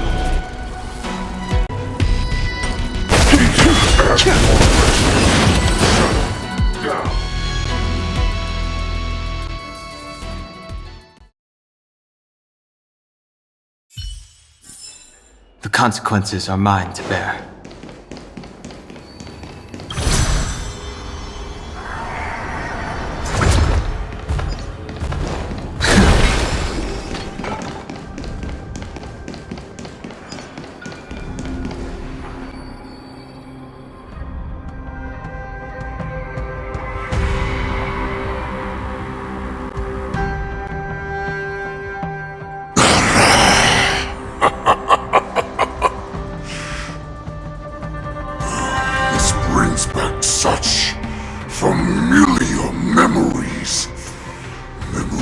Chasing, gnawing, and tearing.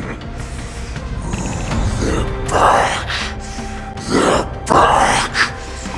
They've all come back. My lord, we're just one step away from freedom. Once we pass through the gate, no one will be able to stop us. So this hostage is useless now. Kill him, Moktok. He's getting away. Do something, Jiaoqiu. It's just like the old days, you useless loser. Just do something!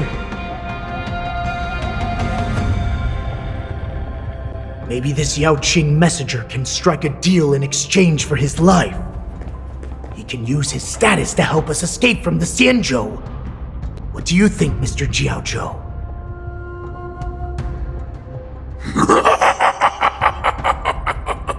Oh, just look at you. Fallen so low during my absence. You're even negotiating with livestock.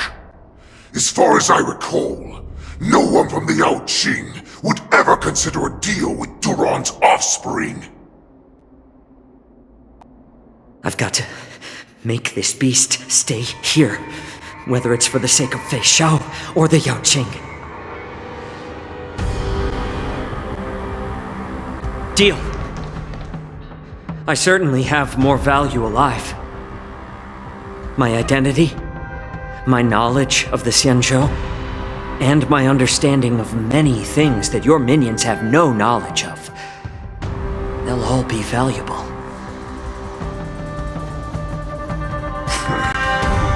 Lowly beast.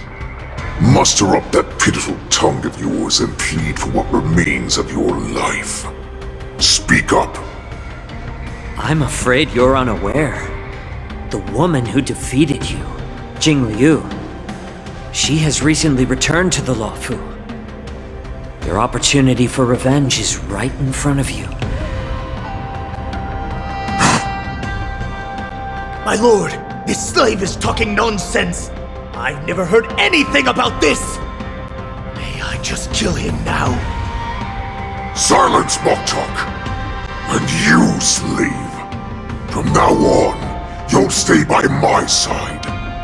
You'll only speak and move when I allow you to. Otherwise, I'll dismember you from head to tail, inch by inch. Got it? But my lord... We must stay here for some time, Moktok. Fear not, because once I step out of the prison, it's the people of the Xianzhou who should tremble in fear. I'll show them what true calamity means. Now, Duran's whelps, follow me!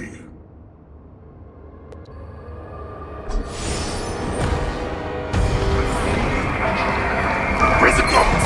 Stop them! For our great Lord Hulai!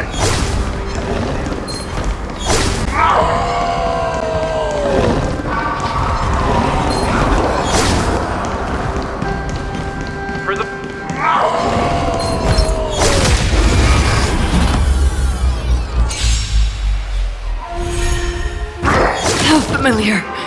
I underestimated you. Rise! Feeling spiffy? Can you find the answer? Destined for oblivion. The dead return! How familiar. Receive divinity. Repay.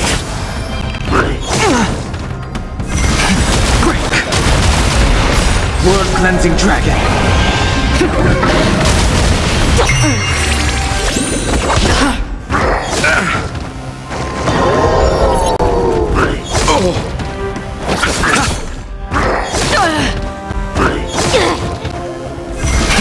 Rise! Feeling spiffy? Like that, huh? Bloom. The dead return! Can you find the answer? Still waters of oblivion.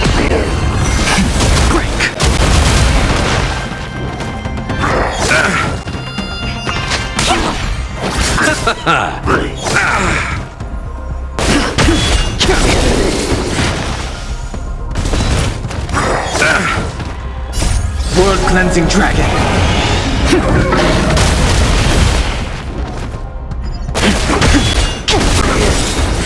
I weep for the departed. It too shall fall.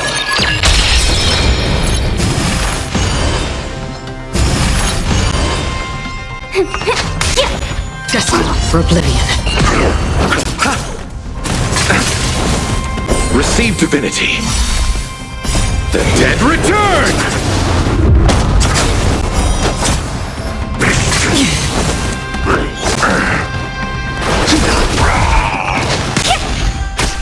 On the still waters of oblivion. Grace.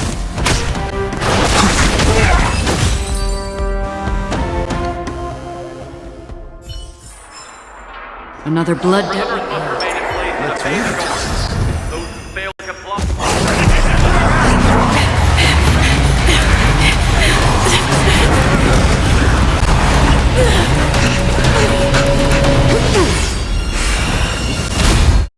Place and obey the guard.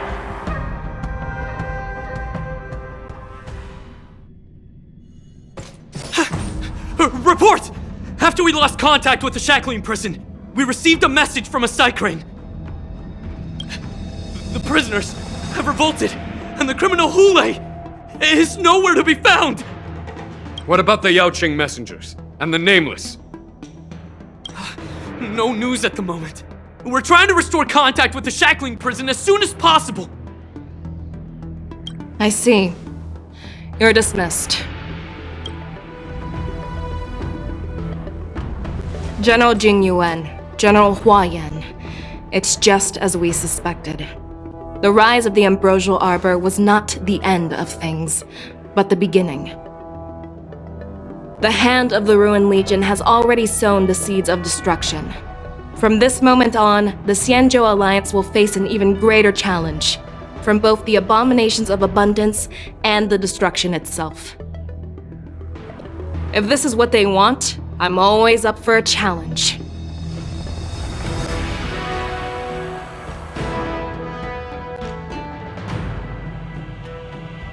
As the Marshal's special envoy, I'll dispatch the Lawfu Cloud Knights to pursue Hule myself. Looks like the hidden dregs have finally come to the surface. And as I said before, it's time to wash them away, once and for all.